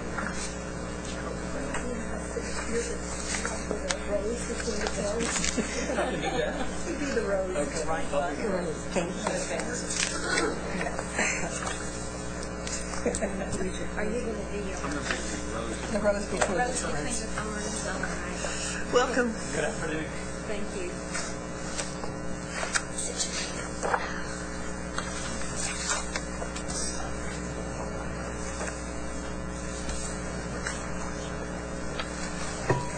Good afternoon. I'm Steve Thomas, president of Midland College, and I just want to say thank you for this opportunity to address the committee. And I know that Dr. Reed and Dr. Valick will also have some comments. You want to introduce yourselves? I'm Shirley Reed, serve as president of South Texas College. Forgive my voice while I am most emotional about this topic. It really is allergies. And I'm Millicent Valick, serving as president of Brazosport College, and have very much appreciation for the opportunity to address the coordinating board. We do have a formal presentation prepared, so Dr. Phillips and Commissioner and members of the committee, I hope you will allow us to share some of our ideas with you today, and then we look forward to some dialogue, as you have suggested, following this presentation. We also prepared some packets of information. I think you will find them in front of you in a folder.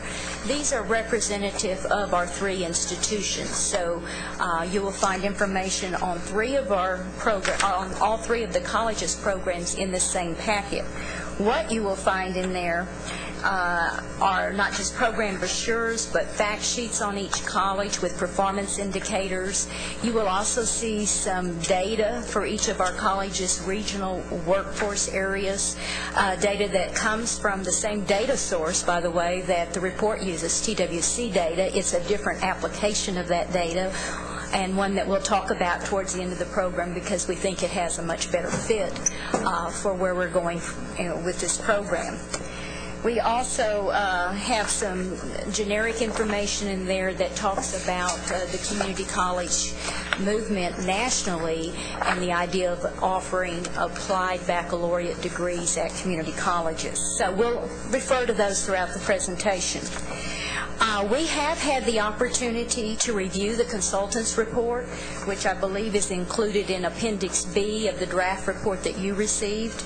We feel that it provides a good basis for recognizing the value of our three colleges' programs, and we think that it also provides an excellent basis for developing a model that would utilize the experience of the three colleges as we move forward. What we want to do is share some of our perspectives from having 7 years of work on this effort, discuss the need for a clear path going forward for our three colleges as baccalaureate granting institutions, and also provide some alternative considerations regarding the report conclusions that you will find relative to expansion. So that's the plan for our presentation. The driving force in 2003 was workforce needs. It's still the driving force. In fact, I would say it's a stronger driving force today than it was when we gained legislative authority. When our colleges, just like other community colleges across the state, talk with our local employers, and we're very tied to business partnerships, our local employers discuss their needs based in terms of local, regional, state, national, and global assumptions for having a competitive workforce.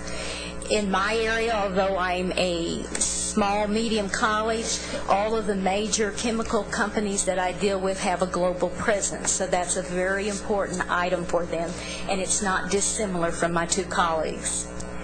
We think that responding to these often calls for new strategies, such as provided by these degree programs. The second area was from a closing the gaps perspective. The expansion of baccalaureate degrees is especially relevant, and the opportunity to have that access through a community college is critical to both working adults and the many minority students that Texas community colleges serve. It just happens that all three of our colleges are designated as Hispanic serving institutions.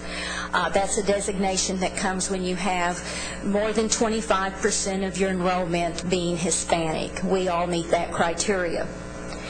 And all three of our programs meet that in varying degrees, but all three reflect the demographics of the areas that we serve. From a student perspective, it's the rising cost of higher education.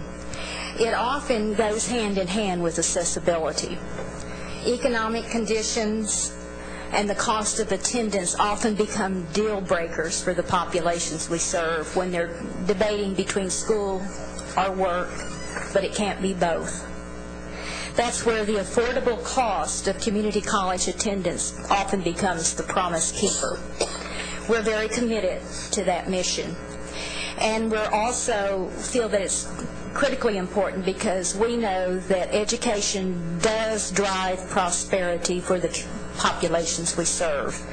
And we know that Texas is dependent on all of us working together to achieve the goals of closing the gaps, and we know that all of us, as a result, will be the beneficiaries of an educated populace.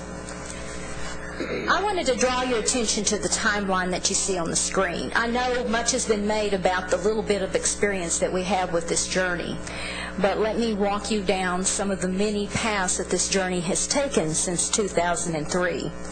It began with the legislative authority, as Dr. Davis described. 3 colleges were selected by the coordinating board to do a pilot attempt at offering these degrees. We were very successful in that. Since then, that status of pilot has been removed, and the legislature granted permanent authority to the 3 colleges.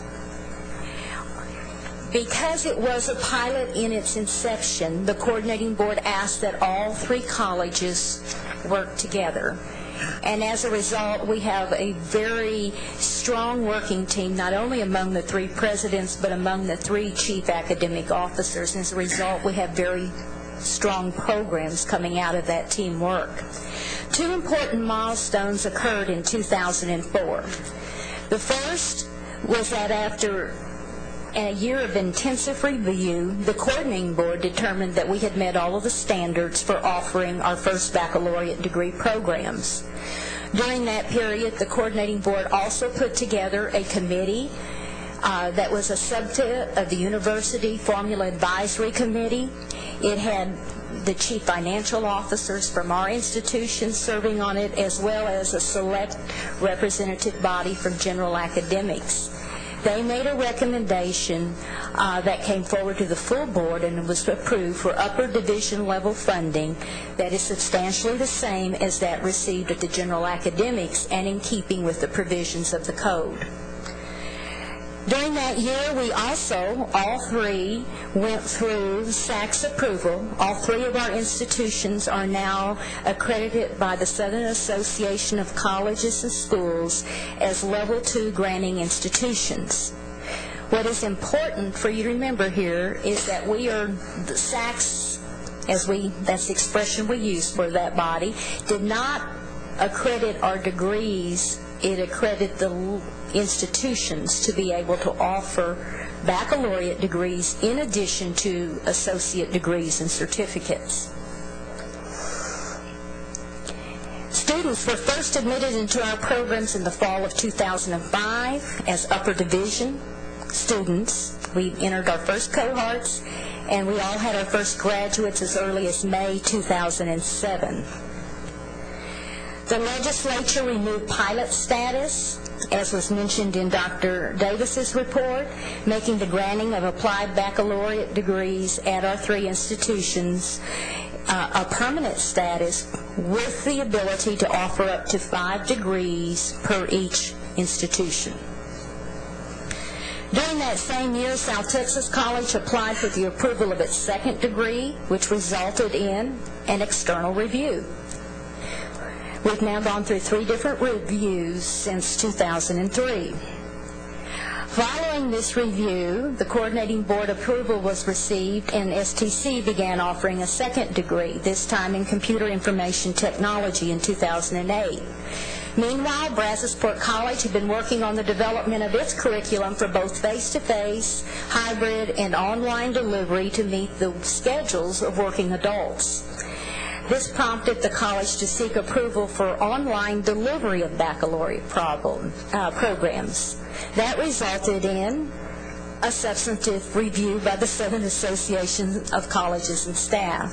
We received that approval in 2009 and have since developed articulation agreements with 3 other community colleges who have similar lower division tracks in the Gulf Coast area to transfer into our baccalaureate program. And by the way, our student demographics today show that 1 in every 4 students enrolled in our baccalaureate program is a transfer from a 4-year university in our area because of its relevant application to the industry served in that area, where 98% of the petrochemical companies in Texas have operations. Also in 2009, the legislature requested a study that resulted in the site visits you heard about, again with external consultants selected by the coordinating board, and that report brings us to today. Now, the reason for belaboring this history was to give you some background, but also to take away is that over this journey of 7 years, we've had almost as many reviews and evaluations as we've had years past. And all of those have been passed with meeting the full standards of those accreditations. And as a result, we have some performance indicators that we would like to share with you today. And Dr. Reed is going to cover some of those details. And then I would like to come back and provide some of our perspectives that provide a different approach from those received in your report about 2 things. The approach about how we move forward with the 3 colleges, and some other thoughts for you to consider about the feasibility section of expansion, all gathered from our perspective as practitioners. So, Dr. Reed. Is it the right or the left? Right, you need to click it. I'm getting directions from my colleague. Well, when we started this journey, Dr. Paredes and I had quite a few discussions about the wisdom of community colleges offering applied baccalaureates. And I remember very clearly your concern about quality. And when we finally received approval for our first one, I did state at this body before the board that when all is said and done, if these programs are not quality and if we cannot demonstrate the success with performance indicators, they frankly should be shut down. And I say that to you again today. If we are not doing quality work, by all means, we should not be allowed to continue these programs. But let's take a look at some of our basic performance indicators, and I will let all of you judge for yourself. First of all, enrollment. And we know enrollment is not anywhere near as important as success. But when we began this journey, we were not too sure how great the demand would be for these programs. And as you look at the table, and you have a copy of the PowerPoint in your presentation, you can see how rapidly these programs have all grown. And from what I was able to determine, our original projections were only 87 students. We are now serving 369 students. I'm saying to you, the actual enrollment was over 300% greater than our projections. Brazosport College, their actual enrollment is almost 100%, and Midland College is a little less than that. So you see a substantial demand for these programs, and it is a testimony to the needs of our regional areas, the demands of employers, the interests of students, and we see no foreseeable change in the demand for these programs. Let's look at just a few demographics, full-time versus part-time. You see a major difference among the three institutions. Brazosport, their part-time students are almost 3 times the number of their full-time students.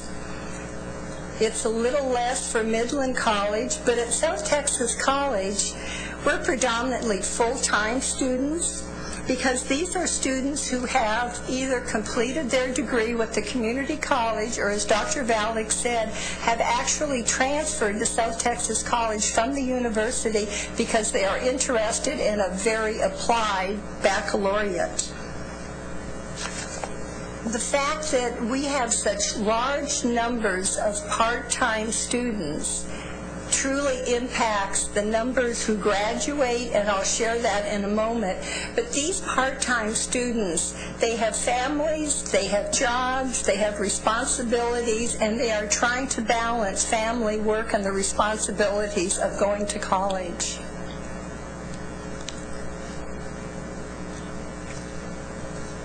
Okay, Mimi, what'd I do? The right. Yeah.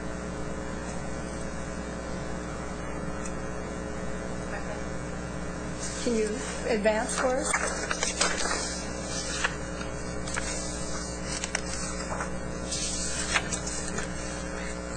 Thank you. Thank you very much. Dr. Valek mentioned that all 3 institutions are Hispanic serving. We do have very different diversity profiles. You can see that Brazosport, 21% of their students represent minority populations, and the opposite would be down in South Texas, where 94% of our students are Hispanic, and Midland College, it's about a third of the students.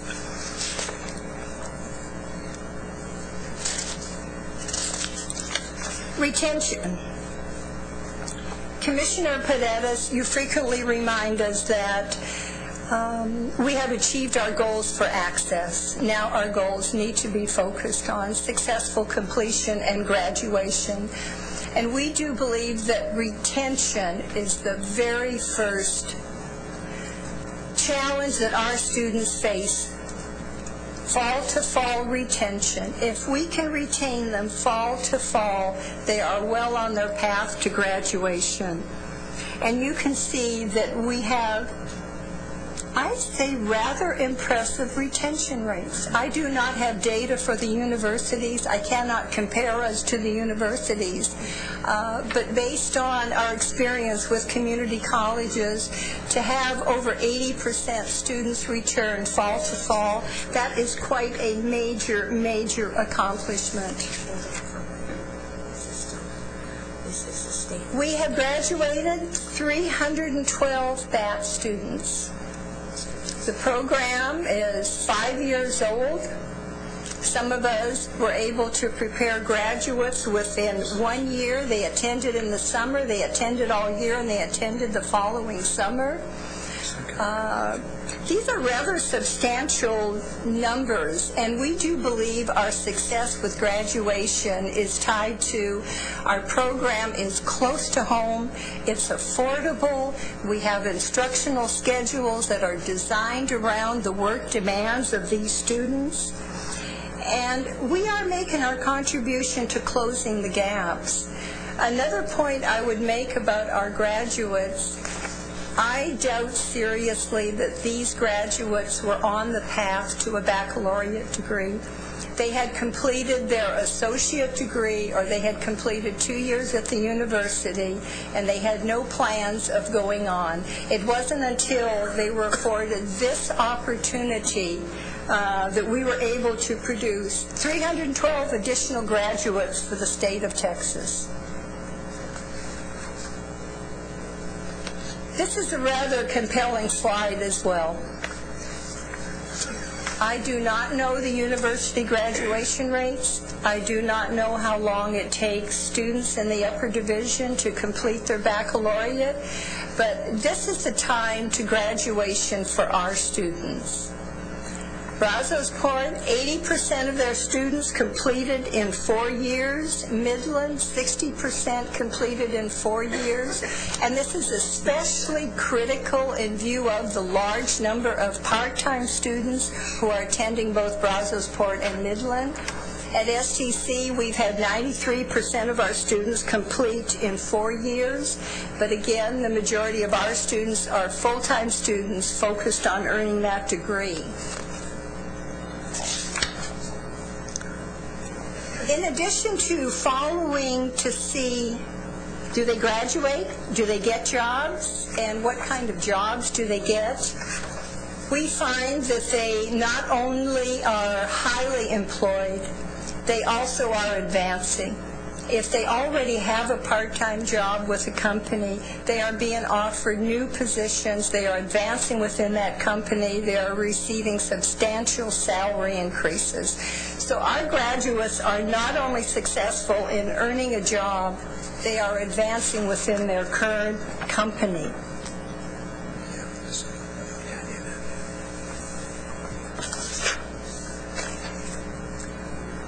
Dr. Davis mentioned some of the concerns regarding having a two-tiered system of faculty.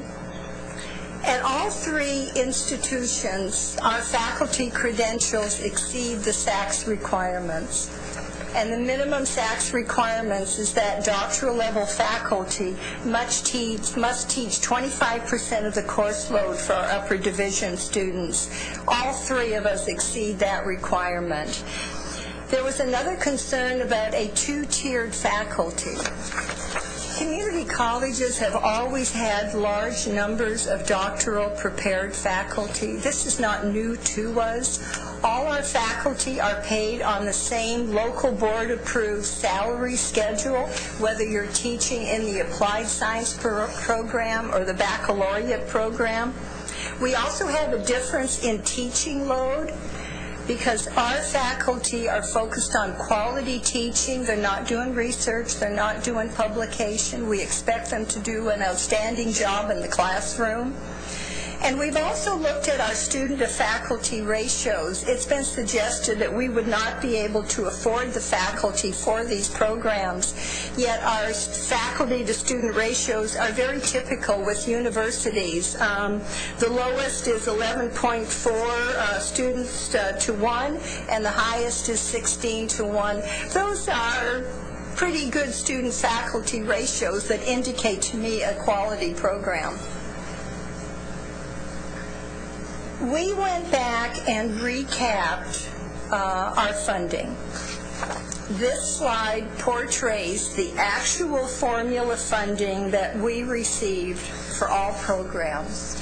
If you add it all up, all 3 institutions, all 5 years of the program, our formula funding is $831,000. I think I just heard an $8 million figure for a law school accreditation. This is what we have received. None of us received a penny of funding the first 2 years of the program. We all up-fronted these programs. Now, we did get a one-time special funding of $1.2 million. Each institution received that $1.2 million. That was used to reimburse ourselves for our investment in startup costs. And in the case of South Texas College, we have not used all that special appropriation because we were assured we would be authorized to offer up to 5 baccalaureate programs. So we're saving the balance of that startup money for when we get approval.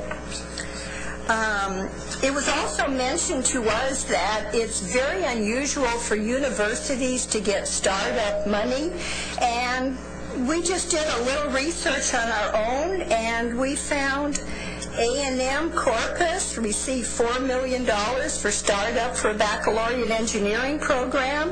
UT Tyler received $2.2 million to start up their lower division program. A&M Texarkana received $1.9 million for startup. So perhaps the universities do receive startup money for baccalaureate programs, but I certainly don't think $1.2 million for each of the 3 institutions is exorbitant by any means at all.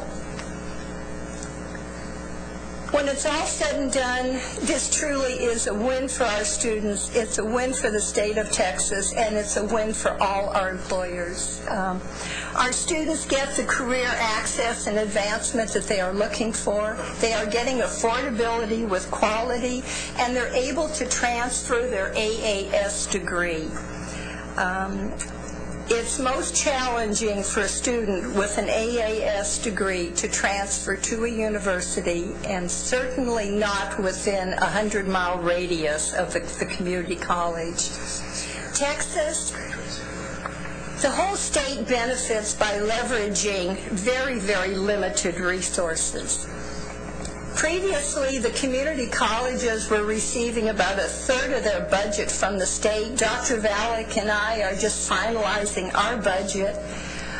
South Texas College is down to 28% of our total budget is coming from the state, and you said you were at what percent? 20. 20% is coming from the state. So I have a hard time understanding how community colleges can be expensive at anything for the state of Texas when the major burden is on our local taxpayers and, frankly, on the backs of our students. Our employers give us an A+ rating. There's a research brief in your packet on the feedback from the employers who hired South Texas College graduates. Very, very positive response from our local workforce and economic development boards. And I can say employers have very little patience. They come to us, they want a program in place, they want us to respond, they want it with quality, and they want it done right now. They really do not have the patience to wait for a 7-year study because, frankly, they are jeopardizing their global competitiveness. So I certainly see a win-win for students, Texas, and certainly our employers. I'm going to turn this back to Dr. Valek, and we need to have a discussion about the next steps. What's the path forward?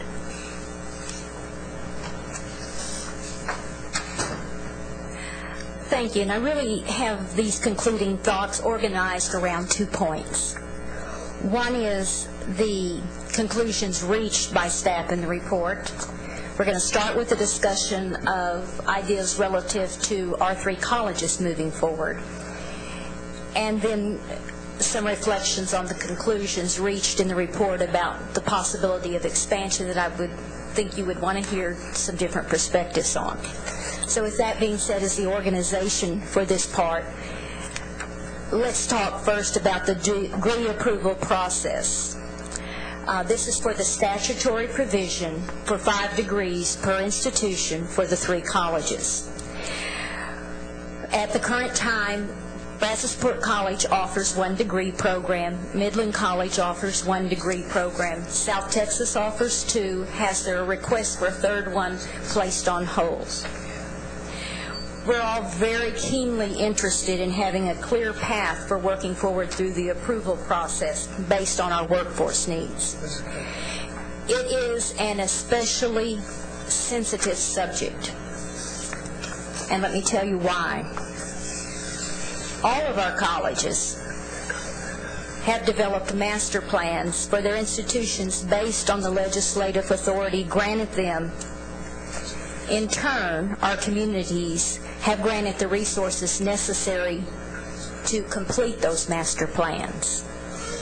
By way of example, I'm in the midway through of a $70 million campus expansion that was designed around the idea of leveraging those resources to provide opportunities at the certificate, associate, and baccalaureate degree level. We have made those promises to our communities based on the legislative authority. The business uncertainty we face with an ever-changing pathway at the agency level is creating undue anxiety and having a chilling effect in a time when we have enough other things to be dealing with, such as putting a workforce to work and rebuilding the Texas economy. To begin, the coordinating board proposal is found on page 2 of the executive summary, but the slide that you see on the screen lists 3 primary components where we have both concerns but also suggestions for what we think might be a more appropriate approach. The first is that the coordinating board proposal calls for the development of a process that's unique to baccalaureate degrees awarded by community colleges. This would create a degree approval process that's not consistent with the degree approval for baccalaureate degrees at other colleges and universities in Texas. Yet throughout the report, we are compared to the general academics at the universities as far as degree offerings. We think a more appropriate response would be a systematic response, one that aligns the baccalaureate degree approval process for all institutions with permanent degree granting authority at the baccalaureate degree level. For these 3 colleges, that limit would be the 5 degrees as allowed in statute. This could be done quite simply by aligning the process with the rules that are in place for baccalaureate degrees, where the standards are met and certified at the local board level, and then the degree granting authority resides at the staff level with the same criteria that the general academics use for the Bachelor of Applied Arts and Sciences degrees, 21 of which exist in Texas according to this report. Another reason that alignment in a systematic approach makes sense is because the process that the coordinating board itself used in 2004 when determining formula funding was an aligned process. You know, I described in the timeline how the process was put together of having general academics and community colleges look at a formula for upper division coursework that created parity as specified in code. I think that aligning the process makes sense for degree approval. It would also be better aligned with our SACS accreditation. The 3 community colleges received accreditation not for a degree, but accreditation as a level 2 baccalaureate degree granting institution. We're asking that our degree approval process be aligned with other level 2 degree granting institutions in Texas. You know, we are community colleges accredited to award associate and baccalaureate degrees. The second area where we have concern is in the use of data and how it's used in the proposal. We have no problem with the use of data. We use data constantly. Our workforce programs are built around data. We have years of using workforce data.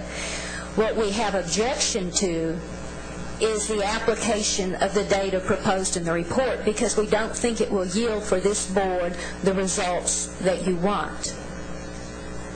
Let me give you an example. The coordinating board proposal uses very general Texas Workforce Commission data. It's not targeted to occupations necessarily requiring degrees. What you see in the 60-some-odd pages of the report is a list of the 25 occupations by the 9 regional areas that currently have the most openings, the majority of them being retail and waitresses.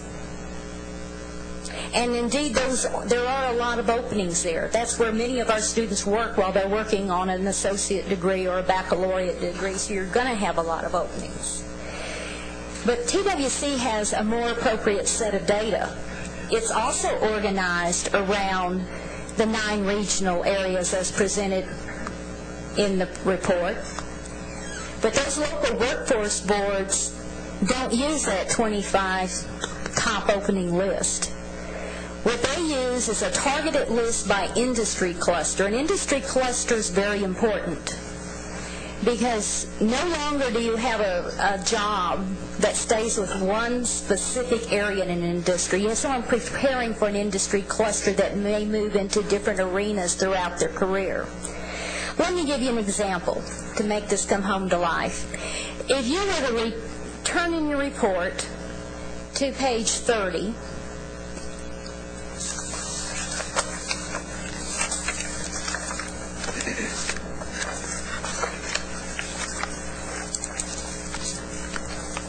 you would find a listing for one of those 9 regions. It happens to be the Gulf Coast Workforce Region. I'm picking on that one because that's the one I had the most experience with. It's where my college is located. Then if you were to look in your packet, in the material that's clipped that says Brazosport College, you would see a handout that says Gulf Coast Workforce Region Targeted Institutions. So one page. We didn't produce this. This is available through the Texas Workforce Commission local workforce boards, and each of the 9 regions' local workforce boards produces this kind of data for their region. There's an example for Midland in the packet as well as one for South Texas, but I want to focus on the Gulf Coast. You'll see that a lot of what Vanessa said is included in here because you see an emphasis on educational services and some of the professional and technical services. But you also see an industry cluster that's entirely missed in the 25 top occupation list, and that's health services. We're within 1 hour of the world's largest medical center. But you won't see that reflecting the data that's going to be used as the basis in here. When you go down to the oil and natural gas extraction and manufacturing, you see an industry cluster that has something to do with petroleum. 98% of the petrochemical plants in Texas are located in our region. You won't see it in the list that starts on page 30 in this book. If you take the fact sheet on Brazosport College and you turn it over and you look at item number 7, which is regional workforce need, you see another source of information that can be added to this information that we use for planning. You'll see that there are 10,000 hires that are going to be needed over the next 3 to 4 years to replace attrition and fill new positions in this industry. Some of these are due to the aging demographics of the population. We have programs in all of the areas forecast to have 200-plus openings in the next 5 years. And our baccalaureate program addresses the mid-level management needs in those employment areas. My point here is that we believe in data. We don't think you have the data you want. We understand the complexity of needing to have a statewide system. We think there's a better way to approach it through regional workforce data provided by the same data source, and we'd be happy to participate in the development of that kind of process. The reason I say this is if I look at this program and I look at what I'm doing according to what's listed in this book and what I'm doing in real life at the college, I wouldn't have a process operations program which trains students to work in chemical plants, nuclear industries, and refining industries. Yet I have to tell you that I have between 300 and 400 students every year enrolled in those associate degree programs, and we have the only program in the nation that is acknowledged and awarded and accredited by the American Chemical Society. That wouldn't have been built on this kind of workforce data. We need to build the things that target us to be economically competitive. So that's our issue with the data, not the use, but the way it's used. The third area that I think needs strengthening in the draft proposal that you're considering is the policy and fiscal role of our local governing boards. You know, our funding mechanism for these programs has some state formula funding in it. It has some student tuition and fees, but it has a lot of funding at the local level. And I think we need to recognize that and acknowledge that and develop a stronger role for that in the process. If you look at the fact sheet from Midland College, which is the one that is done in green, and you look at item number 4, which is funding of upper level courses, you can see that they've tracked the years of formula funding for their baccalaureate program, and it had also included the money that has come from their local tax base to augment that. And the point there is not any point other than to say that we need to have a partnership role for those local boards in this movement as we further develop it. Finally, we want to talk a little bit about the consultant's recommendation. I should say next to final, because I do want to talk about the feasibility. But if you look in page 9 of your report, the consultants have made some excellent recommendations.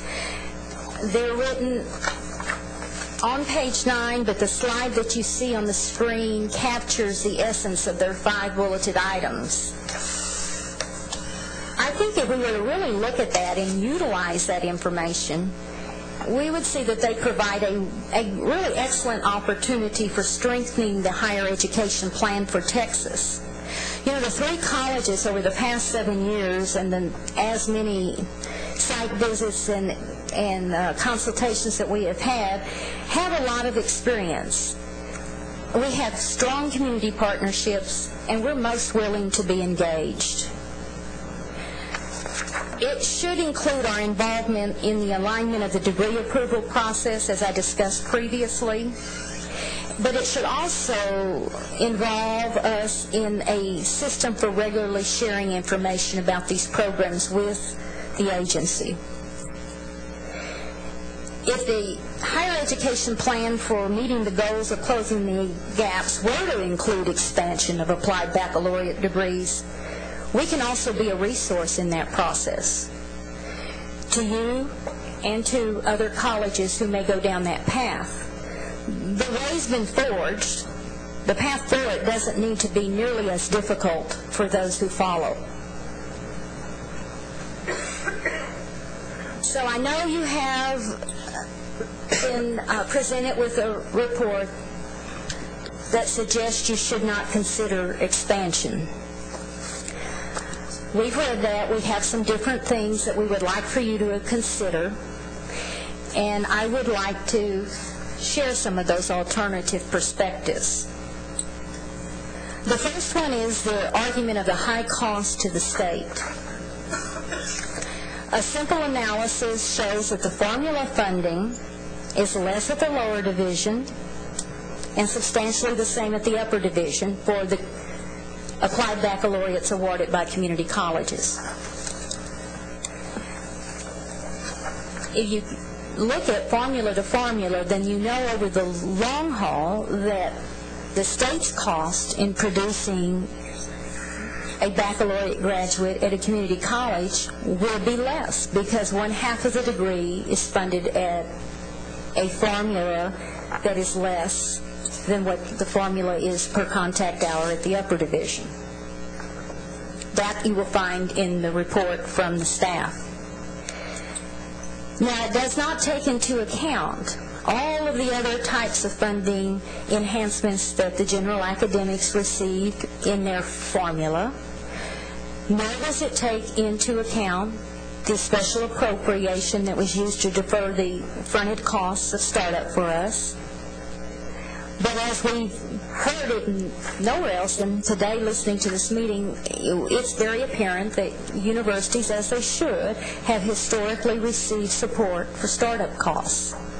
These baccalaureates receive some costs for startup. But to have a methodology that's going to compare one against the other is not fair unless you consider those costs for both the community college and the general academic. To do so would be particularly complex because you wouldn't really know how far back you go in university special item funding. So I think a simpler way of comparison is to look at formula to formula. The other item that has gained a lot of attention in my reading of the report, and I think my colleagues as well, is the idea of taking a methodology that took that one-time special item, counted it on the community college side, only counted formula funding on the university side, and then said, whoops, these are more expensive. So we have a problem with that. But I also have a problem when they take the graduates of the community college baccalaureate program, of which there are 312, and they come out with a number of degrees that have to be produced to get your return on investment on the $1.2 million. Because what that's assuming is that every student that starts at a general academic completes. So you're taking 100% completion rate at a community college because you're only measuring graduates, and you're saying to get back return on investment, because they've divided it into that differential with the 1.2 added in, you're going to compare it to something that's an odd comparison. But all that argument aside, if you bought into that return on investment model, the best way for you to get the absolute most investment from that one-time startup cost is to be sure that all five of these colleges offer all three of these colleges offer 5 viable applied baccalaureate degrees. Because when you do, you will end up seeing a quicker return on your investment than you will if you shut down the process.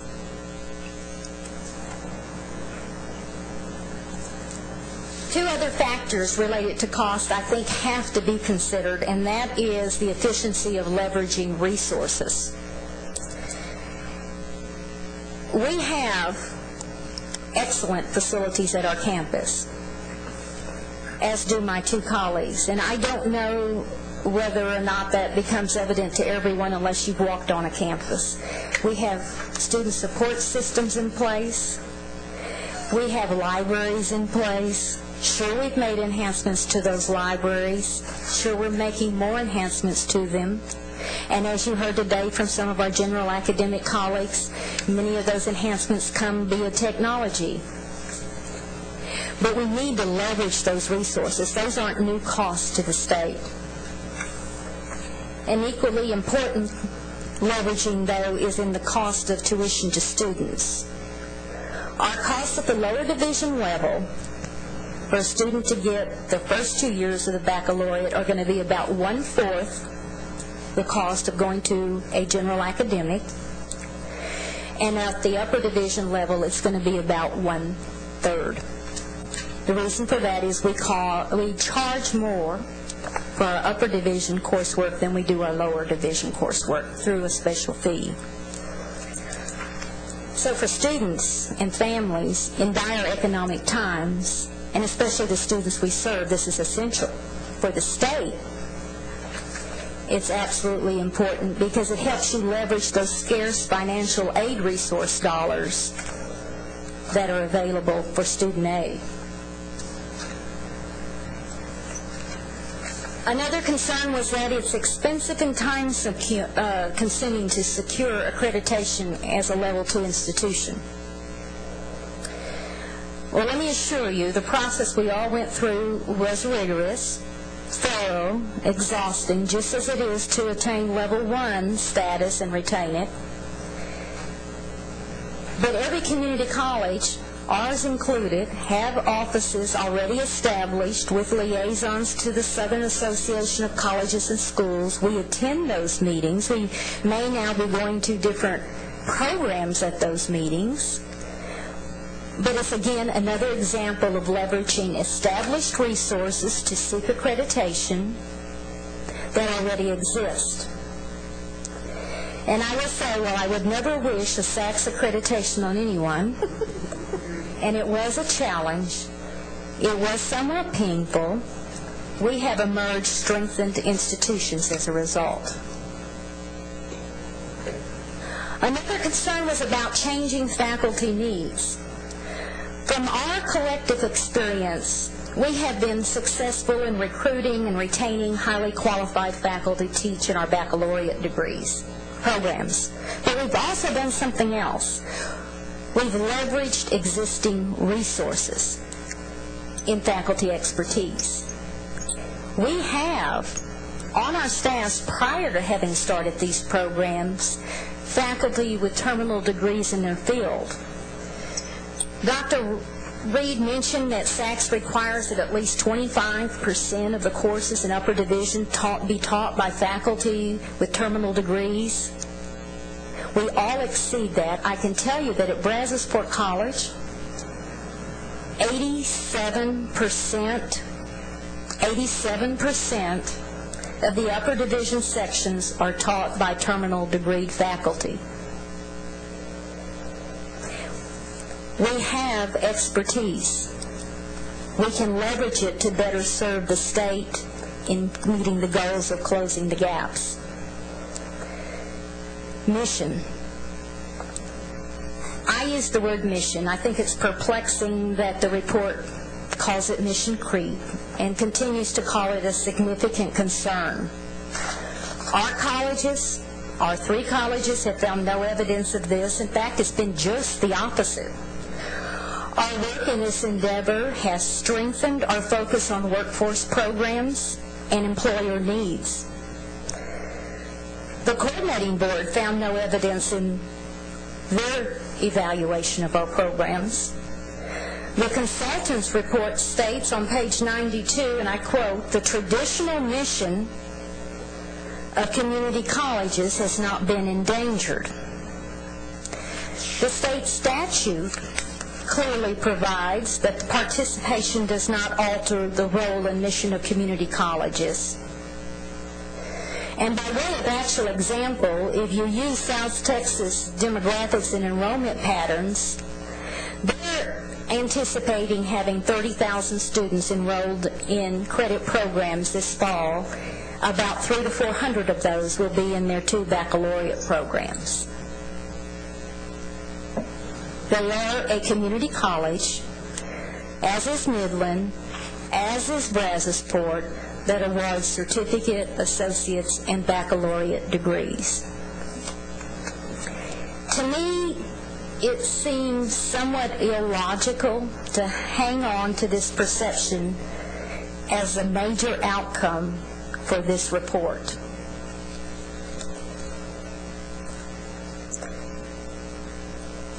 So the closing thoughts we leave you with is that the applied baccalaureate programs offered by our colleges are successful. The numerous external evaluations, as well as the high employer satisfaction and our own student advancement in their careers, are evidence of that. Number 2, a clear path forward is important. We can't afford to put the lives of our students, our employers, and our communities on hold. We can't afford to have policy undermine the investment and work of our local colleges' boards by jeopardizing the money that we've invested in our facilities and our resources to support these programs, and creating additional uncertainty for our colleges only compromises our ability to be part of your solution to closing the gaps. 3, we ask that you utilize the consultant's recommendations, call on the 3 colleges to be a full partner in the development of a model that supports the work. Through innovative strategies, such as applied baccalaureates offered by community colleges, in the use of workforce data where we have years of experience, that we ask that you give, prior to approval of this report, additional consideration and rework before sending it to the legislature. You know, I shared some very specific concerns that we hold about the conclusions reached, the rationale for determining cost, the use of workforce data, but there's also another very fundamental consideration, and perhaps the most serious. One of these is the choice of words. Language is a very powerful tool, and it can do much harm if not carefully used. By assigning labels such as, quote, expensive to community college baccalaureate programs, or creep to mission, you're creating a perception, one that we feel is not accurate, that we take exception to, and one that we know will take years to dispel. While maybe it's not intentional, the outcome would be the creation of unnecessary barriers and divisiveness at a time when what we need to be doing is working together collaboratively and cooperatively.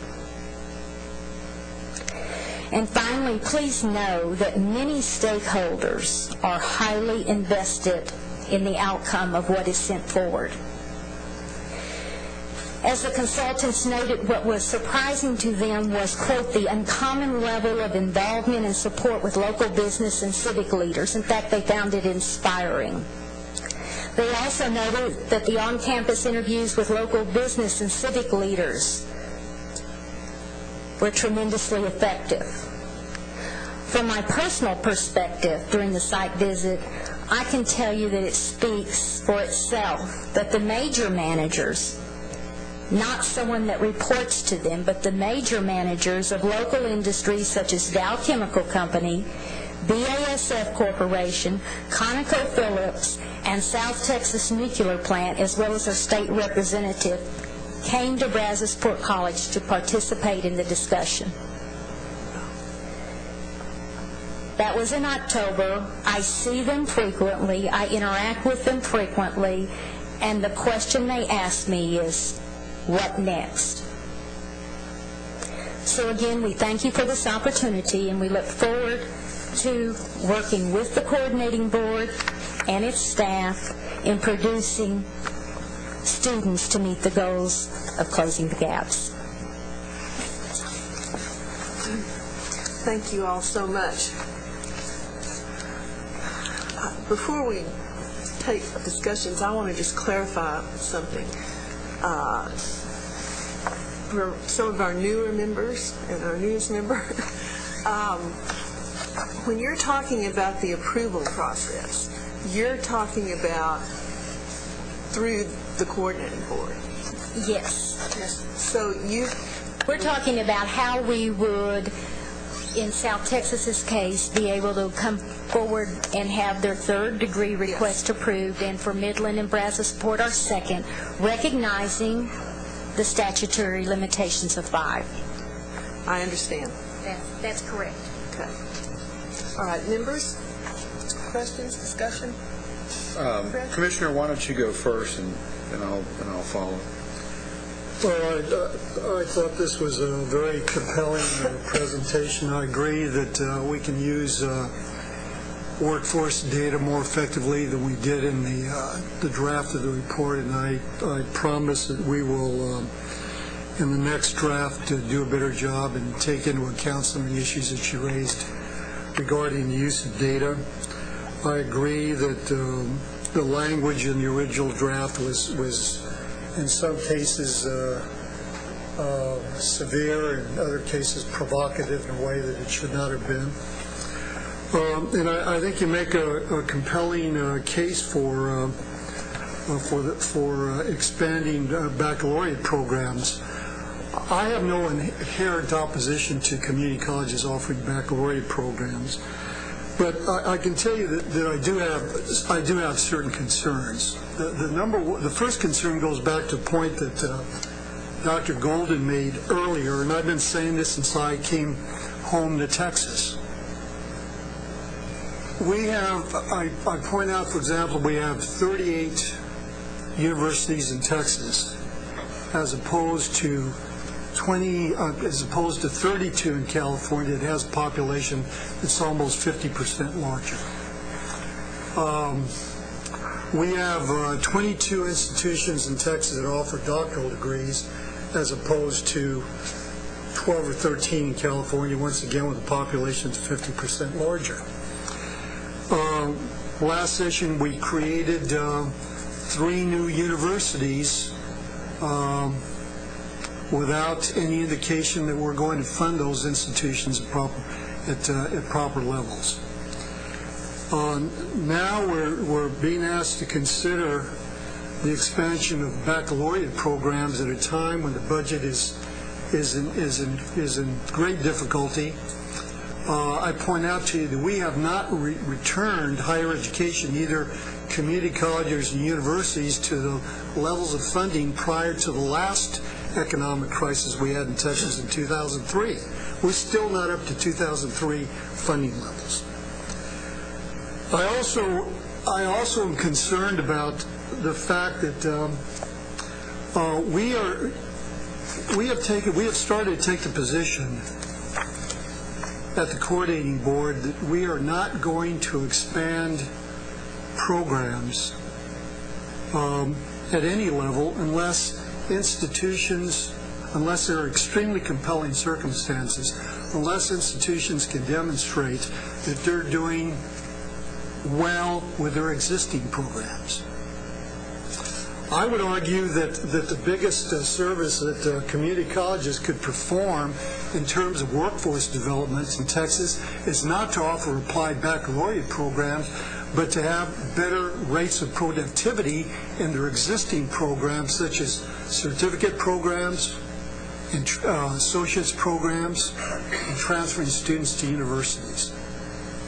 I would also argue that there is now a new significant charge for community colleges that is now beginning to circulate around the country, and I have a news release from a press conference that was held just a couple of days ago that points out that we have 15 million unemployed people in this country, and most of those will find that their jobs have disappeared.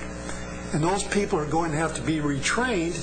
And Jamie Marasotis, the president of the Lumina Foundation, and Stan Jones, my former counterpart, Commissioner of Education, Higher Education in Indiana, and a former member of the Indiana legislature, held a press conference, and let me quote, offer a plan to assist the unemployed without breaking the federal bank, help them earn 1- and 2-year college credentials fast.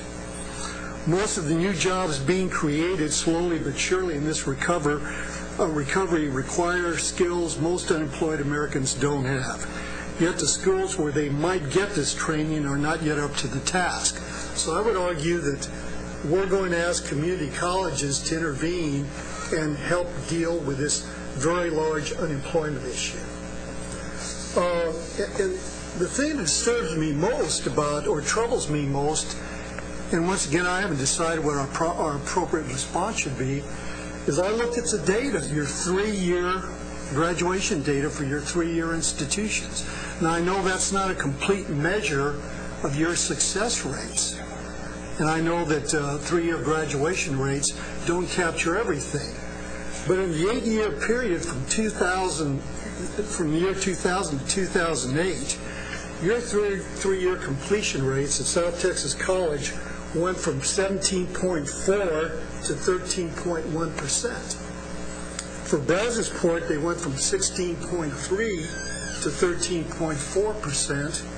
And for Midland College, they went from 14.6% to 11.6%. And so one of the issues that we have to consider is whether we should focus on expanding your baccalaureate programs or whether we should ask you to focus on improving your certificate, associate's degree rates, and transfer rates.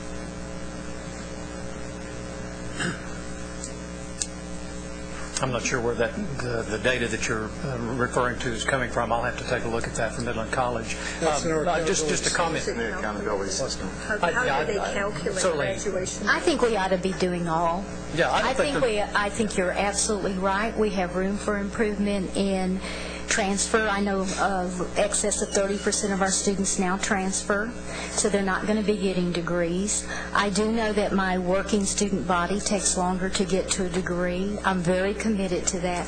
But I also know that this path forward for many of those students is a motivator for degree completion. But you're absolutely right. We have room for improvement. We don't think it has to be an either-or, Commissioner. Madam Chairman. Yes, sir. Thank you, first off, for your presentation. And I suspect that the number of questions that we may have would be so lengthy that even with Vanessa joining you at the table, I don't know that we'd get through everything we need to dig deeper into. But let me just sum up 2 or 3 major points that I heard from y'all. One is I shared this with the Commissioner yesterday when we were talking about this. I hear in your presentation what I used to hear from my mom. It's not always what you say, it's how you say it. And we recognize that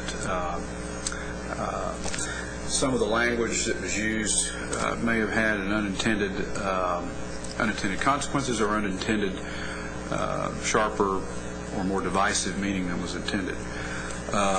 Because to many of us who read this report, the conclusions from our consultants and from our staff were really not all that far apart in my interpretation. What was sometimes far apart was how they were expressed and what that meant in terms of the path going forward. And there may be some disconnect there. So having said that, I think our challenge as a board is sometimes when we're charged with stewarding limited resources is to figure out how to choose between good, better, and best.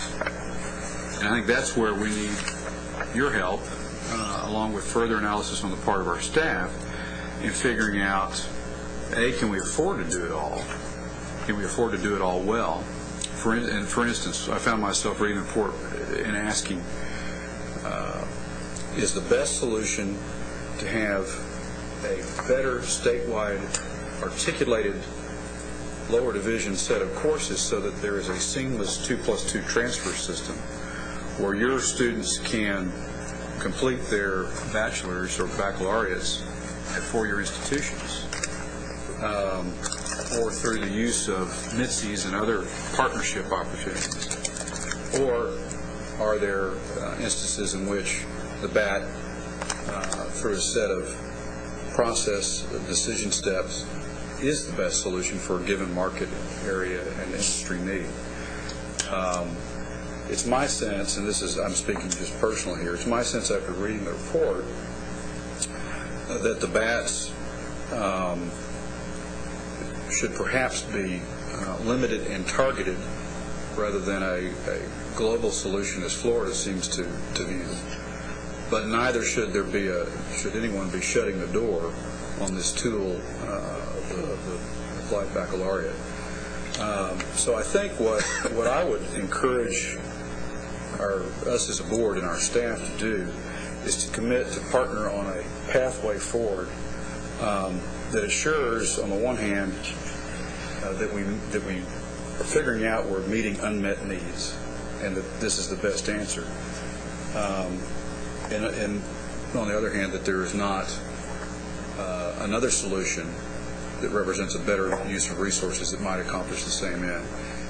And I see the generalized 5-step approach that the consultants outlined is being the model for us to work with you on to try to accomplish that. So with that in mind, there may be other questions or discussions, but I think Vice Chairman Mendoza has a motion that she's prepared to make. Madam Chair, are you ready for a motion? Not just yet. I don't want you to make the motion, but I want to point out that I think there are 2 issues here. One is expansion of applied baccalaureate degrees. The other is the approval that's already been given and the direction from the legislature and the accreditation for these schools to issue 5 programs. issue 5 up to 5 if they wish to. I think those are two different issues, and I didn't really realize that the expansion question wasn't just expansion after you reached your 5. I didn't know there was a holdup on the 5. So I would just like to point out that we need to deal with that as well. The whole question of expansion is a statewide policy option, but we need to decide how we're going to better handle these degree requests that have already been approved by the legislature. Yeah, no, Chairman Phillips, I agree with that point. I guess that's really what I was referring to when I said I don't think the intent of this report is to slam the door. Well, I think the door has not been very wide open. I don't know, but that's good if it's not. Okay. Madam Chair, I move to postpone consideration of this item to the full board meeting in July 29th, so that we can, as Chairman Heldenfeld's already outlined, take a look at some of the perspectives and have staff work along those lines. Madam Chairman, can I make a comment before you ask for a second on that? Is that out of order? You need a second for discussion. Second first. Okay. Is there a second? Okay. Further discussion? I just simply want to comment on the. I was very impressed with your presentation. I've learned a lot. I think the responsibility that the legislature has entrusted you all up to this point, you've taken very seriously, and your track record speaks very, very well of what you've accomplished.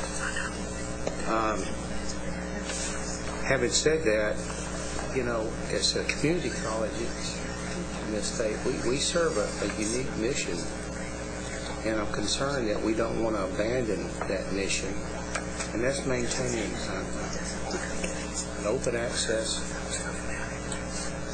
affordable option for students.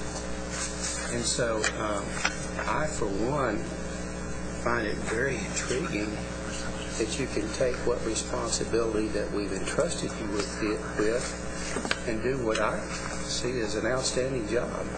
An 80% success rate on graduation on those programs that y'all have been entrusted is incredible numbers by anybody's measure. So I think you certainly should be applauded for that track record of success. But I think this, speaking for myself and perhaps some of the rest of the board, is that our biggest concern is that we don't abandon the community college's core mission of taking those students that go through private schools that perhaps other institutions don't want. Perhaps the the public schools have beat up, have little or no confidence in perhaps their ability to succeed. Having served on a community college board of trustees for 21 years, I think I'm very uniquely positioned to understand that the real unique value and the role that community colleges play. We're going to be watching how this plays out. There may be some lessons for some of our higher institutions to learn from. And I think dollar for dollar, y'all have made a strong case for the amount of money that the state is investing in community colleges probably yields us some of the best returns. So having said that, I will move forward to a vote and say this. Y'all made a compelling case. I think your record speaks well of what you've already accomplished and what the legislature has entrusted you with. And the proof's in the pudding. Madam Chair, my apologies. I'm going to have to leave, so I'd like to make a motion to close. Call the question. Questions and move to a vote. Second, I call the question. All in favor? Aye. Aye. All opposed? Okay, the motion to postpone the consideration passes. No, that was the motion to call the question. Oh. So now we can vote on my motion. Okay. All in favor of Elaine's motion? So moved. That was, All opposed? you already made your motion. Yeah. Okay. Do you all have any final comments? All right, thank you very much. Thank you very much. Item 4S, consideration of adopting the staff recommendation to the committee relating to the establishment of the Interim Select Committee on Technology Research. McGregor, can you give us the background? You bet. This was a piece of information that we needed to get the commissioner authorized to appoint members of the staff and others to serve on the interim select committee. This committee is designed to provide information on whether or not it's feasible to collect data on all technology research projects in the state. And the concern is privacy issues, patent issues, and just protection of institutional research opportunities. With that, and as there are further questions I can answer, but we recommend approval. Okay. Are there any questions? Lynn, I need you to get back because we don't have quorum without you. I was going to say that the members now are Lynn, Elaine, and Dennis for any action I know, so we need forward. So, while she tossed me the baton, it was. And I'm fixing to leave pretty quick. So, We only have how many more action Yeah, items? We have a quorum. The action items first. You got S and T, U. Are they action or Some are on consent. T and U are on consent. correct. We'll take the action ones out of order. How long can you be here, Dennis? Dennis? How long can you be here? Well, I'll be here. I've got the longest drive of anybody sitting at this table. Well, If I can sit here, I think everybody else should. Oh, that's his point. Okay, I got it. All right, let's just hurry on. You should have said that earlier before somebody got out the door. Where are we now? Item S. I know, but are we at the discussion point? Or you can take a motion, actually. Okay. I move to It'll be approve. midnight before I get home tonight. I move to Go ahead. approve. Dennis, you're going to have to second. Huh? You got a second. Second. All in favor? Aye. Okay, that passes, whatever it was. Okay.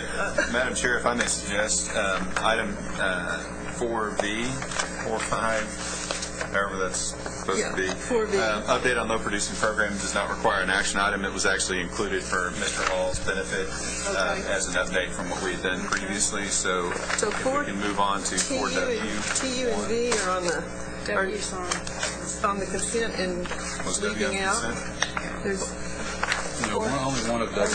W1 was on consent. You need approval for 1 through 3. No.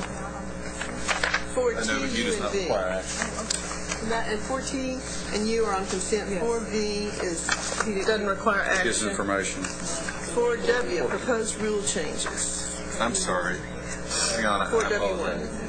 U is an action item. It just wasn't. Use an action item? No, it was on the consent calendar. It's on consent. All right. Sorry, I'm listening to too many people. What happens when you use every letter of the alphabet? Apparently Well, if I'd be allowed to chair the meeting, I'm trying to say, T and U are on consent, V we're skipping. I move that Chair Lynn Phillips adjourns the meeting. Thank you. I second that. All right, are we ready for 4W1? Yes, ma'am. Where are you going? I'm not a voting member, but I'm ready for it. Okay. This item is the recommendation for approval of new rules concerning the Research University Development Fund. It is a matching fund based upon the amount of research that individual institutions do. It has not presently been had funding attributed to it, and so we're merely getting the rules in place for the time when there is funding available to it. So you need approval for that? I do. Okay. Move to approve. Elaine moves to approve. Dennis seconds. Second. All in favor? Aye. All opposed? Passes. Okay, item 4W2, update on Chapter 15, subsection C, sections 15.4 to 15.44, Board rules concerning the National Research University Fund. McGregor? Okay, this is one of the key pieces to the HB 51 top Tier 1 research institutions. These rules are the culmination of a process that worked through all of 7 of the emerging research universities, with their presidents and provosts spending several afternoons with members of the staff. This needs to be set aside until the board meeting. No action needs to be taken on it at this time because the comment period has not ended. And so when we bring it to the board in July, we will bring you the comments and whatever revisions we've had to make between now and then for purposes of putting the rules before you. Okay, and all the staff, good work on that. That was a huge job. It was the most fascinating thing that I think I've done since I've been here. So it was very interesting to work in that process. And the commissioner and David were heavily involved in that, as well as Kevin and Stacy and Susan Brown. So. And how are the comments going? There's been some interesting comments. I think once we get them all in, there'll be some that we all go, well, yep, we understand what the comment is, but we're going to drive forward with what we've got. Could I ask a quick question, Madam Chairman? Yes, sir. How close are y'all to finalizing that? Are y'all? Well, these are the final draft rules. We're just waiting to get all of the comments in from the institutions. There have been some recommendations from institutions for revisions on top of what we've got here. Do you anticipate there will be revisions in the final draft? Until I get all the comments in, I'm really not sure. Okay. There's always that potential, yes. Madam Chairman, I'd like to request if we have ample time to review that before we ask to vote on it. All right. Not that we've never had, but... Will we put that on the internet as we have before? Or? We'll send it out to you as soon as we get any final revisions done and in a red line version from what you have in front of you today. Very good. Okay. Item 4W3, consideration of adopting the Commissioner's recommendation to the committee relating to amendments to Chapter 21, Subchapter B, Sections 21.24 and 21.25 of Board Rules concerning the determination of resident status and waiver programs for certain non-resident persons. Since the comment period does not end until July 18th, staff requests that the Board vote on these rules at its meeting on July 29th. Bill Franz, our attorney, is here if we have any questions. Questions, anybody? We can have an have a hearing or anything at the board meeting on this item. I would not anticipate that. I would anticipate this issue being handled exactly the way McGregor just described the last one, because these rules were just published last week or yesterday, and so the comment period won't close on them until about a week before the board meeting. Okay. But as soon as the comments have been received and the staff is in a position to make revisions if it deems it appropriate, it would send them out to you in a red line version as well. I'm simply covering for Jane Caldwell, who's main proponent of these changes, because she's at one of her committee meetings today. Okay, thank you, Bill. So, let's see. Do I have a motion? Move to approve. You second it. All in favor? Aye. All opposed? Motion carries. Item 4W4 is on the consent calendar. Item 4X. is letters. is the board's priorities for the 82nd Texas legislation session. Come on up if you dare. We're all up there for the next 3 items, and we're going to try and go really quickly. All right. That's what I like to see, that kind of mission. So I guess, Madam Chair, I'm up first with item X, update on priorities. To keep it very brief, you have in front of you, I believe, some supplementary agenda materials that has a short packet of information. This is really the first bite of the apple. This is an approval item. We're just trying to bring the board into process early in terms of how we're developing some of our legislative recommendations. You're obviously aware of the big ticket items like the Texas Grant Priority Model and our formula funding. These are some of the lower hanging fruit, if you will. And we're in the process, and we'll be doing this for the rest of the year, developing recommendations to bring forward to the board at your October board meeting for formal approval. So this is kind of the first bite at the apple. Certain items in here, we may add more items, we may delete items, and we may refine items that are in this packet. But we just wanted to give you a sense of some of the things that we're looking at in terms of staff at different educational policy changes we may, and the board may, decide to pursue next legislative session. With that, I'm happy to answer any questions. I'm going to talk real slow. Joke. You're not laughing. Yeah, You better okay. move on. You better move on. No. When I saw that the title of this action item was board priorities, and then I saw the deliverable, I said, I hope they're going to tell me this is one bite of the very big apple, which you did. Obviously, this is your starting point, because I know there's an expectation, at least on my part, that we can have a huge deliverable, a laundry list of little items that really, when you add them up in total, aren't so little anymore. It's really going to help streamline our processes, and now, with the efficiency and the effectiveness even more important than ever before, now is a great time to do this. And I assume you're going to touch on all areas of the agency. I didn't see anything in here facilities related or IT related, et cetera, et cetera. Again, it sounds like this is a work in progress, but we can expect that every corner and every area of the agency is going to be looked at. Absolutely, and one of the things that, as I said, we're starting early in this process because we want to align it with our LAR that's also starting to come forward. That's right. In addition to that, there's a lot of committees and reports that are pending. For example, the cost efficiency. So there's going to be a lot of recommendations that will come out of that. So absolutely, this is kind of the first shot out of the barrel. Well, and also mandated reports, please tell me you're going to look at that. How many mandated reports do we have right now? Mandated to us, two ways, reports that are mandated to us, but reports that we mandate. You're going to look at that as well. Absolutely, yes. Timing, because this is, going to flow together with the cost effectiveness recommendations with the LAR, et cetera. Sessions right around the corner. We have AOC coming up in July, which is a good opportunity to, again, revisit these things.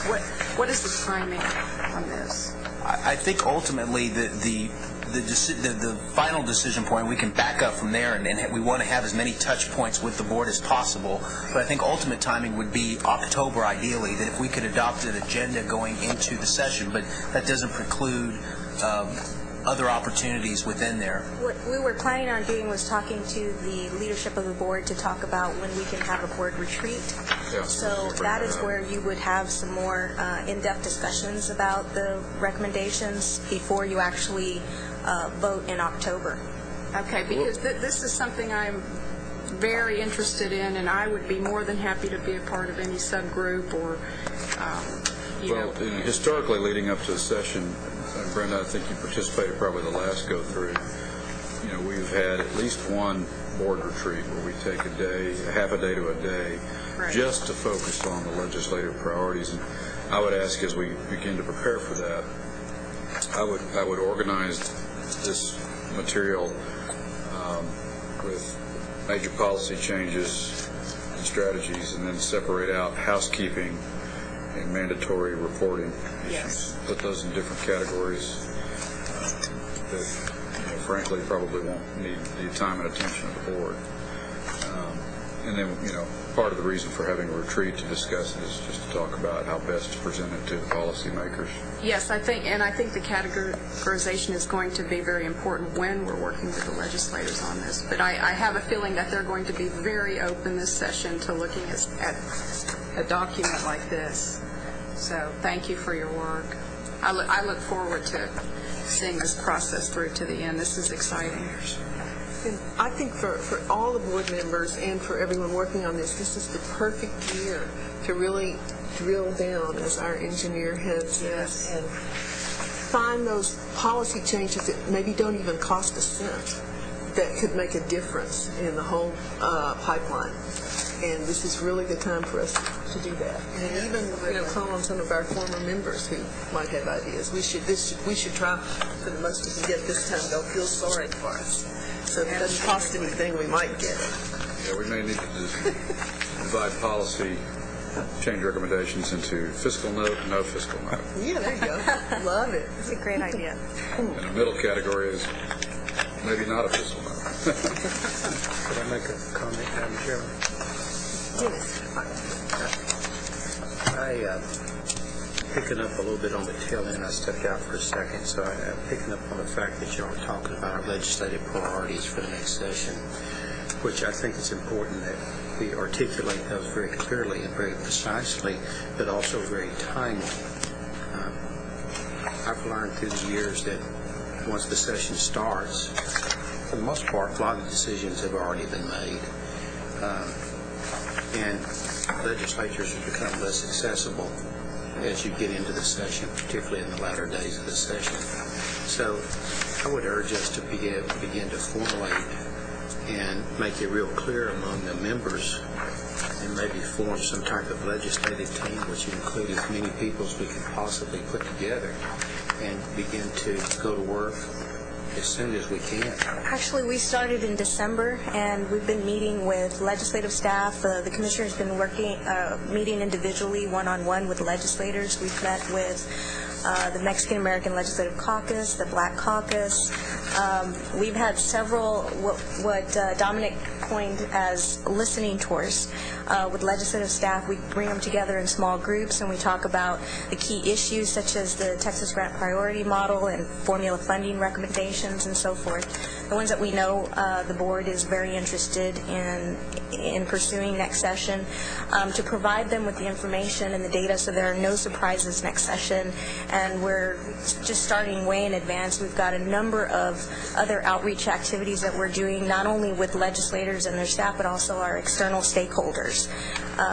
Dominic was going to provide later a presentation on our external stakeholder plan, which incorporates all of our outreach activities with these groups as well as the media and so forth. So we've got a pretty good plan, and we've already started working on those.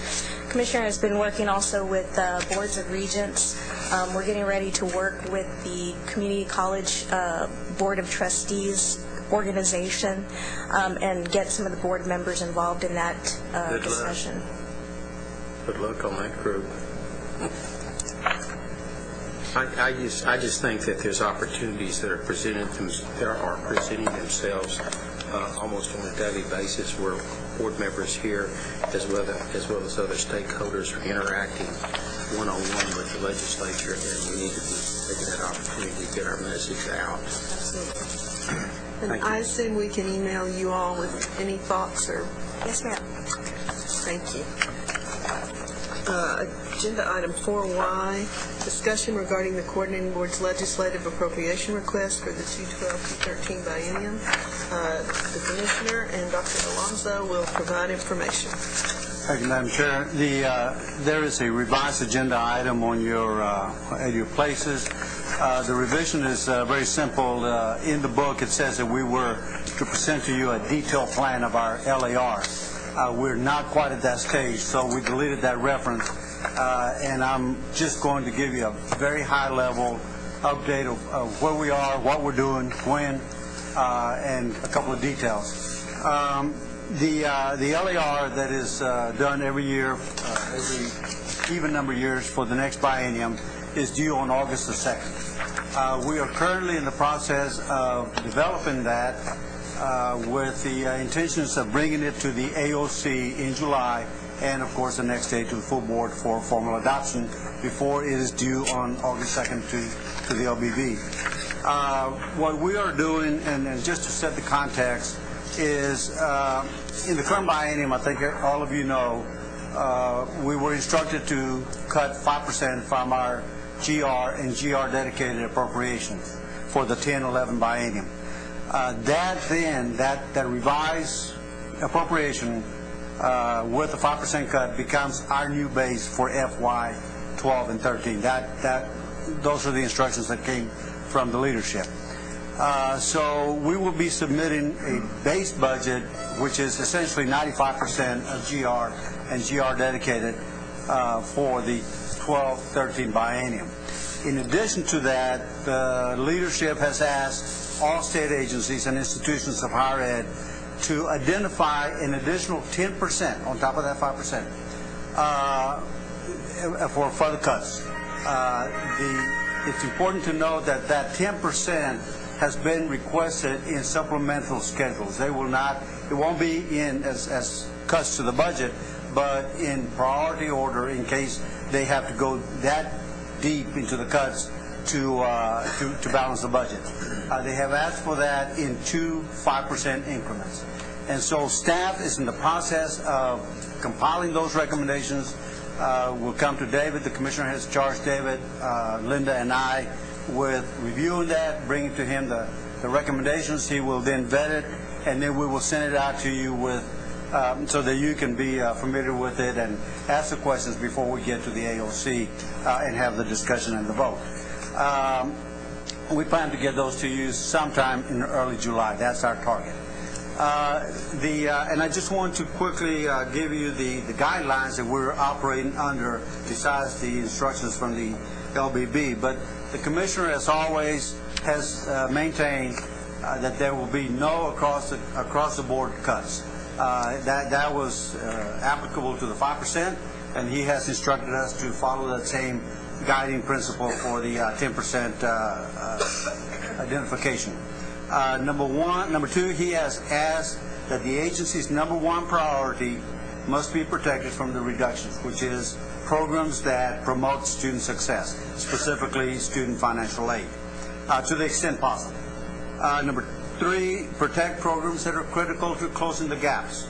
And number four, protect those programs that are critical to the accelerated plan for closing the gaps. Other than that, we are looking at all the programs, and we will be making our recommendations to the commissioner and subsequently to the board, to the AOC, and to the full board. Those are the points that I wanted to bring you up to date on.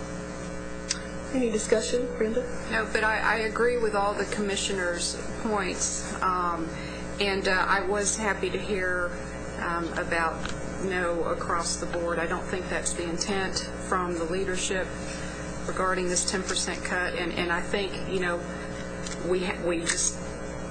this is a tough pill to swallow, but we're just going to have to look at it as an opportunity and show some leadership and make some tough decisions. So, as chair of AOC, I certainly look forward to working through this agenda item next month. I'd encourage all board members, to be there if you can.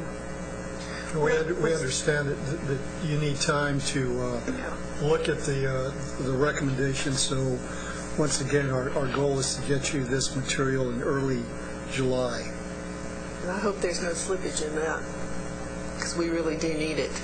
I hope there's no slippage in that timeline, because it takes so while to... We commit to doing everything we can to get to you as soon as we can. And the AOC meeting's the 28th. Yes. And I'm going to miss the board meeting, so I'll miss that meeting too, but I'll review it ahead of time. Can you dial it? I might be able to. I'll be on a mountaintop in Colorado. Wow, whatever. Don't forget the time change, okay? Oh, I'll work on that. See if I can struggle up. I called in from San Francisco one time. Yeah. We got it out. Okay. San Francisco. Just saying. Okay, and 4Z, where we're out of letters. So, Linda, what should we do about this report?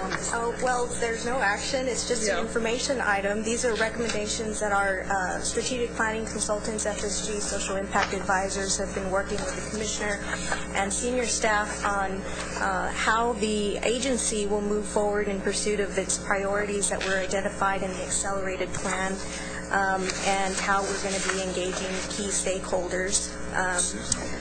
They presented their recommendations to the commissioner last week, and due to the timing of this committee meeting, the commissioner has not had an opportunity to solicit feedback from staff to determine which actual recommendations he plans to implement. So I don't want to go through this deck of slides, but you have it in front of you, and if you had any questions about any of the recommendations in here, please feel free to contact the commissioner or myself.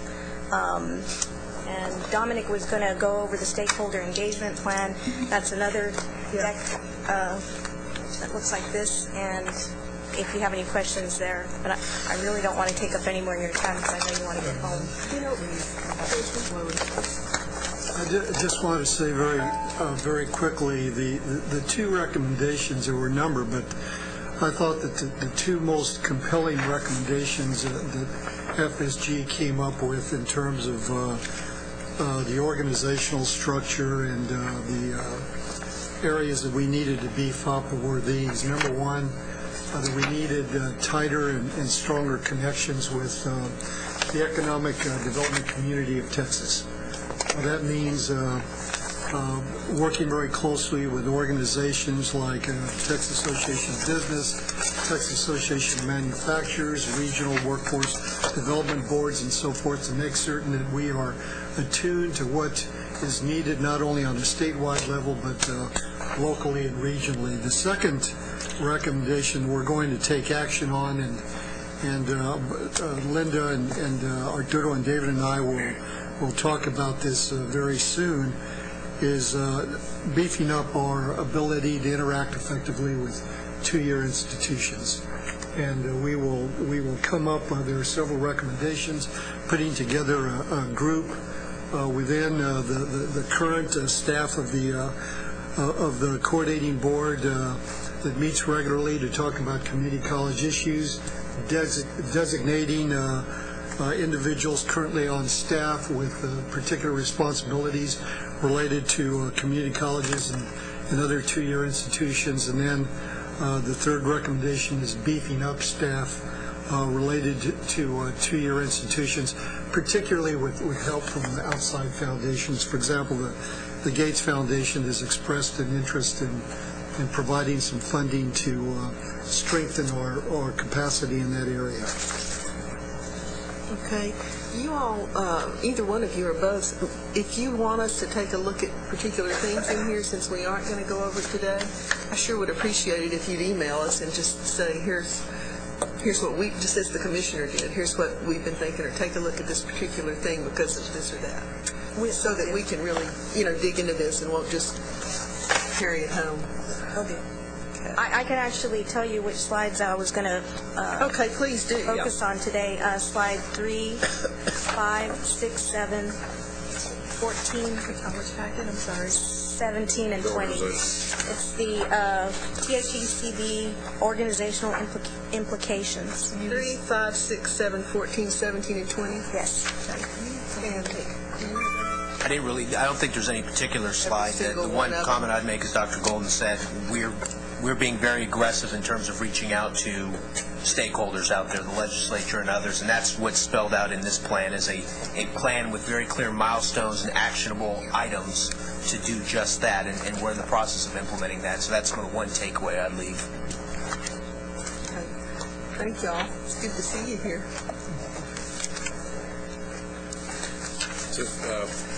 Would please ask that these be distributed to the board members who are not here today. I did email them on Friday to the full board. Okay. But I'll follow up with If I ever spent time in my office at my computer, I might not. I don't think I got that because Brenda mentioned downloading them, and I'm thinking downloading them from what? So, will you double check, make sure I will, and I'll resend them. Well, unless there's an item ZZ, I think that we could have a motion to adjourn. Move to adjourn. Second. All in favor? Aye.